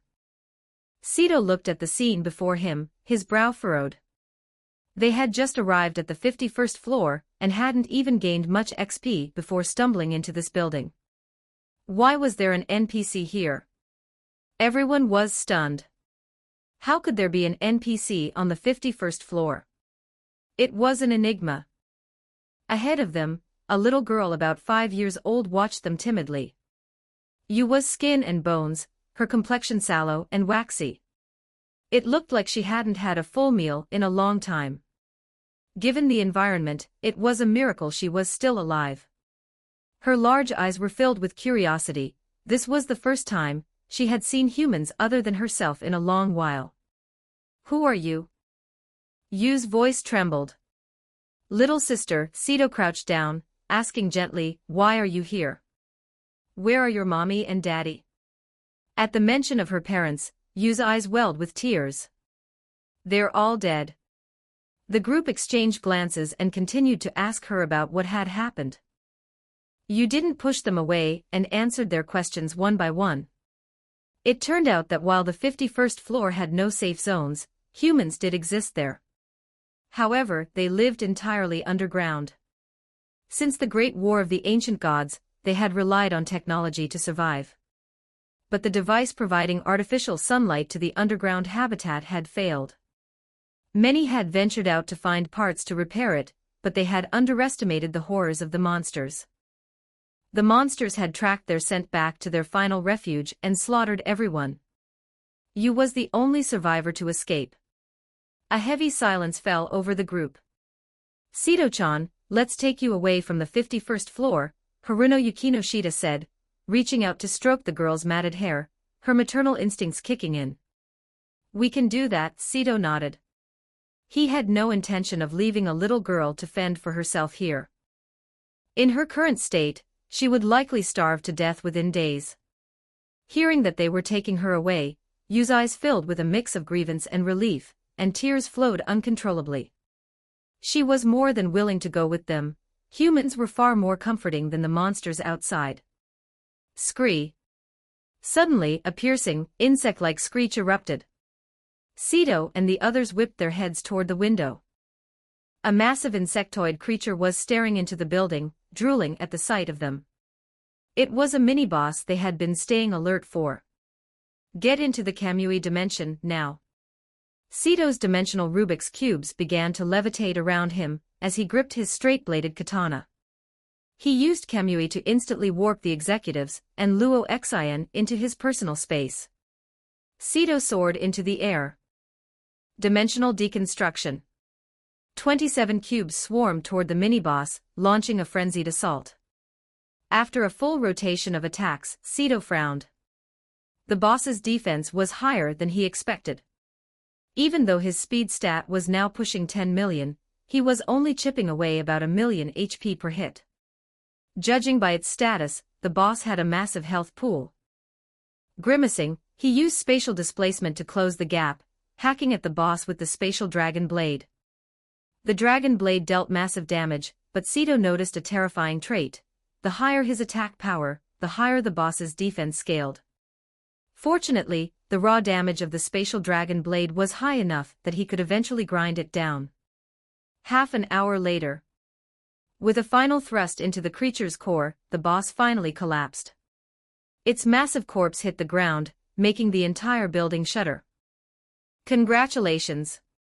Current level, 58, gained 10,000 free attribute points. Your spatial dragon blade triggered its set effect, gained 100 divine power. 100 divine power. Ceto froze. That was a massive reward. His eyes lit up as he looked at the boss's corpse like it was a prime cut of Wagyu.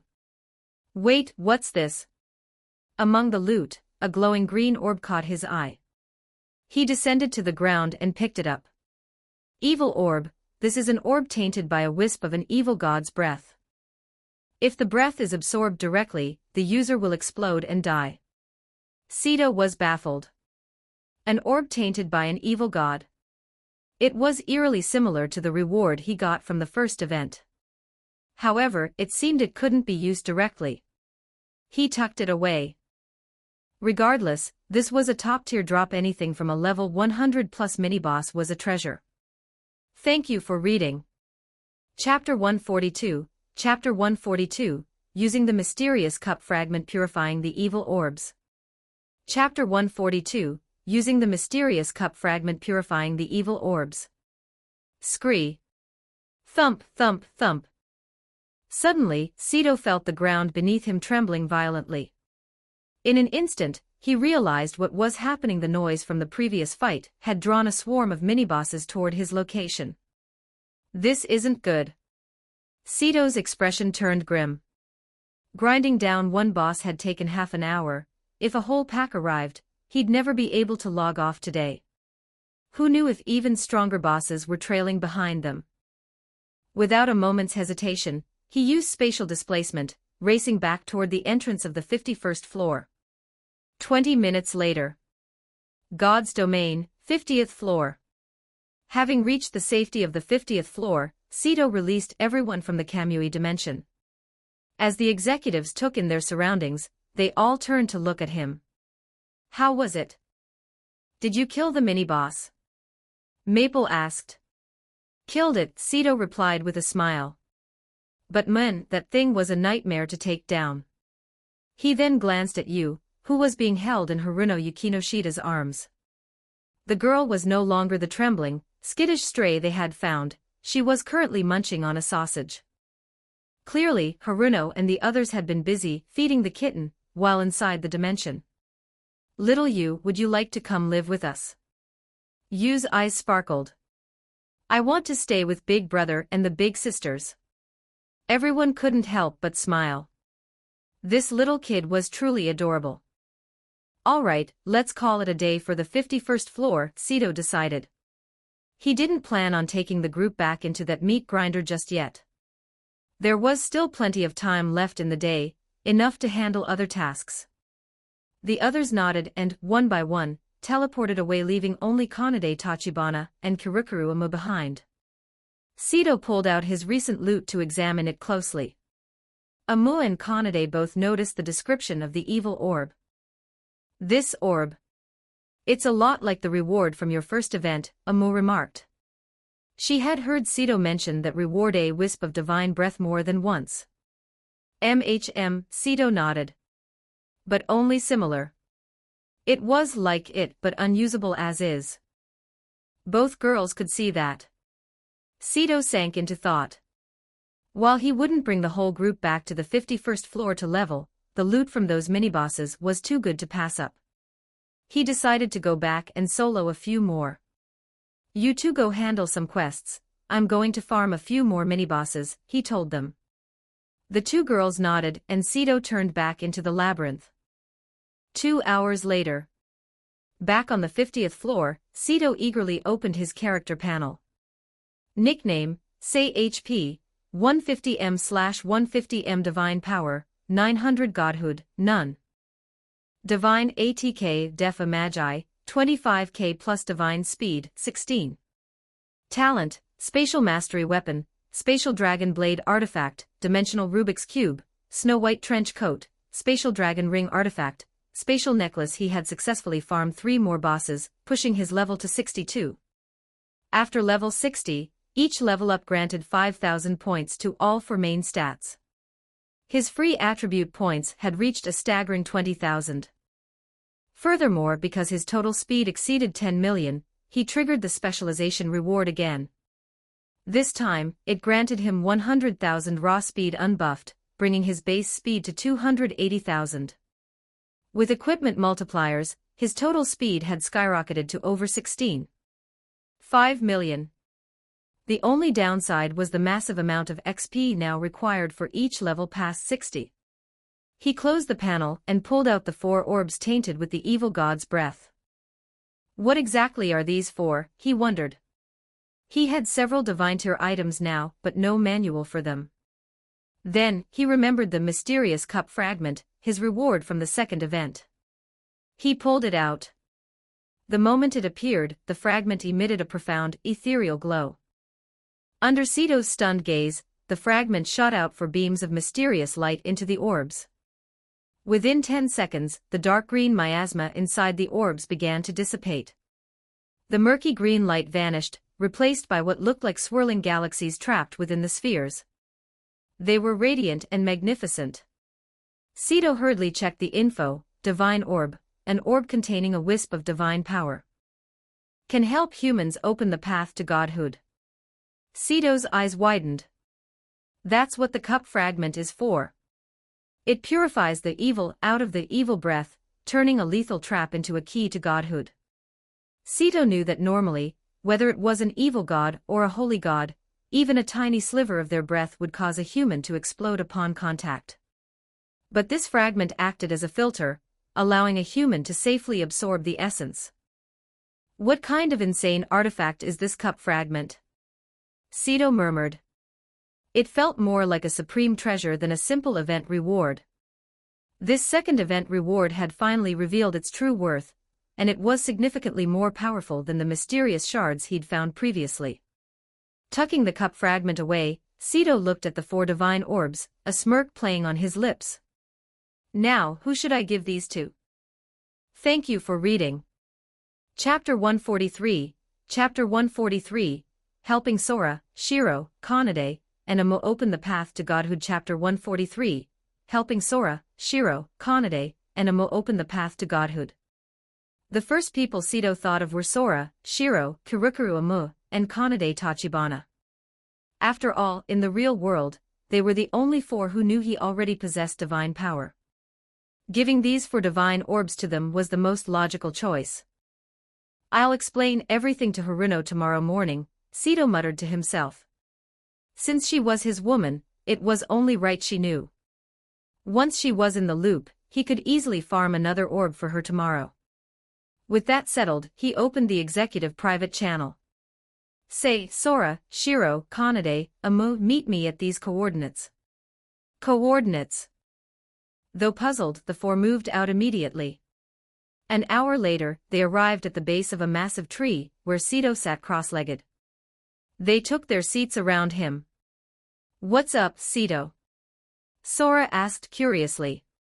Take a look at these, Sito said with a smirk, producing the four divine orbs. The moment their eyes fell on the items, they froze. Divine orbs. Divine breath. Path to godhood. Their eyes widened in collective shock. The sheer weight of what they were looking at was staggering. Sora looked at Sito, his usual eloquence failing him. He was completely incoherent, which made Sito chuckle. Bro, take a breath. Don't get too worked up. Sora took a deep, shaky breath to steady his nerves. How can I not be worked up? In the anime world, Sora was always the calm, tactical genius because he lived in a world where games were everything. His brain was his greatest weapon. But here, in God's domain, power was the ultimate currency, and now, the chance to become a god was being handed to him, with the added bonus that this power manifested in the real world. The three girls were equally stunned, their minds buzzing as they tried to process the information. Go ahead, use them, Sito said, handing the orbs over. They accepted them with trembling hands and immediately began absorbing the divine essence. 10 seconds later, they slowly opened their eyes. How strange. I feel a new surge of energy inside me, Amu said, clenching her fist. Divine power. It's completely overwritten my mana bar, Sora noted, staring at his updated character panel. It seems divine power is the true foundation of a god. Onisama, the prefixes on our base stats have changed too, Shiro added with a small smile. Sora nodded in agreement. How do we obtain a godhead? Kanade asked, looking at the empty godhead slot on her status screen. I don't know yet, Sito shook his head. We'll have to figure that out as we go. The requirements for upgrading to divine artifacts are pretty brutal, though, Sora sighed, looking at his gear. My set effects aren't as convenient as your spatial devour for farming materials. The others checked their own gear. By now, everyone in the inner circle had full sets of gold tier equipment thanks to their hoard of materials, and the loot god luck within their party. However, upgrading to artifact tier required massive amounts of red tier materials, which they had mostly exhausted. Let's log off and see if the power has manifested in reality, Sito suggested. Everyone agreed instantly. Sito's bedroom. Sito pulled off his gaming helmet and looked at the two girls beside him. When he saw that their casual clothes had been replaced by their in-game combat gear, a smile tugged at his lips. The manifestation was successful. Kanade and Amu removed their helmets and, sensing the change, instinctively tested their powers. A pair of pure white wings erupted from Kanade's back, lifting her into the air, while Amu's fists glowed with a menacing black light. It actually worked. Amu's lips curled into a confident smirk. This feeling of raw power was worlds away from the limitations of a normal human body. It feels good, Kanade added softly. Watching them, Sito was reminded of his own excitement when he first brought his powers back. Don't get too carried away yet. Let's go check on Sora and Shiro, Sito interrupted. He used spatial displacement, taking the girls with him to the apartment next door. The Blanks' apartment. The trio appeared in the living room to find the siblings already experimenting. Sora's longsword was wreathed in flames, while Shiro was inspecting a set of high-tech mechanical armor she had manifested. This is incredible. Sora shouted, his eyes wide. I feel great. That chronic exhaustion from pulling all-nighters is completely gone. Very comfortable, Shiro chimed in. Sito laughed. The siblings' messed-up sleep schedules had finally met their match in divine regeneration. All right, everyone, listen up for a second, Sito said, his tone turning serious. The room went quiet as all eyes fell on him. The fact that we have these powers must stay a secret. As long as no one catches us, we never speak of it to outsiders. If word gets out, our peaceful daily lives are over. Thank you for reading. Chapter 144, Chapter 144, Accepting the Quest, the 40th Floor's Ferocious Beast Paradise. Chapter 144, Accepting the Quest, the 40th Floor's Ferocious Beast Paradise. Things had to be made clear. Even though the group wasn't likely to gossip, Sito gave them a firm reminder to be cautious. If their powers were exposed in the eastern country, the worst-case scenario would likely be government recruitment or protective surveillance. But other nations? If they learned of such power, they wouldn't hesitate to use every means necessary, including assassination, to eliminate the threat. This secret had to stay buried. The others nodded solemnly. Don't worry, Shiro and I hardly ever leave the house anyway, Sora grinned. Kanade and I won't say a word, Kirukuru added. She understood the ways of the world and possessed the self-control to match. As for Kanade, she barely spoke to anyone outside their inner circle to begin with. Sito nodded in satisfaction. All right, let's all perform a true login. It's time you experienced what it's actually like. As the words left his lips, Sito logged in, his physical form vanishing before their eyes. The others followed suit. Upon entering the game, they were immediately greeted by a system prompt. So we only have one life this way. Sora rubbed his chin. This meant that dying in the game resulted in true, permanent death. This mode was clearly not meant for reckless exploration or high-risk suicide missions. If your life was gone, everything was gone. We need to use True Login regularly, Sito explained. The era is changing. We can't remain flowers in a greenhouse who have never tasted the bitterness of a real struggle. We need to familiarize ourselves with the sensation of true combat and the instinct of survival. The logic was sound. As more people manifested their abilities in reality, the world would only become more dangerous. Early exposure to a sense of crisis would be their greatest advantage. Where are you heading first? Sora asked. Kanade and I are going to finish the quests we started earlier, Amu replied. I'm going to check out the 40th floor, Sito decided. The 40th floor was known among players as the Ferocious Beast Paradise. It was a realm teeming with various high-level beasts where safe zones were actually the territories of specific beast tribes. These tribes were naturally hostile to one another. A player's initial teleportation point determined their home tribe, and all beasts and players from other territories were considered enemies. The true value of this floor lay in the beast corpses. When wars broke out between tribes, the fallen beasts, if not consumed by the victors, would condense into rare crafting materials. Players on this floor were often nicknamed corpse looters. However, looting wasn't easy. Stepping 100 meters outside your tribe's territory alone was a death sentence. Most players had to follow their tribe's beasts when they went out to hunt, but beasts rarely left leftovers. You had to be fast, and you had to be lucky. All right, let's split up then, Sora suggested. He and Shiro had their own unfinished business to attend to. God's Domain, 40th floor. Inside a hidden cavern. As soon as Sito materialized, he was nearly staggered by the sight before him. Looking at the ferocious beasts of his assigned safe zone, he almost spat out a mouthful of blood. Since when were tiny kittens considered ferocious beasts? Sito's mouth twitched. Before him stood a colony of small, white-furred cats, each sporting a distinct crescent moon mark on its forehead. They stared at him with wide, adorable eyes, looking more like pampered pets than legendary monsters. Scanning the area, he realized he was the only player in this cavern. The environment was clearly a natural cave system that served as the cat's sanctuary. Little Sun Moon, Sito called out. The cat jumped out from his ring and landed gracefully on the cave floor. The moment she appeared, every white cat in the cave froze. Seeing Sun Moon's elegant posture, the entire colony suddenly prostrated themselves, bowing their heads as if acknowledging their queen. Sito blinked, stunned. Your pet, Sun Moon, has become the queen of the White Moon Cat tribe.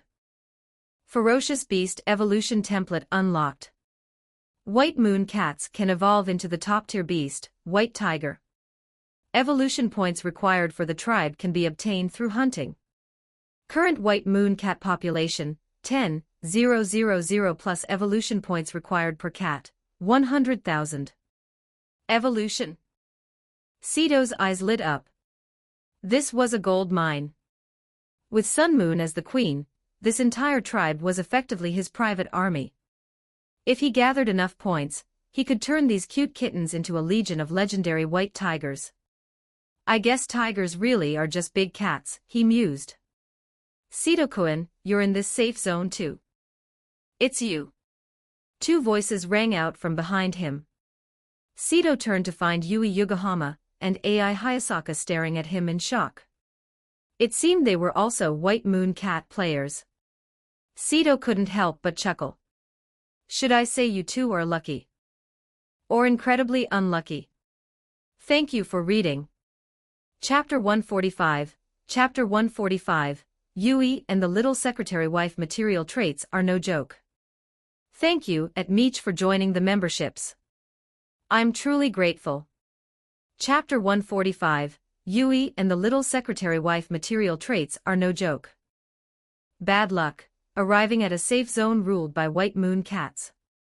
Good luck, the ferocious beast that White Moon Cats evolve into is the White Tiger, the apex predator of the 40th floor. Is there a problem? Yui Yokohama asked, looking utterly bewildered. Take a look around, Ai Hayasaka said calmly, scanning their surroundings. Yui finally took in her environment and let out a startled cry. Hey, hey, hey! Why is our beast sanctuary full of cats? Cats as ferocious beasts. I may not be the smartest student, but you can't fool me like that, Yui complained internally. Hayasaka, however, remained composed and turned her gaze toward Cito. The bad luck was encountering cats. Hayasaka noted. So what's the good luck? Don't tell me it's just running into you, Cito-kun. Of course not, Cito shook his head with a smirk. These cats can evolve into the legendary White Tiger. Once they transform, our safe zone will be the most powerful on this floor. Both girls froze. White tigers?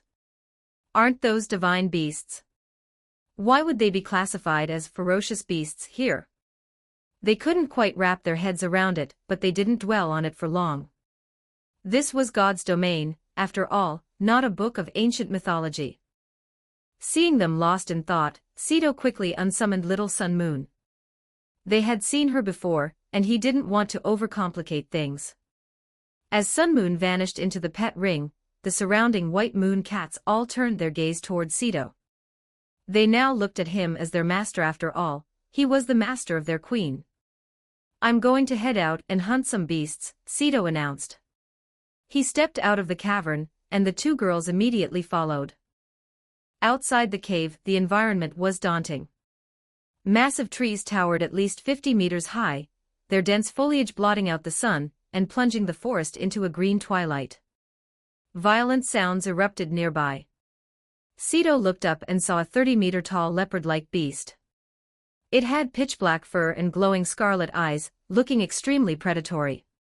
Facing it was a 40-meter-tall ape with 2 pairs of horns and 4 muscular arms, which were currently raining blows down on the leopard. Black Flame Leopard Calamity Ancient Ape. The stats of the 2 mini-bosses appeared in Cito's vision. The spectacle was breathtaking. The players weren't exaggerating, he thought. I just stepped out and immediately found 2 powerhouses. The 40th floor was a land of treasures, but it was also a graveyard. For the strong, it was a playground, for the weak, they were nothing but cannon fodder. Yui and Hayasaka caught up. Seeing the titanic struggle ahead, they instinctively tucked themselves behind Cito. His back felt like the safest place in the world. Cito-kun, should we wait to scavenge the remains? Yui asked. No need to scavenge, but... Cito turned to Yui and placed a hand on her head, gently ruffling her hair. Yui-chan, when we're alone in the game, you can call me by my name. But when others are around, let's stick to our in-game aliases. I understand. Yui stammered, her face flushing. The sensation of him stroking her head was unexpectedly comfortable. It made her heart flutter like a trapped bird. Beside them, Hayasaka gave him a dead-eyed stare. Here he goes again, the little secretary grumbled to herself. Is he planning on flirting with every single girl in our class? Sito glanced at her. Noticing her lifeless, judgmental gaze, he suddenly stepped into her personal space. Before she could react, he leaned down and pressed his forehead against hers. Little secretary. Are you thinking about something naughty again? Hayasaka froze. Staring into Sito's sapphire eyes which held the distinct golden hexagram pattern, she felt her face rapidly heating up. She was speechless. She scrambled back a few steps to put distance between them. Although she acted like a love guru when advising Kaguya Shinomiya, she was actually a total novice herself. She had spent so much time serving Kaguya that she'd never had a chance to experience romance. Seeing both girls so flustered, Sito teased, "You know, Yui and the little secretary really have wife material written all over them. One who would never argue with her husband. And one who is a pro at cooking and housework. I wonder who the lucky guy will be." Yui and Hayasaka were mortified, their faces turning a deeper shade of crimson. They looked at each other and then looked away, overwhelmed by how blunt he was being. Suddenly, a shadow lunged from the brush behind Hayasaka. Sito vanished, using spatial displacement to appear behind her in a flash. His dragon blade cleared its scabbard in a blur. The beast was dead before it hit the ground. Killed ferocious beast. Gained 20 evolution points. Sito scoffed. A measly level 30 beast. Where did you get the courage to try an ambush? The girls finally reacted, spinning around to see the corpse. An ambush. The 40th floor really was a death trap. Sito turned his attention back to the two giants fighting ahead. He reached out and gave Hayasaka's head a brief, reassuring pat. Be careful, little secretary. Don't let your guard down. With those words, he gripped his spatial dragon blade and strode toward the bosses without looking back. Feeling the lingering warmth on her head, Hayasaka felt a strange, fluttering emotion rise in her chest, her face still tinged with pink. Thank you for reading. Chapter 146, Chapter 146, Yui, ahem, I'm just soaking up XP with the top player.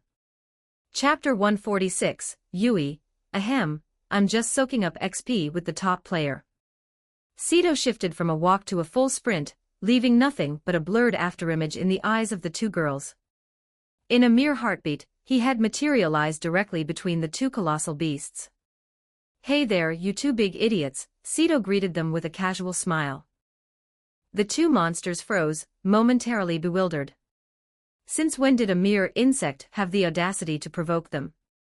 Infuriated by the intrusion, the two ferocious beasts bellowed in unison at Sito. The sheer force of their breath made Sito grimace, the stench was absolutely revolting. Dimensional slash. His right hand swept the dragon blade outward. A concentrated arc of blade light erupted, hurtling toward the two behemoths. Seeing the two bosses howling in pain but not yet dead, Sito pressed the assault. A few moments later. Killed ferocious beast.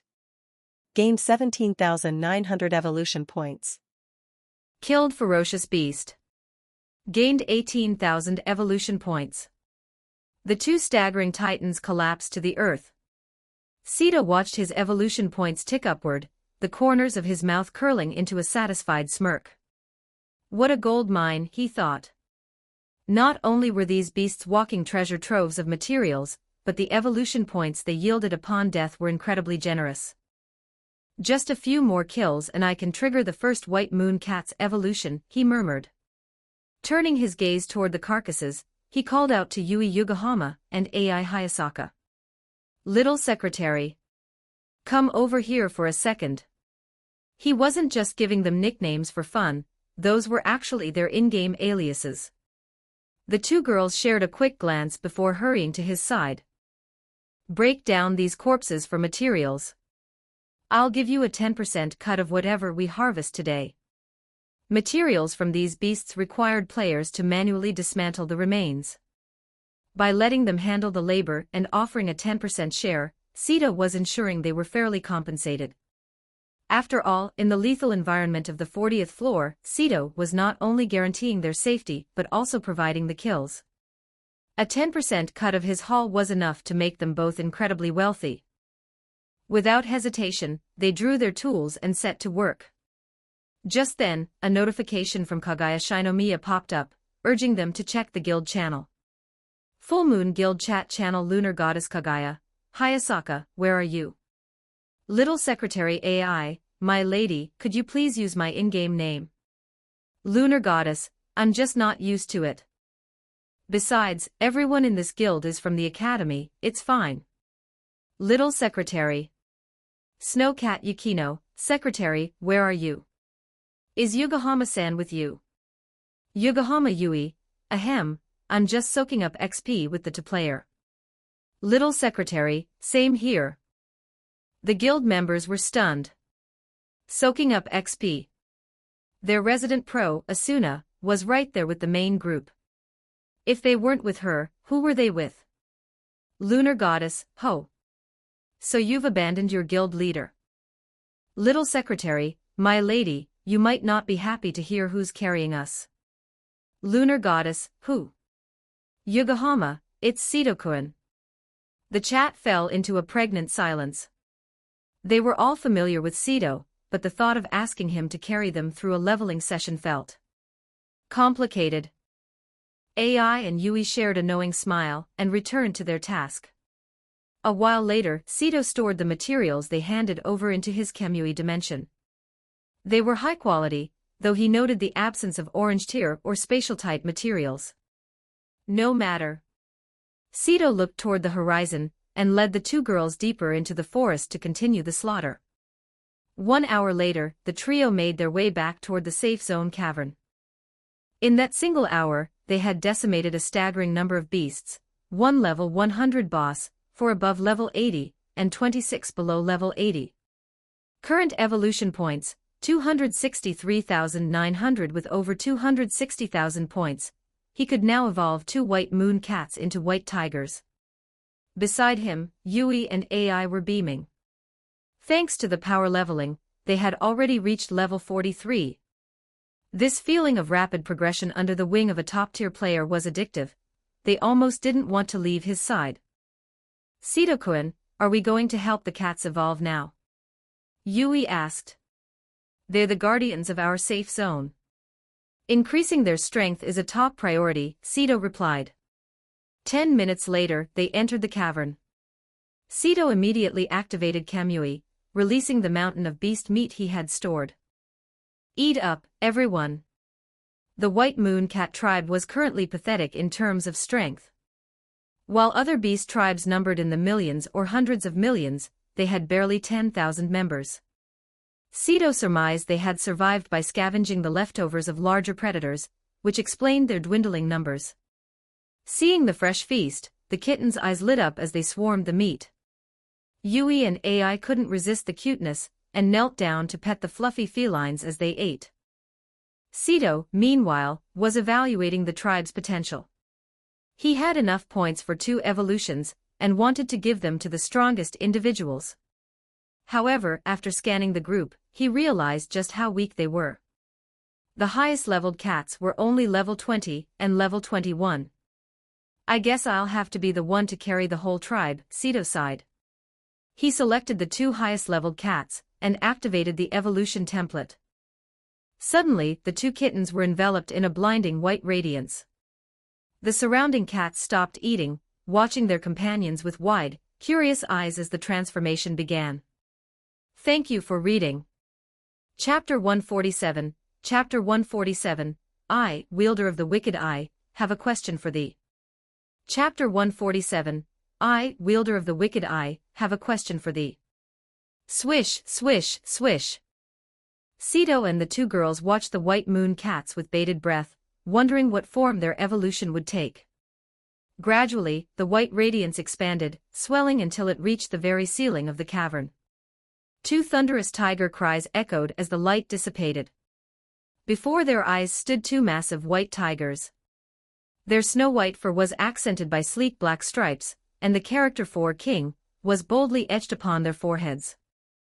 These tigers were over 50 meters long, possessed piercing blue eyes full of majesty and primal ferocity, and radiated an immense pressure. A faint, holy white aura swirled around them, making them look less like ferocious beasts and more like divine guardians.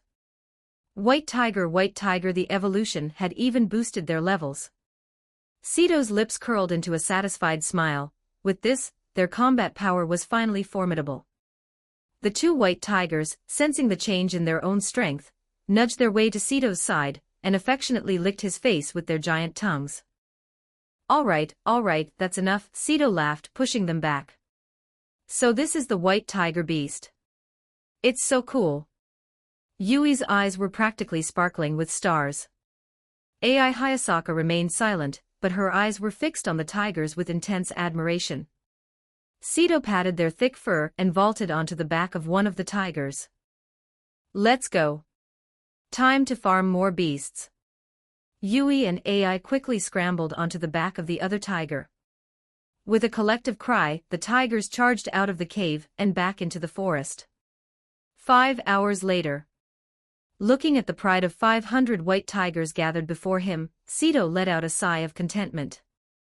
He had managed to evolve 500 cats primarily because they had stumbled upon a massive clash between two rival beast tribes, allowing him to rake in a mountain of evolution points. Furthermore, Sito checked his Kamui dimension.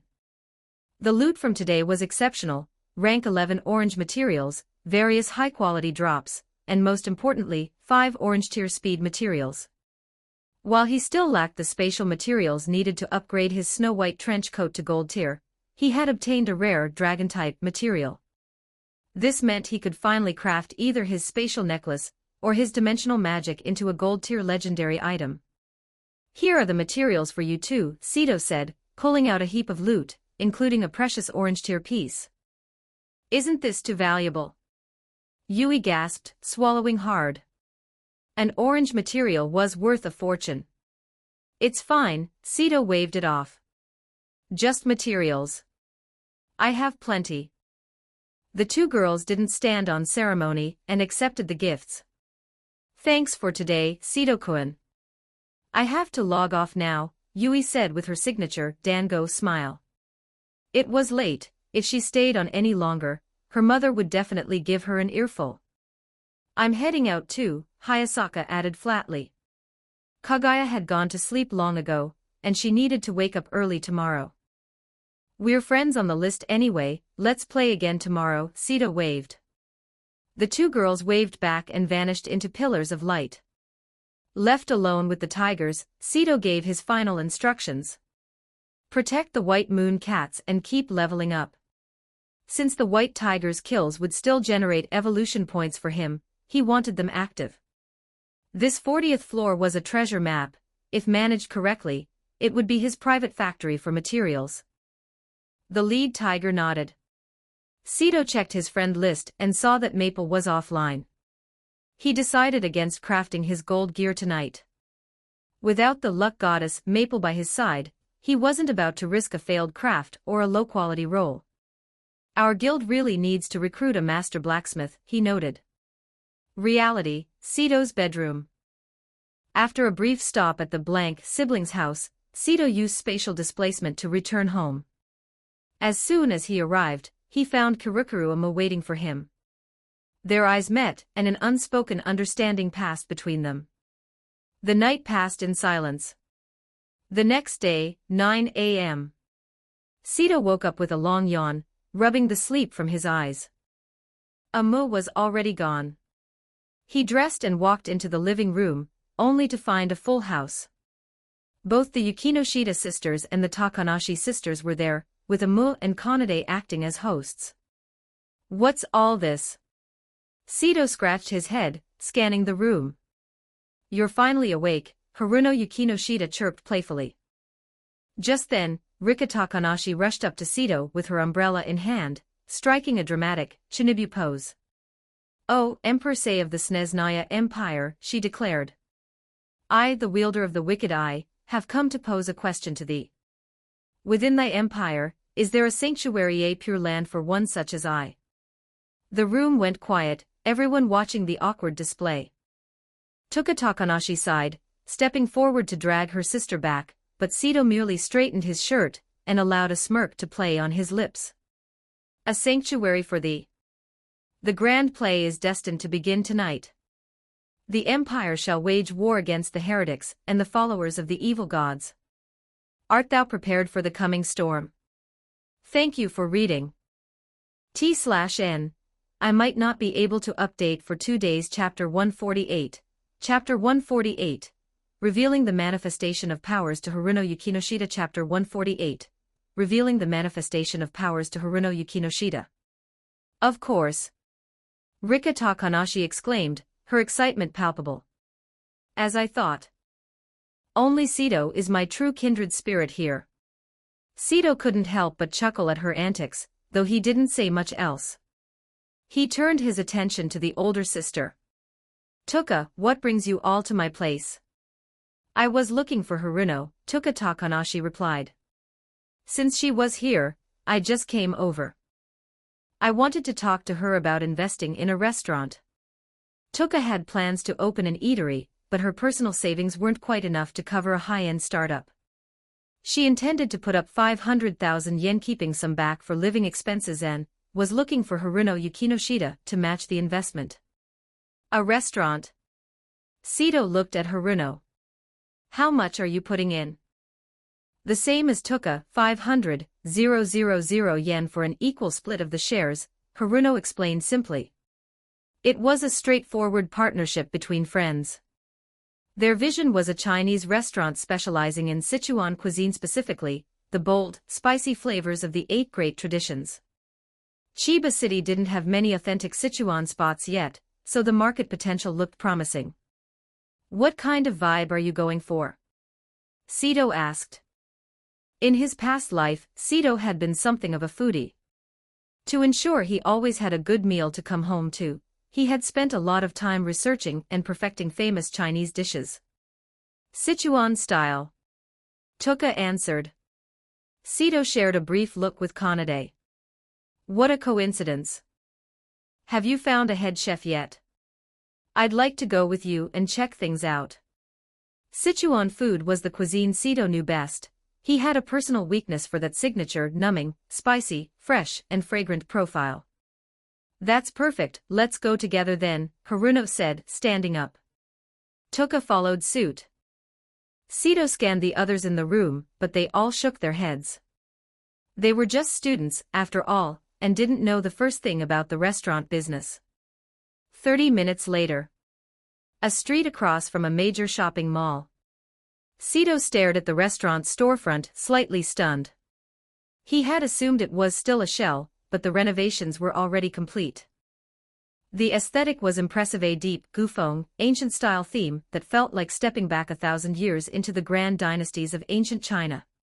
Tuka unlocked the door and led them inside. The interior was equally tasteful, mahogany tables and chairs, with each private booth bearing an elegant, poetic name. "Boss, you're here." A middle-aged man in a white chef's uniform walked out to greet them. "Chef Yi," Haruno acknowledged him. Chef Ye's gaze lingered on Sito, with a hint of curiosity. This young man is doing well for himself, being the kept man of 2 beautiful bosses.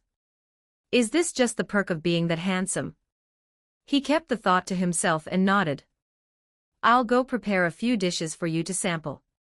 As he headed back to the kitchen, the trio sat down.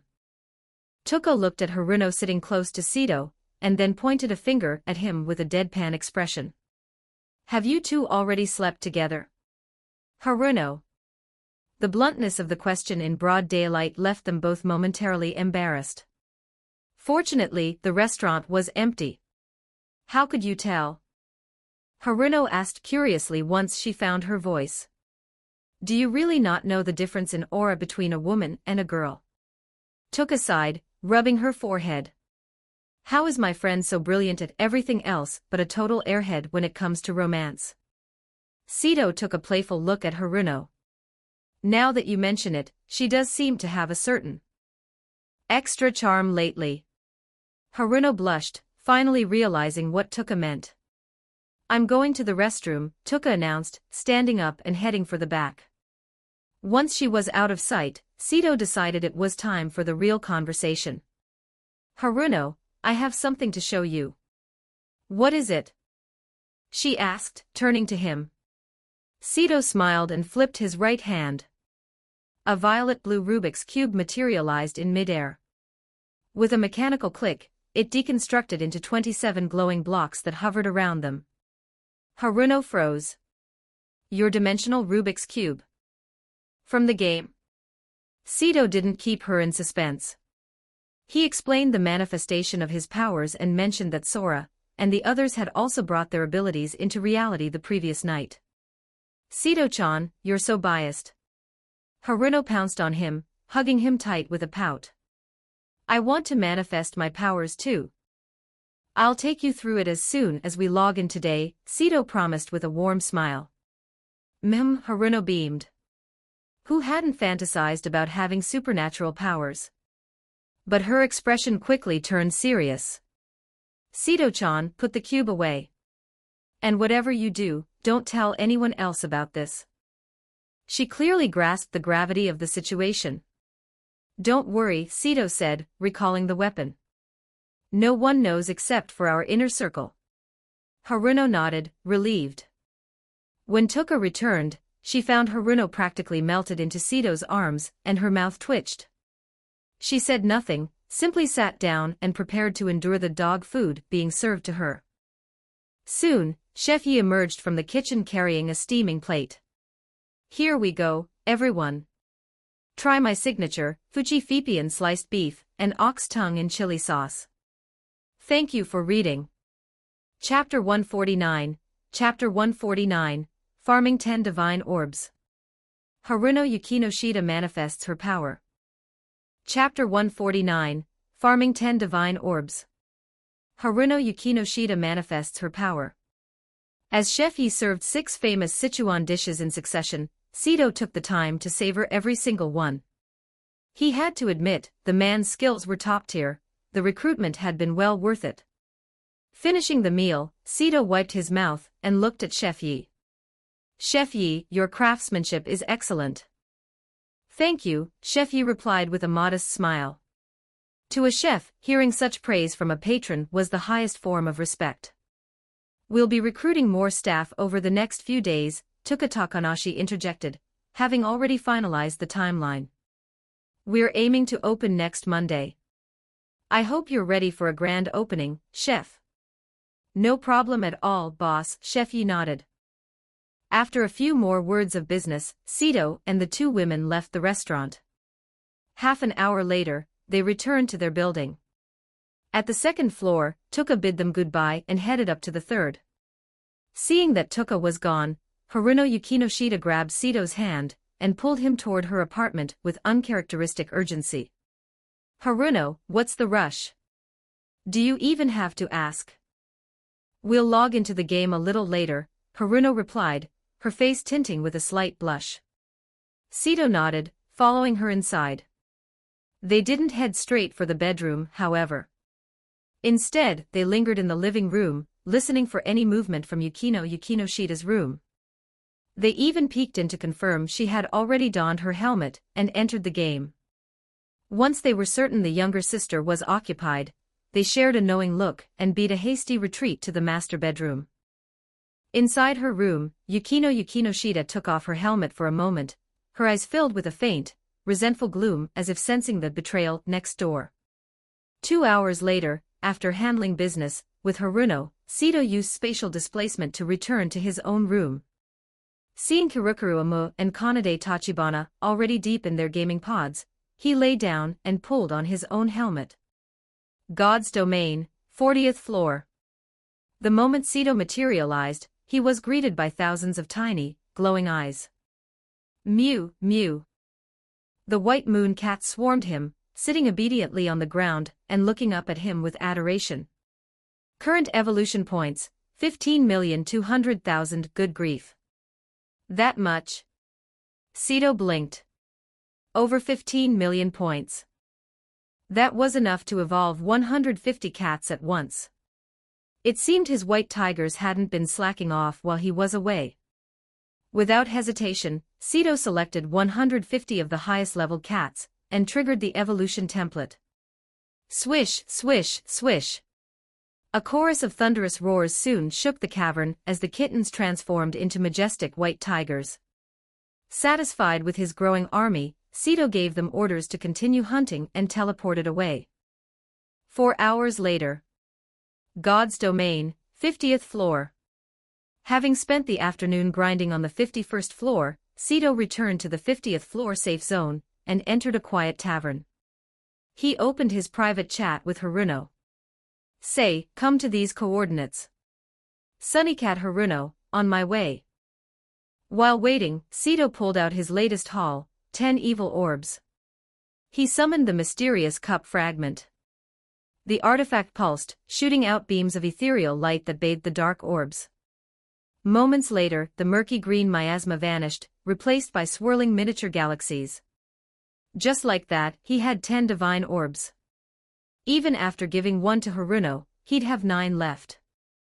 He began mentally tallying the recipients. Maple, Sally, AKO, and Minami Kotori. The Empire's executives were definitely on the list, though perhaps not all at once. Yukino was a given too.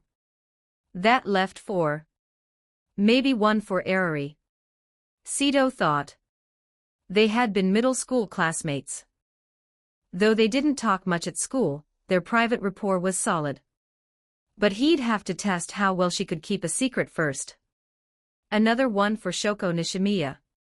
She was a childhood friend of his and the blank siblings. That gentle girl deserved a pure land of her own.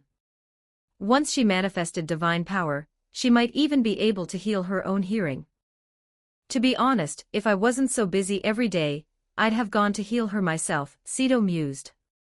But giving her a divine orb is essentially the same, and she's definitely someone who can keep a secret.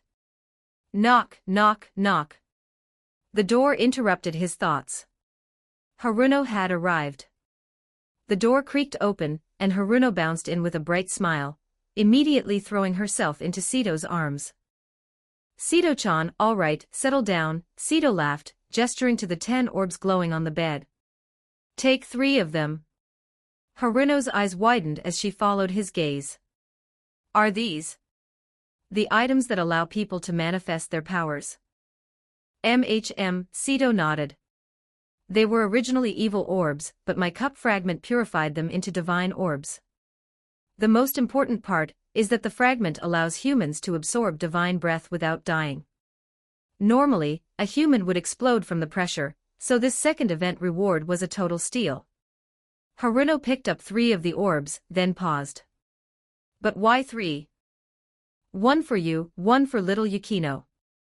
I know you'd want that. And the third? Sito grinned. For Mama-san, of course. T/N, mother-in-law. Thank you for reading. Chapter 150, Chapter 150, Madam Yukino Shida. I didn't expect my physical functions to return to my youth. Thank you at KYNX for joining the memberships. I'm truly grateful. Chapter 150, Madam Yukino Shida. I didn't expect my physical functions to return to my youth. Madam Yukino Shida. The ultimate wife candidate. Sito knew that to inherit the ambition of the Prime Minister, Cao Cao, he couldn't do without her guidance. Although she hadn't taught him much yet, Sito was confident that sooner or later, she would be the one giving the lessons. As expected of the madam. Truly impressive, Sito thought to himself. I almost forgot, Haruno Yukino Shida said, rubbing her temples. She couldn't just focus on little Yukino, she had her mother to think about as well. It was a good thing, Sito reminded her. Have them both teleport over, Sito said with a smile. Haruno nodded. It was perfect, the 3 of them, mother and daughters, could manifest their powers together. Haruno quickly sent messages to her mother and sister. The two waited quietly in the room until a knock sounded. Haruno opened the door to find Madame Yukinoshita and Yukino standing there. As the madam stepped inside, before Sito or Haruno could utter a word, she spoke with a sharp, serious gaze. "Have already done it, haven't you?" "Haruno." The two shared an awkward glance. Earlier, Tuka Takanashi had seen right through them in person. But here in the game, Haruno was draped in mage robes. Logically, it shouldn't have been obvious. Yet, the madam had nailed it with a single look, her tone leaving no room for denial. Sito cleared his throat. "Auntie, don't be upset. We have a surprise for you." Haruno immediately caught on and revealed the divine orbs in her hand. The madam and Yukino froze, staring at the items. Divine orbs. They had no idea what such things were for. Sito took the lead and explained the situation. As they listened, both women were stunned. Manifestation. In reality. Madame Yukinoshita took a deep breath. "Sito, can you guarantee that what you're saying is the truth?" "Absolutely." Sito nodded, his expression solemn. Realizing he wasn't joking, the madam fell silent. She had thought God's domain was merely the next frontier for economic development. She never expected it would usher in an era of superpowers. It was a lot to process. Beside her, Yukino's mind was reeling as she realized the gap between the Full Moon Guild and Sito was far wider than she had ever imagined. After a long silence, the madam looked at the couple. "Do you think the authorities know about this yet?" "Probably not." Sito shook his head and described his normal daily life since gaining his powers. Hearing that everything seemed quiet, the two women nodded. "You really are a fine son-in-law," the madam's tone shifted. She looked at Sito with a softened gaze and a faint smile. Giving her a gift like this. She felt she had made the right choice in accepting him. After all, how many sons-in-law could hand over the keys to reality itself? Even Yukino's gaze toward Sito changed. The fact that he thought of her at a time like this proved her importance to him. "All right, you three should use them now," Sito urged. Haruno handed an orb to each of them. The three women activated the orbs simultaneously as Sito watched. A moment later, they opened their eyes, faces flushed with the excitement of feeling an entirely new power surging through their veins. "Log off first," Sito reminded them. "You'll be able to feel the changes more clearly in the real world." Reality, Haruno's bedroom. Sito pulled off his helmet and used spatial displacement to appear in Haruno's room. He found her staring intently at a fireball flickering in her palm. "How does it feel?" "Incredible." Haruno chirped playfully. She felt better than ever, strong enough, she joked internally, to go 10 rounds with Sito. She gave him a meaningful look, and Sito understood instantly, but he shook his head. "Go check on Yukino first. I'm going to use teleportation to check on Mom." "Fair point," Haruno agreed. In the next second, Sito vanished from her sight. The Yukinoshita estate, Madame's bedroom. Madame Yukinoshita, having just manifested her powers, sat on her bed inspecting her in-game weapon and attire. Her eyes were filled with wonder. "I didn't expect my physical functions to return to my youth," she murmured. Though her outward appearance hadn't changed, the surge in vitality and strength was undeniable. Suddenly, zip. A figure appeared in mid-air and landed directly on her bed. "Who is it?" the madam barked, her brow furrowing as she raised her staff. When she saw it was Sito, her face instantly turned crimson. "What do you think you're doing? You're blushing." 30 minutes later. Haruno sat in the living room, looking at her sister who was holding her staff. She was growing increasingly puzzled. "That's strange. Why isn't Sito-chan back yet?" She had been waiting for him to return from checking on their mother, but he was nowhere to be found. "Why don't we just log in first?" Yukino suggested expressionlessly. "With his abilities, he's certainly not in any danger." Haruno nodded. The two sisters then used the true login method and disappeared back into the game. Thank you for reading. T/N, you guys, I'm back. I was kinda busy these days. Don't forget to like and subscribe to Novels Wonderland.